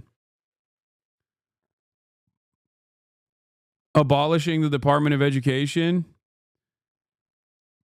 and fucking bombing South Korea. This guy is literally destroying all previously held commitments and allegiances. What the fuck is happening? All right. Let's get to the CIA interrogation techniques, a video that I was a part of, by the way. I got to pee. So you see this car battery over here, and you can see there are jumper cables attached to it. And let's say Alex decides to use those jumper cables. That's me, by the way. I'm hanging from the ceiling. Let's say he decides to attach them to my nipples and electrocute me for about 23 years straight. Well, that's not technically torture. And that's not torture either. Actually, none of this is torture. No. Come on. Come on, bro! That gets so scary so quickly. Now, yes, it may look like we're torturing each other, but it's not torture. It's just a whole other thing, and it's called enhanced interrogation. You know, if it was torture, that means it's illegal, and the US government doesn't do illegal stuff. No, this is different. This is the US program of enhanced interrogation, and it's actually completely fine. And I know what you're thinking. It's just a legal loophole to justify torture, and there's no way George Bush was smart enough to come up with it himself back in 2001. And if you thought that, then you'd be correct, right? Because the US wasn't the first to do it. He didn't even come up with the term himself. Like, the first use of enhanced interrogation was back in 1942 when it was called whatever the hell this is. And as you can guess by how stupid and unreadable it is, it's the Nazis' torture policy. It literally translates to enhanced interrogation. And I'm not exaggerating here. You know, I'm not claiming the US is the same as Nazi Germany, because, you know, they're very different societies, but their torture policy is identical. It's completely plagiarized. Now, I don't know about you guys, but personally, I don't really like the Nazis. You know, I actually thought they were evil, right? And the uniqueness of their evil was that it was very systematic and bureaucratic. They were very focused on documentation and protocol and following the rule of law, as long as that law was carefully reworded to allow them to persecute their enemies. Now, at that point in history, these guys believed they were on the cusp of ruling the world and they wanted to just... Guys, I'm starting to think hiring Nazi generals in NATO was a bad idea. Why would you say that? Wow, you must love Adolf Hitler for saying such things. ...justify all their brutality by presenting it as an enlightened, legal, and sensible policy with, strict guidelines and ethical considerations because, they wanted the future population of Germany and the world to understand that they were the sensible good guys. But... yeah, they lost the war and we did the right thing, which was, we put them on trial and we hung them for war crimes. And the whole world agreed that no one should do that stuff. But fast forward 50 years, the US won the Cold War, and at that point, they quite plausibly could rule the entire world, which a lot of people weren't very happy about. So the US found themselves in the same position, trying to resurrect a nice, sensible, legal justification for torture. So they just plagiarized the Nazis. Now, just like the Nazi base game, the US expansion... Fire up the Iro bag and celebrate Kaya's birthday out back. It's literally raining. It hasn't stopped raining in Los Angeles and it's also dark. Why the fuck would I do that? Pack involved meticulous documentation. In the waterboarding manuals where people are taught how to simulate drowning and repeatedly bring people to the brink of death, the platform had to be tilted at exactly 10 to 15 degrees. They had to pour the water from a specific height in specific increments. They had to have doctors present to measure the victim's blood oxygen levels and to perform emergency tracheotomies in case their windpipe started involuntarily spasming. And it's all done in order to make sure that the victim didn't die. So the drowning could be repeated like again and again and again, just on the same person forever. And, if you don't follow the strict protocols and, file all the paperwork, then you're doing illegal torture. But if you follow the guidelines, you're doing ethical, sensible, enhanced interrogation. But there were a few differences between the policies. Unlike the US government, the Nazis initially didn't include waterboarding in their enhanced interrogation policy because it was too brutal to be legally justified, which they eventually amended to allow any kind of torture. But in order to not get caught out plagiarizing Hitler's work, the US also changed the acceptable targets of enhanced interrogation policy. The Nazis were quite specific, saying you can only use it against certain targets like communists, Marxists, and also asocial persons, or whatever that means, any Polish or Russian person who committed the crime of being lazy. The US streamlined this policy and just kept the word terrorists, which, as we'll learn by the end of this video, doesn't actually mean anything. It can be anyone. But Bush went another step further, and what made his rendition of Nazi torture practices even more extraordinary was his policy of extraordinary rendition. This is where the US could take their victims to secret CIA black sites all around the world to torture them outside of the reach of US law because, it's not illegal if you do it in a place where there's no law. Now, it wasn't that hard for the CIA to sell their Nazi torture DLC to the American people, and it's all thanks to a ragtag team of amateur pilots. A plane has crashed into the World Trade Center in New York. This event shook the US. Up until 2001, the global order was pretty straightforward. The US was allowed to blow up as many buildings in the third world. The insane video from India. Have you guys ever seen that one where the plane is so stupid? As they liked, and in return, the local inhabitants were given a fresh opportunity to renovate and redecorate their boring old cities. But they didn't seem to appreciate the offer so much because they always just rebuilt the cities in exactly the same old boring way. But on September 11, this deal was broken when the World Trade Center was attacked, and the US public was ready to embrace a new radical kind of punishment that was somehow even worse than what they usually did, which is, bombing the shit out of people. Initially, the media reaction was one of shocked silence. No one wanted to accept that this could happen, and they didn't even want to think about it.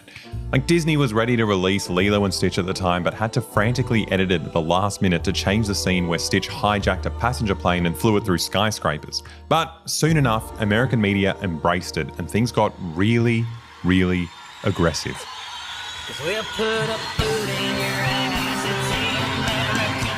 Eventually, songs started celebrating the military. From video games to movies and television shows, everyone was celebrating patriotism. Everyone was excited to punish any and all enemies of the USA. The post-9/11 media storm was so powerful that when it came time for the Supreme Court to debate the validity of these new torture laws, the Chief Justice, Anthony Scalia, one of the most... He did one of my favorite quotes in constitutional law of all time. powerful American lawmakers based his ruling on the lead character from the fictional anti-terrorism TV series 24. So that's why I always say America has, one, been bad, and two, has always been a fucking clown show. Okay?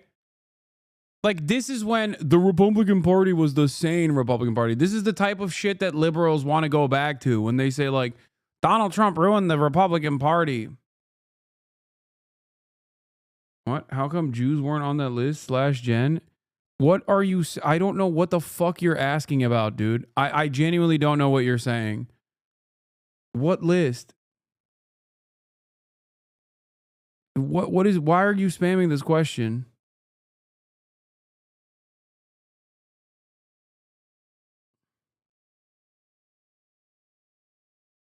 The advanced interrogation Nazi targets?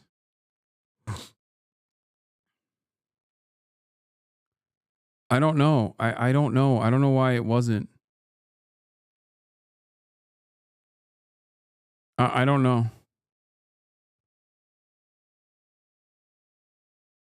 No, not just spamming. Thought you didn't see? I did not.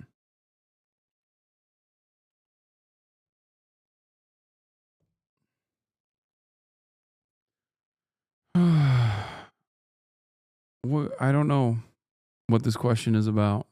So here's what he said to his fellow judges. He said, Jack Bauer saved Los Angeles. He saved hundreds of thousands of lives. Now, he's talking about season 2, episode 12, where the main character, Jack Bauer, is torturing some Arab guy and through that manages to save California from a nuclear attack. You screwed up, Ali. Are you going to convict Jack Bauer? Say that criminal law is against him and you have the right to a jury trial. Is any jury going to convict Jack Bauer? I don't think so. That's what he said, right? He's an absolute, he's just an imbecile. It's like arguing that we should abolish air traffic control laws because we don't want to impede Superman's ability. One of the most tragic comedy moments of American foreign policy and American cruelty is that, and I know this video is eventually going to arrive at this conclusion as well, is that torture or enhanced interrogation, whatever you want to call it, actually yielded zero actionable intelligence. Zero. So ironically, using fucking Jack Bauer and television shows as a justification for why we should do torture was pretty apt, because torture only works in movies. Torture doesn't work in the real world. You want to know why? Because when you get fucking tortured, you just lie to stop the torture. That's it. That is precisely the reason why it yielded zero actionable intelligence. None. Nada. Zilch.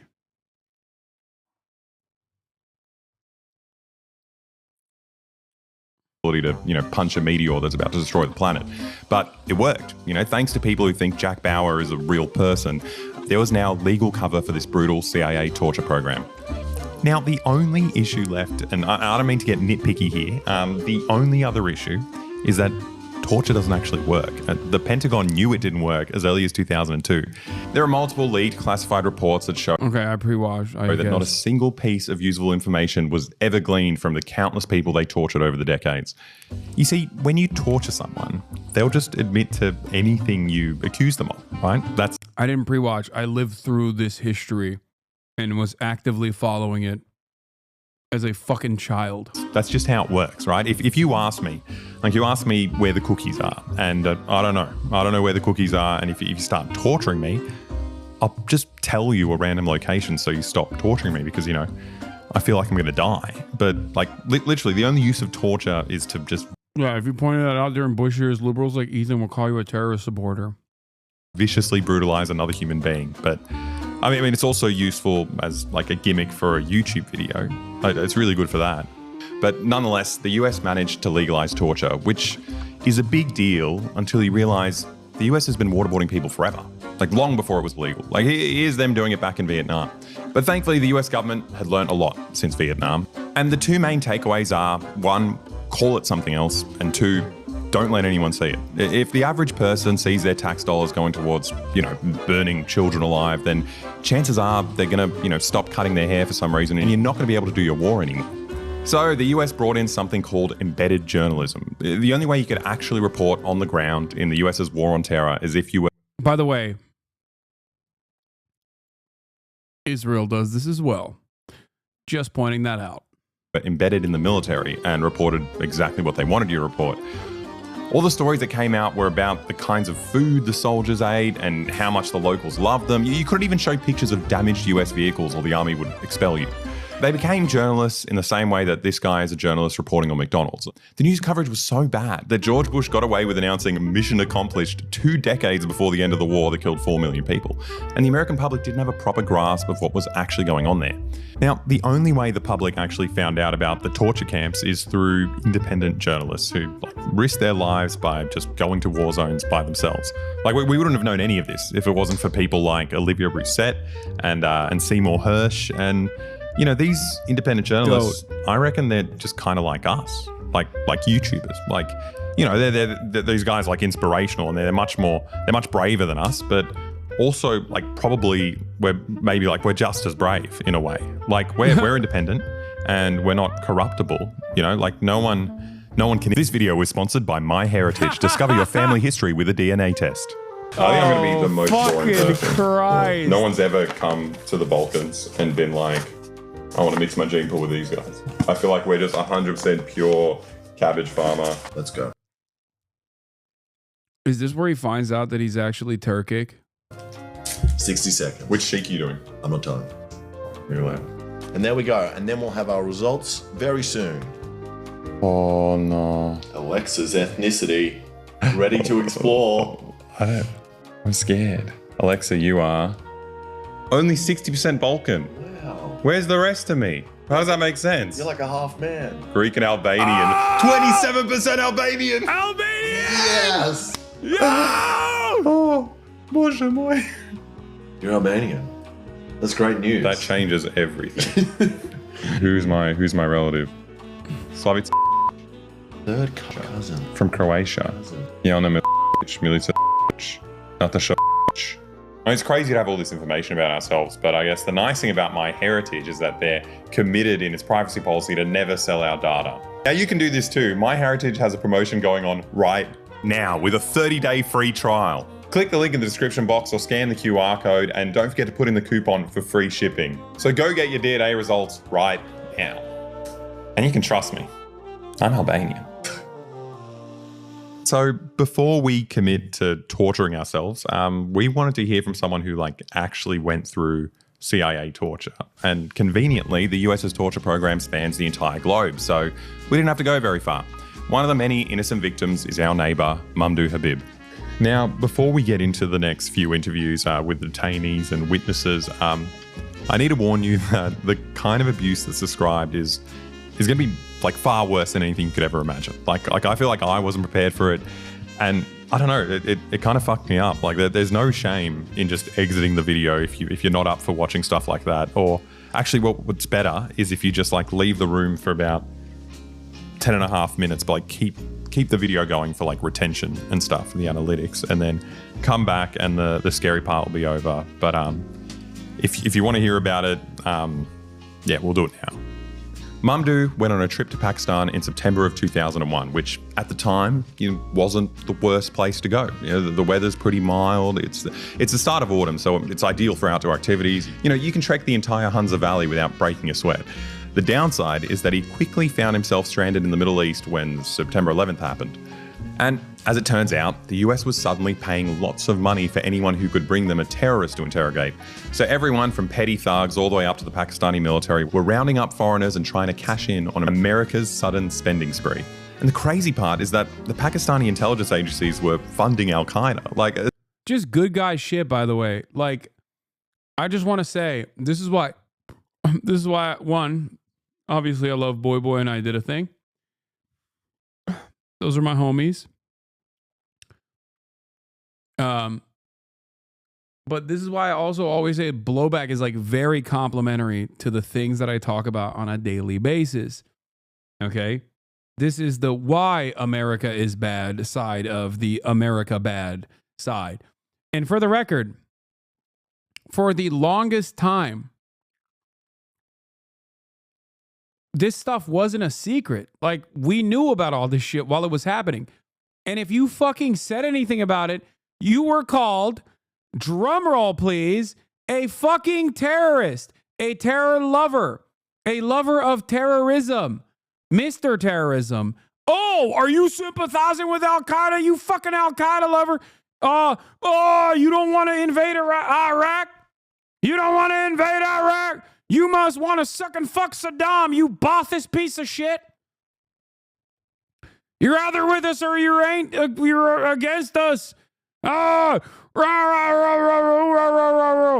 Okay, and that's why I'm so fucking used to it from dipshits like Ethan Klein now, okay?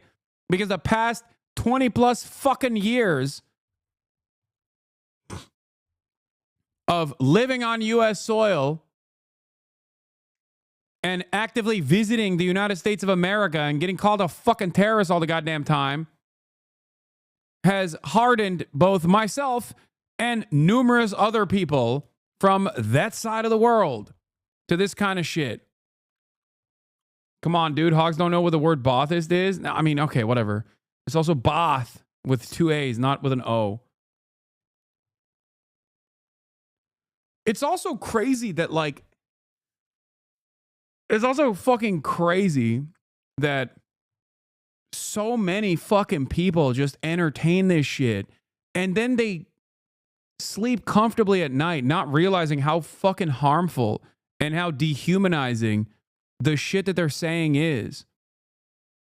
Like, it's crazy, especially like dumbass people who consider themselves to be progressive. See? If America has been bad, and whoa, don't ban that guy. This guy's funny. If America has been bad and a fucking clown show, then get the fuck out of Hasan and take your dick-eating Uncle Jank with you. Or better yet, someone should just shoot you in the fucking head. Someone should shoot you in the fucking head. One day, one of these freaks is probably going to fucking try to kill me. Eventually, it'll happen, okay? What are you going to fucking do? Another 2014 account, site-wide banned. I love this guy being like, America's number one because it's a freedom, because it presents freedom and prosperity. Also, if you speak out against it for doing a metric ton of fucking war crimes, I hope someone kills you in the head is an insane thing to say.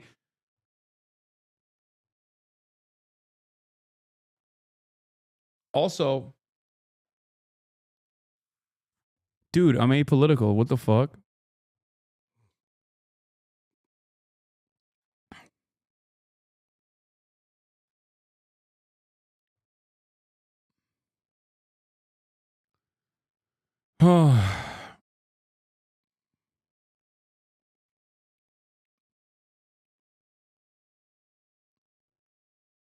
And it's like the shit that I criticize America on is the untold amounts of violence that they subject the rest of the world to. And the cost of that violence is directly taken out of the pockets of these fucking dumb mouth breathers who don't understand that they're being fucking lied to. Like your enemy is some goddamn goat herder in the fucking mountains of Afghanistan. Okay? And that's the reason why your roads have potholes.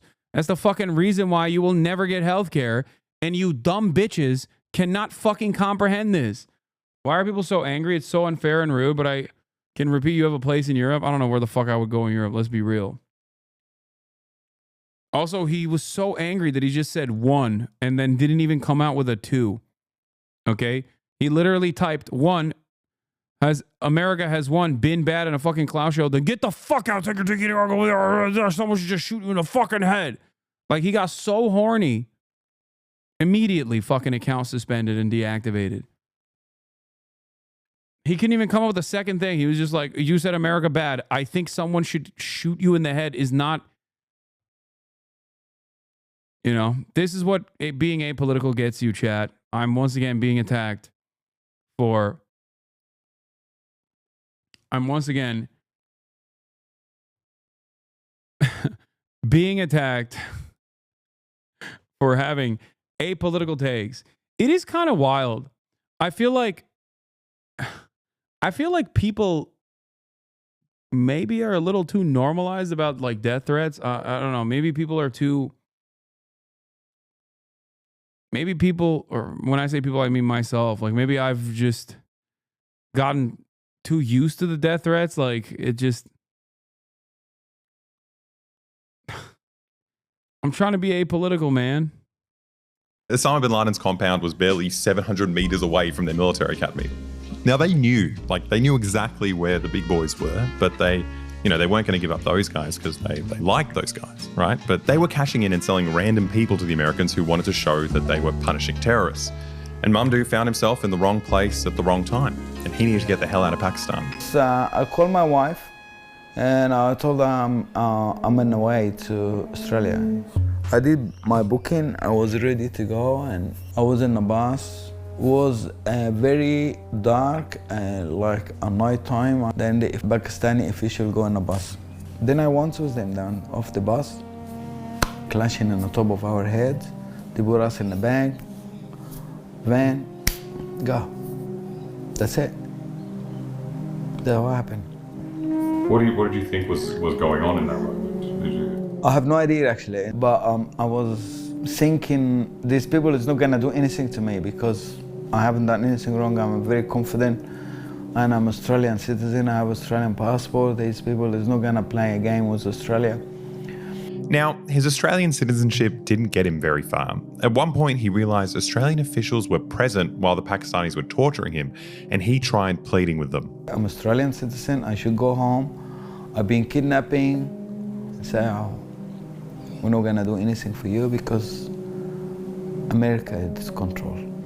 That's what the ambassador in Pakistan This said. Australian ambassador, Al-Australian. I never forgot this day.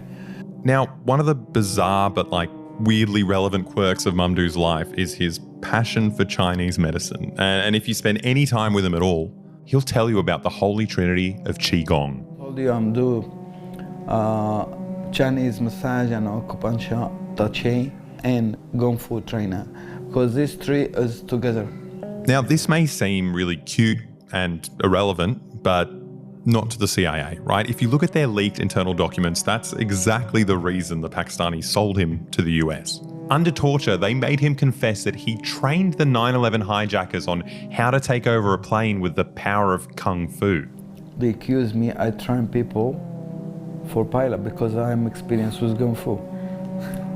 That's crazy. I can't. It's not crazy. They get anything. And that was it.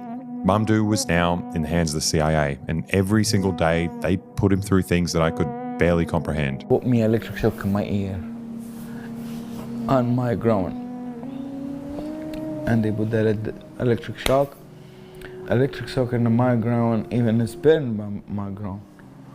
Yeah, and they put it here in my ear, and I start my ear get bleed, and my nose blood come out, and I got unconscious. He went through everything from waterboarding to sleep deprivation to forced anal penetration every day for 4 years. But regardless of all the things they did to him physically, he says the worst torture was psychological. What they do in the head, he can't control it. They say they give you injection to make you really relax, you like you empty. He can't say, how I'm here, I was, who's these people? Is that true? Is that not true? You don't know nothing. Then they make him film about my wife and my kids. They've been killed, they've been tortured, and they talking, they ask dad, come help, and you don't help us. You say all this in front of you. No one can be strong because the injection drop you. Because they make you like nothing. You empty brain, fully empty. Now, there were lots of Guantanamo captives who, they endured the same brutality, but some of them weren't as resilient, and they completely lost their minds. I have people, they doesn't know the names. They forgot the names. He lost his memory completely. He doesn't know who is he. He's completely gone. They keep doing this to me, I don't know how long, to be honest. Until today, I can't. Fun fact, the Democrat who gave the response to the State of the Union last night worked for the organization that literally fucked with this guy's head daily. Yes. Her name is Elisa Slotkin, and she was a part of the terror cell, also known as the CIA. And even remember, I tried to remember, but not a fun fact. This memory doesn't want to come back to me. It's hard. It was really. They're not human. And the way racism works is that, like, people will legitimately look to this dude and still be like, yeah, he probably deserved it because he's, you know, he's a terrorist. Why is he like that? Why do people feel that way? Because he's brown and he has an accent. That's it. It's that simple, okay? Same exact shit happening to Palestinians. Same exact shit. He didn't do anything. His crime was just being Pakistani and Australian at the same time. This is something that I've talked about before. Especially about like how your American passport is very valuable, but there is a secret ranking if you are a dual citizen, or there's a secret ranking of like how valuable it is. And Palestinians, for example, are at the fucking bottom of that, okay? If you're brown, if you're Muslim, you're lower on the ranks. These people are not human. I don't think these people, the human to them is nothing. There was no end in sight. Mamdouh was being brutalized in a bureaucratic catch-22. Like, he's an innocent man, but he's forced to admit to whatever his torturers come up with just to justify them torturing him. I keep telling him, whatever you tell me, I will cooperate, but at the end of the story, I'm telling you a lie. Because I haven't done anything wrong, but under torture, I will tell you anything you wanna listen, you wanna hear it. All this time, he was being tortured. He was also being shipped to CIA black sites all around the world, from Egypt to Pakistan to Afghanistan, and finally to Guantanamo Bay. And the whole time you thought maybe they were sending you back to Australia? Every time they tell me that. But now I wasn't trusting. I know myself not trust these people because they lie from the first day. And they not gonna release me because they done crime. Yeah. When people done crime, they're scared to face the issue. And they try to get rid of the evidence. And that's arm evidence. So Mamdouh was just stuck there, like indefinitely, and he accepted that his family was dead and eventually he would die in Guantanamo. But obviously, if you're really clever and you've been paying attention to the video, you can spot me right there interviewing him right now. So you can infer that he was eventually released. But at that time, like, no one knew what was going on until like a handful of brave independent journalists got the truth out. So I decided to speak with Olivia Rousset, who was one of the many independent journalists who took it on themselves to sneak into the war zone and cover the stories that weren't being told. How did you decide to go to Iraq by yourself? I think when you're embedded, you get to tell a particular story, and that's inevitably through the perspective of the military. When I went, I wanted to tell stories about the Iraqis and about the way the Iraqis have been impacted by the invasion, and the only way to do that is to go to the Iraqis. It's pretty common sense. I don't know, I feel like it's pretty hectic to go to a war zone without anyone. Like, I was probably naive, but I was also young, and I kind of knew when I went there that I might die. So I wrote a will on a Word doc saying who could have my CD. Yeah, I was just like, what are you really distributing? I was in a share house. Yeah. It was like, this person can have my CDs, this person can have my clothes, and, you know, whatever money I have, my boyfriend and my sister can split, you know. Wow, wow. I had a satellite phone and I had $10,000 cash in the soles of my shoes because there was no money. There were no banks.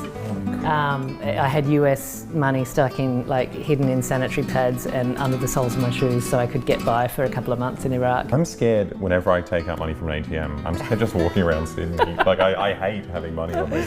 I can't imagine. Like, people were kind to me and taking care of me. I certainly didn't feel at risk from any Iraqis. Yeah. I felt most at risk when I was travelling with American soldiers. Olivia managed to shine a light on the plight of the Iraqi people, but after a few years in the Middle East, she stumbled upon a trove of leaked images from soldiers' personal cameras, and she published them in the second tranche of leaks that made America's torture camp at Abu Ghraib infamous. The whole disc was 8 gig. They're small photos back in that day, but there are 16,918 items.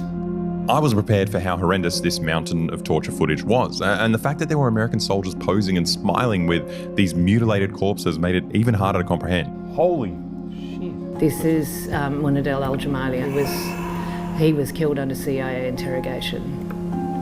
They're so chill about it. Well, I guess it was so normalised, right? This guy was known as called Shit Boy, I was told. He had a mental illness and used to cover him in his own shit. I don't know what that is. Someone being forced to sodomise themselves with what looks like a banana. Who knows what it is? So that was him when they were... Israel does all of this and more every single day to Palestinians. If you're wondering why the American government doesn't say anything about it, you know why. Tormenting him with the dogs, and then you see the wound from the dog afterwards on his leg. Since torture was now allowed and even promoted, some of the soldiers obviously added their own flair and took on some extracurricular torture of their own. So these are men being forced to masturbate for the camera. And it's just, there's no, it's just for their entertainment, right? These images were satanic. The gratuitous, explicit brutality was one thing, but the thing that made it even more horrific was how mundane and normalized it all was. Like, in between all the photos that the soldiers took of the torture, they had photos that appeared to be just regular tourism shots. You don't know if you'll come across a video of them playing with a kitten or cutting some dude's fingers off. The terror that was permitted by the US government just became a normal, mundane part of these people's lives. Like, that they were creating psychopaths. I'm just waiting for them to do something to the cat. Like, I can't. This morbid slideshow of abused and mutilated Iraqis felt like it could go on forever. Eventually, I had to call it quits. 5. Tell me to stop anytime. Yeah, I'm struggling. Yeah, I won't go on. That is horrible. Yeah. That's the worst thing I've ever seen. Yeah, it is, isn't it? Now, after the photos were released, the Red Cross launched an investigation and concluded that up to 90% of the victims at Abu Ghraib were innocent. Just random people kidnapped by US forces. Wrong place at the wrong time. Yeah, I think all of Iraq was the wrong place at the wrong time once the Americans came in. At the end of the day, the sheer volume of just documented evidence from just this one camp and the kind of mundane nature of all of it, it kind of showed that these guys weren't doing something out of the ordinary, right? It was a coordinated, systematic practice that exists because of the US's new torture policy. And what don't we see? This is the soldiers themselves taking these. There's so many different prisons and black sites around the world that haven't had this. And after this, they're not going to be letting people have cameras, are they? Yeah. Another depressing aspect of this story is the level of discipline Western journalists had. When these shocking photos and videos were leaked to Olivia, she started investigating herself. And she found out that a lot of big US news organizations had been leaked these photos too, but they were... Who's paying for / pay for these crimes is so inhumane? What do you mean? We did. With our taxes. We paid their salaries. We pay for the bombs. We pay for the research and development to create new torture techniques. You did. You and I both. Were too scared to release them. A lot of major news organisations in the US had the whole disc and chose not to release them. And at the time there was outrage at this shitty little program in Australia. One woman travelling around the world with a little, handycam had got the disc and released it. And there was a lot of disdain for who is this tin pot organisation anyway. And I think it just took someone being outside the bubble to go, why this is important. This is huge and this is important. And it sort of shows, I think, how journalists unknowingly or deliberately self-censor because of the fear of the repercussions. Thanks to these brave, independent journalists like Olivia, the truth, started to get out. Although, that being said, their success was, partially due to the fact that they were white Westerners, Like if you're a Muslim journalist and, the US Army doesn't like what you're reporting, they'll probably end up blowing you up with an Apache helicopter, like what happened to these Reuters journalists. Or you'll end up sharing a cell next to Mamdouh in Guantanamo, like what happened to Al Jazeera cameraman Sami al-Hajj, who was also sold to the Americans by the Pakistanis. But none of these leaked photos had any immediate effect on the US government. They responded by threatening to detain anyone who leaked CIA torture photos, and then they just immediately went back to doing torture. But public pressure did start mounting, which did mean that there was much more attention on prisoners like Mamdouh. Lawyers started getting involved, and the legal process was really convoluted. It took a really long time, but eventually, Mamdouh was released back to Australia and reunited with his family with not a single charge. Like many, he was a completely innocent man who was secretly tortured for 4 years by the CIA. Now, Mamdouh claimed that Australian government officials were present while he was being tortured, which is huge, right? And now that he's back in Australia, he decided to take action against government for their complicity.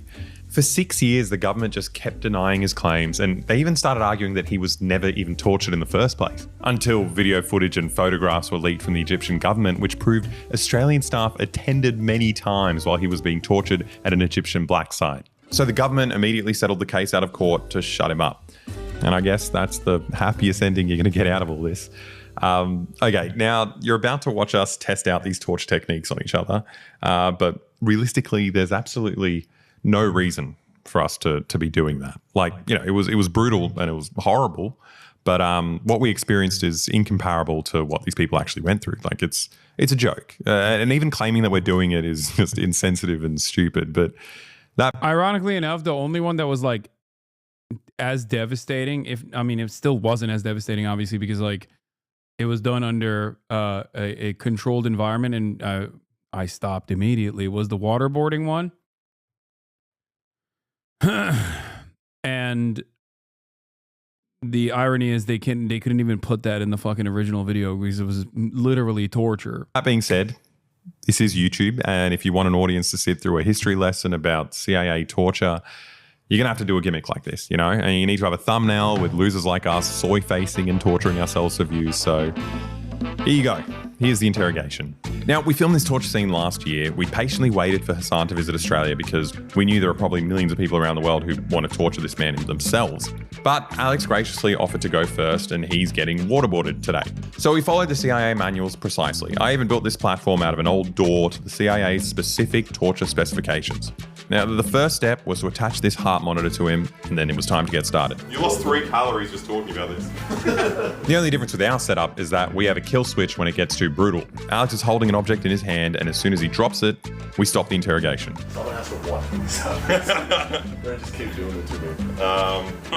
It's meant to be like these things cold. What do you mean? Like, the point of it is like you need to do. The glasses guy is gigantic. Dog, that's me. You're joking, right?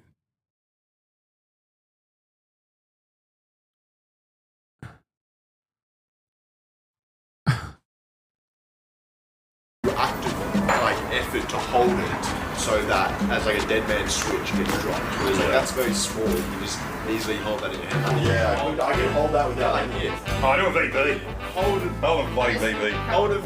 So what the CIA does is they put them down, they put the top over them, and they wait for them to exhale, and they start pouring. We're not going to be that brutal. But what the fuck? Yo, this is torture. Guys, this torture stuff is not great, okay? I just want to say, I'm kind of off on the torture thing now. I'm off the torture train, officially. You don't condone torture? Yeah, I didn't at first. Enhanced interrogation. Yeah, that's what it's called. Technically, 15 degrees is enhanced interrogation. If we went any further, then I think like... This is constitutionally approved.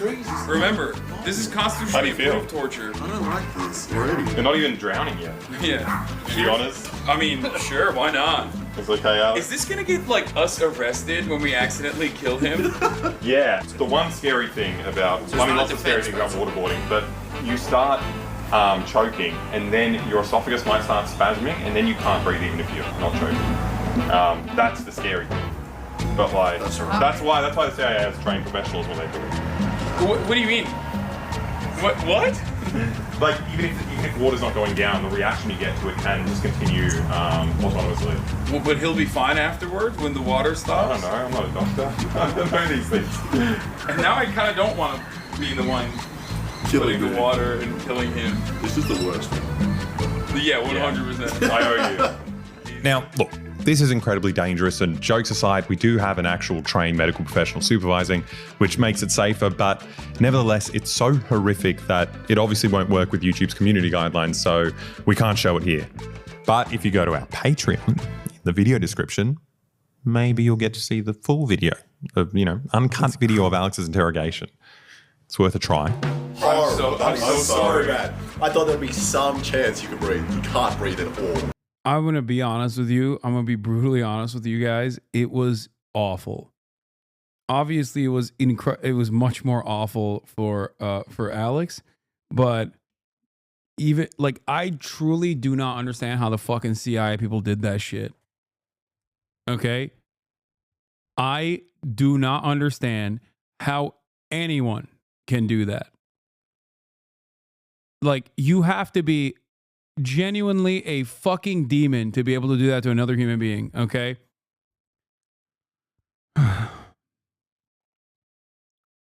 Like, actually, to be able to do that and go to sleep at night is crazy. I did it for a brief moment and it fucked me up. Oh my god, I feel so bad. What have you done? I feel like an ass. I'm sorry. Holy shit. I don't know. From yeah, well, you just can't. I thought if I blow out, I could blow the fabric off, so I could get air in. But as soon as you do it, water just comes straight into your. Yeah, and it goes straight down your nose, and you can't stop it from going down your nose. So you feel it trickling down the back of your throat. That is horrible. Holy shit. That is. Yeah. Well, I just realised I couldn't do. Like, I just can't breathe. Yeah. Yeah. Oh shit! Was the lens connected? No. I'm gonna go again. That gets so scary so quickly. And also the That people is that are doing it to disgusting. you aren't your friends. That is really fucked up. Like, how are you like a normal person after doing that to a human being for an extended period of time? Imagine doing it as well while the person is Like shaking. try like they're tied down. Like, my goal was to like stop as soon as you were like, as soon as you dropped the bottle. So I was like, you know what I mean? Imagine there's no bottle. Yeah, and you just keep doing it. Yeah, there is no stop. Wait, I don't understand how you could survive doing that. What was my heart? You doubled it in like a second. You went from 50 to 100. So this is him normally, and that's when he starts around. Now it's Hasan's turn to strap on the heart monitor, but the spooky part for him is that he had no idea what we're going to do to it. I don't even know what I'm doing. Should we tell him? No. I feel like It's kind of crazy how much fatter I was back then. torturee learns about what the torture is before. No, not this one. What? The CIA engages in consent. They're just like, so by the way, just so you know. Well, okay, give us what you think it might be. I have no fucking idea. Like, maybe he just like hit me or something while I'm sitting in the chair. Beating. Yeah. It's a beating is what it is. That's what I think it is going to be. I don't know. I have no idea. Alex is pretty strong. And also, Alexa trains in boxing, so it's know. like, it's a potential. Dude, I'm still thinking about the fuck. I could have killed her. That's insane. That is insane that people did it. I know, but like, it's insane that people do that to other people on purpose for much longer periods of time than that. An important part of the enhanced interrogation protocols is to work out your victim's biggest fear and exploit that to torture them. And lucky for us, Hasan is our friend, so we knew exactly what his biggest fear is. While he was busy streaming, I went out and found this big guy in my neighbor's shed. Okay, so you want me to sit here? Yeah, just be blindfolded. All right, no spiders, right? Yeah. 100%. All right, what the fuck? Oh my god. All right, what's happening? Come on, you guys are gonna tell me eventually, right? You'll see it. I'll feel it? You'll see it. You'll experience. I'll see it. What is my heart rate at? You're at 108. You're already fucking You're already pumping. You're even worse than Alex when he was drowning. Okay, so for anyone watching at home, this is Hasan's torture. It's kind of angry. It's angry? What do you mean it's angry? What is it? Okay. Here we go. Oh, dude, come on. No! Oh! Bro, what the fuck is that? What is that? Is it poisonous? Is it venomous? Be honest. Be honest. You said no. You said no to that. We don't actually know. You don't know. We just found What do you mean you don't know? No. Okay. I'll talk. It's fine. It's very good. No. What the fuck? What? Dude, it's so big. No. Just let the spider decide. No. Okay. No. Come on. Bro! What if it jumps? Okay. Hasan called it quits and jumped out of the chair, but luckily, our resident medical professional and seasoned spider catcher, Tate McGregor, was going to... That was insane. She just grabbed it. Australians are operating on a different playing field, dude. To make sure Hasan saw it through to the end. He's going to run all the way out. He does not want to be anywhere near us. See, they're cute. No, you and I have very different opinions on what's cute and what's not. God, it's jumping. This is crazy. Oh my God, it's jumping. Wait. What the fuck? Wait, no!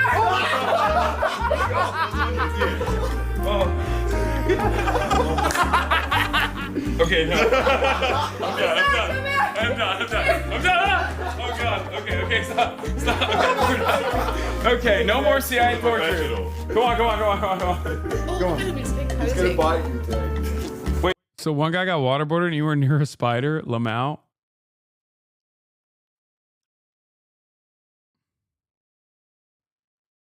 Yeah, not everyone's torture was as equivalent. Nothing comes near the waterboarding. Does he bite? He bites, but he's not poisonous. It just stings a bit. Bro, he's gonna drop the camera. I'm gonna throw the camera. No. Come on. Okay, Hasan just keeps running away, so we released our cute little friend back home to the shed. Now, encountering this guy is pretty normal for Australians, but Hasan's heart rate jumped to 147 beats per minute, which, would be considered a pretty severe panic attack for anyone aged 20 to 30, or a potential heart attack for someone as old as Hasan. To be fair, I did come off of a plane and a 15-hour journey, so my baseline is already pretty well. That's Guantanamo. It's sleep. They do sleep deprivation, then they bring you out and they. True. I do have sleep deprivation going for me. All right. Now it's my turn for the final. Dude, I miss Australia so much, dude. I really, one of these days, I'm just going to fuck off and go out there. I'm not even going to tell them that I'm coming. I'm just going to show up at their doorstep.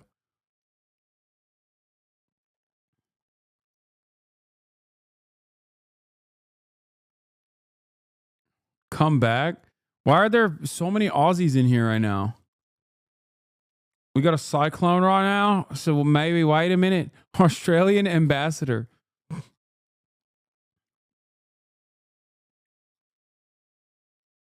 Do you miss Australia or you miss your friends? I miss my friends. I wish they would come here, but they don't come here until it's winter for them and summer for me. Come to Aotearoa too. I've got some sick Pati Maori hookups for you.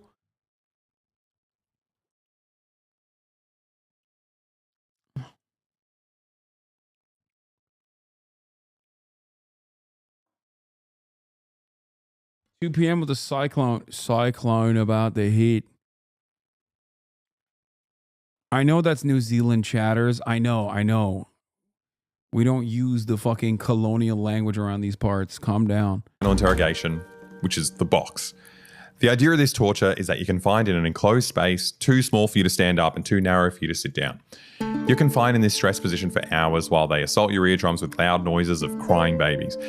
Now, I initially planned to build the box, but that would have required a bit more effort than just slapping 2 legs on an old door, so I just went down to Bunnings and tested out the size of their storage lockers. But during my research at Bunnings, I didn't really account for a very important feature of the box. I had to get out after my first attempt because we realised we didn't put any air holes in, and I would have accidentally suffocated to death in my own YouTube video. You guys want to hear what he's going to hear? Oh, look at that. Oh, that's cool. Is that sexy noises? Why do you like baby? I thought that was someone having sex. You should be waterboarded. What the fuck is that? I need a fart. What if I fart in there? Oh, it's going to ruin everything.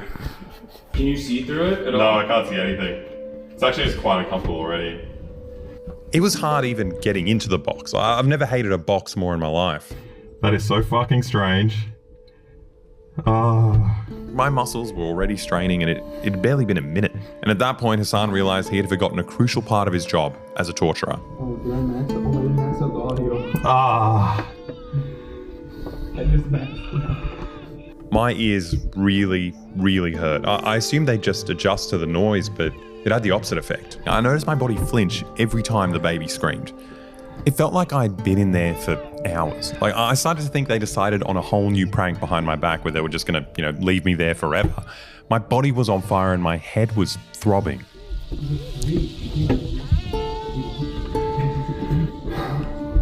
Eventually, I started losing it. I thought it would have been easier than it was, but I just started to panic. I wanted to just run. Yeah. I'm gonna take you out. Yeah, I gave him my AirPod Maxes. Oh, he's hot. Oh my god, you're so hot. Oh, dude. Fuck. How long was that? I have no idea. We saw your heart rate started going up dramatically, so we kind of like, oh. It was weird at the start. I was like, I don't get it. I can handle this. This is so easy. And then the baby was so weird. Like, every time I cried, it like flinched. And it just kept getting like more and more just like, yeah. We could hear you shaking, right? Yeah, we thought you were like knocking. When you shook a couple times, we thought you were knocking. No, I was just like fucking uncontrollable flinching. It was so weird. That was awful.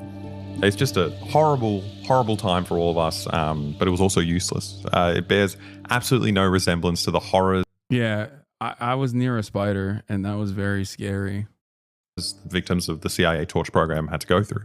Like, I still can't actually comprehend their experience. Like, my brain, it feels like it's stopping me from like imagining it actually happening to me or one of my loved ones. Like, I don't even have the words to describe it. Like, you can't call it psychopathic because, a regular, everyday psychopathic civilian that you find in true crime documentaries doesn't have the capacity to do even 1% of the kind of institutionalized psychopathy and terror of an organization like the CIA. They simply don't have the capacity or the technological know-how to keep their victims alive for 5 years while mutilating them daily. Now, people always make a big deal out of the fact that torture doesn't work, right? Like, but I don't think they're thinking about it properly, right? Like, it doesn't work in terms of, gaining intel to stop terrorism, but it does work if you're trying to do terrorism, right? It's a program designed to instill like a random, arbitrary terror into a population that you want to dominate. Right? You invade the Middle East, and if you pick off random Arabs and expose them to a nightmare beyond human comprehension, their traumatized bodies will serve as a terrifying message to everyone else, right? And the message is, the Americans are here, this isn't your country anymore, and you better shut up while we steal your oil. Like, that's a Can't wait for CIA agent reviews 3 socialists using CIA torture vid. Oh my God. That's kind of funny, but that could happen. It's like a classic. What is it, like Vanity Fair does that stuff? Purpose of the program. It's just plain terrorism. Now, Obama campaigned on closing Guantanamo Bay and ending the war, which, he obviously did the opposite of that. But to his credit, he did eventually change the enhanced interrogation laws.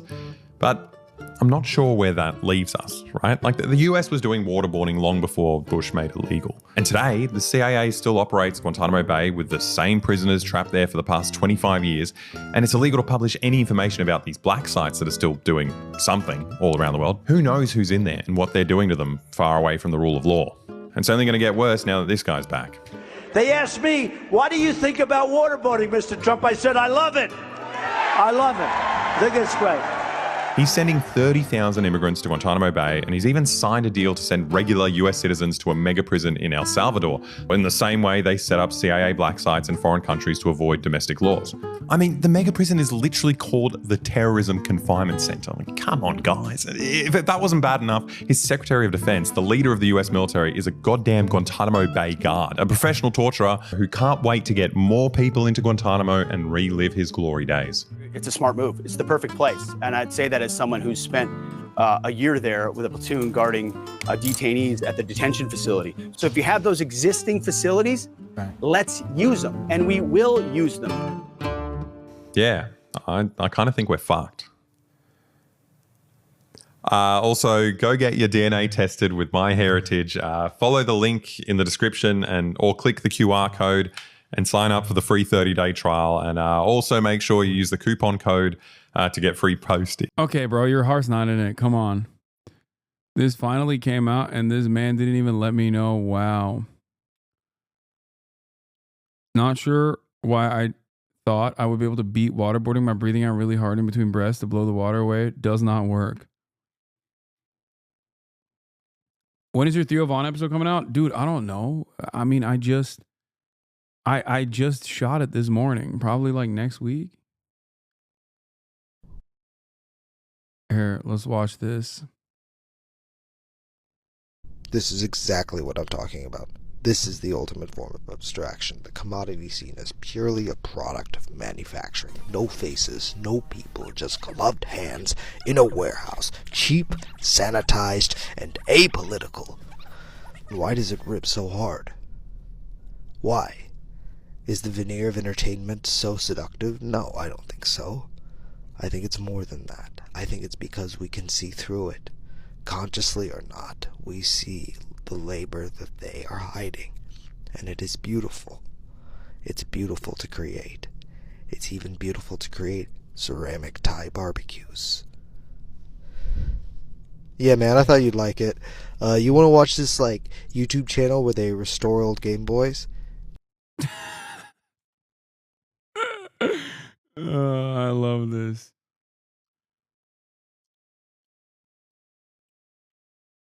Yes.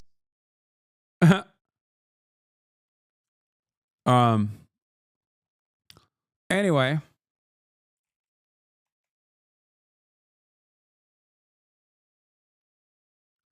That's all I got for today, folks. I'm tired. Noah came in, but he went to dinner. But he'll be on tomorrow. Like I said, I'm going to have Simone Zimmerman of the Israelism documentary tomorrow.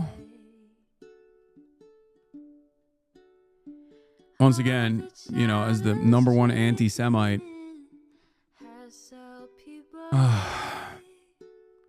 And I hope that you guys will appreciate and enjoy that. We'll talk about Zionism and the brainwashing that takes place, the cult-like mentality, alongside Noah Colwyn. And it'll be a fun day. Love you all, and I'll see you tomorrow. Peace.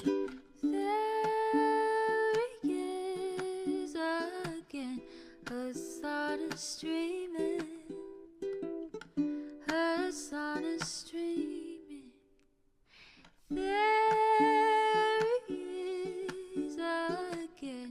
Hasan is streaming. Hasan is streaming.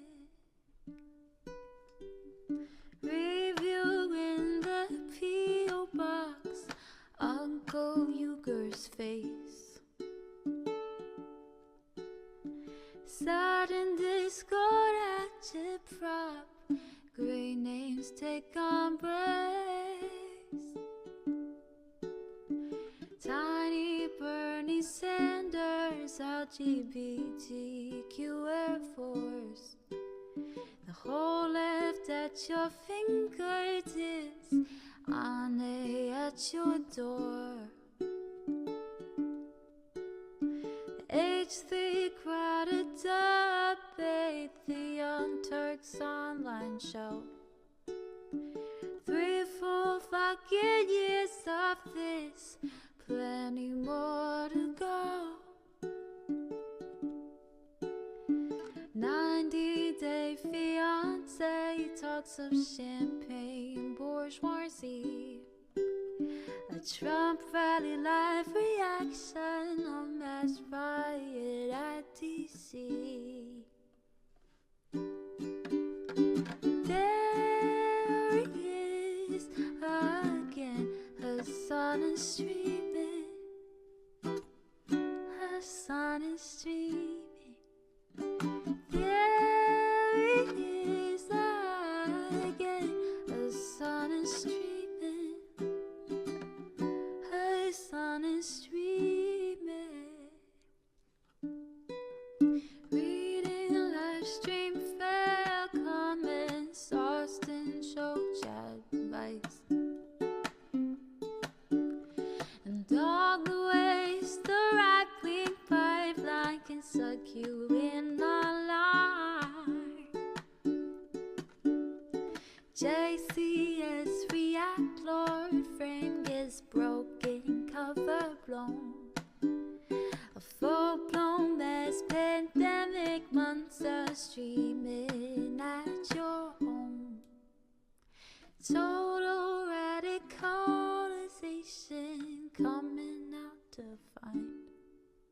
The system you were taught to trust in was broken the whole time. All these daily streams, whether big or whether small, have helped me and so many find the meaning through it all.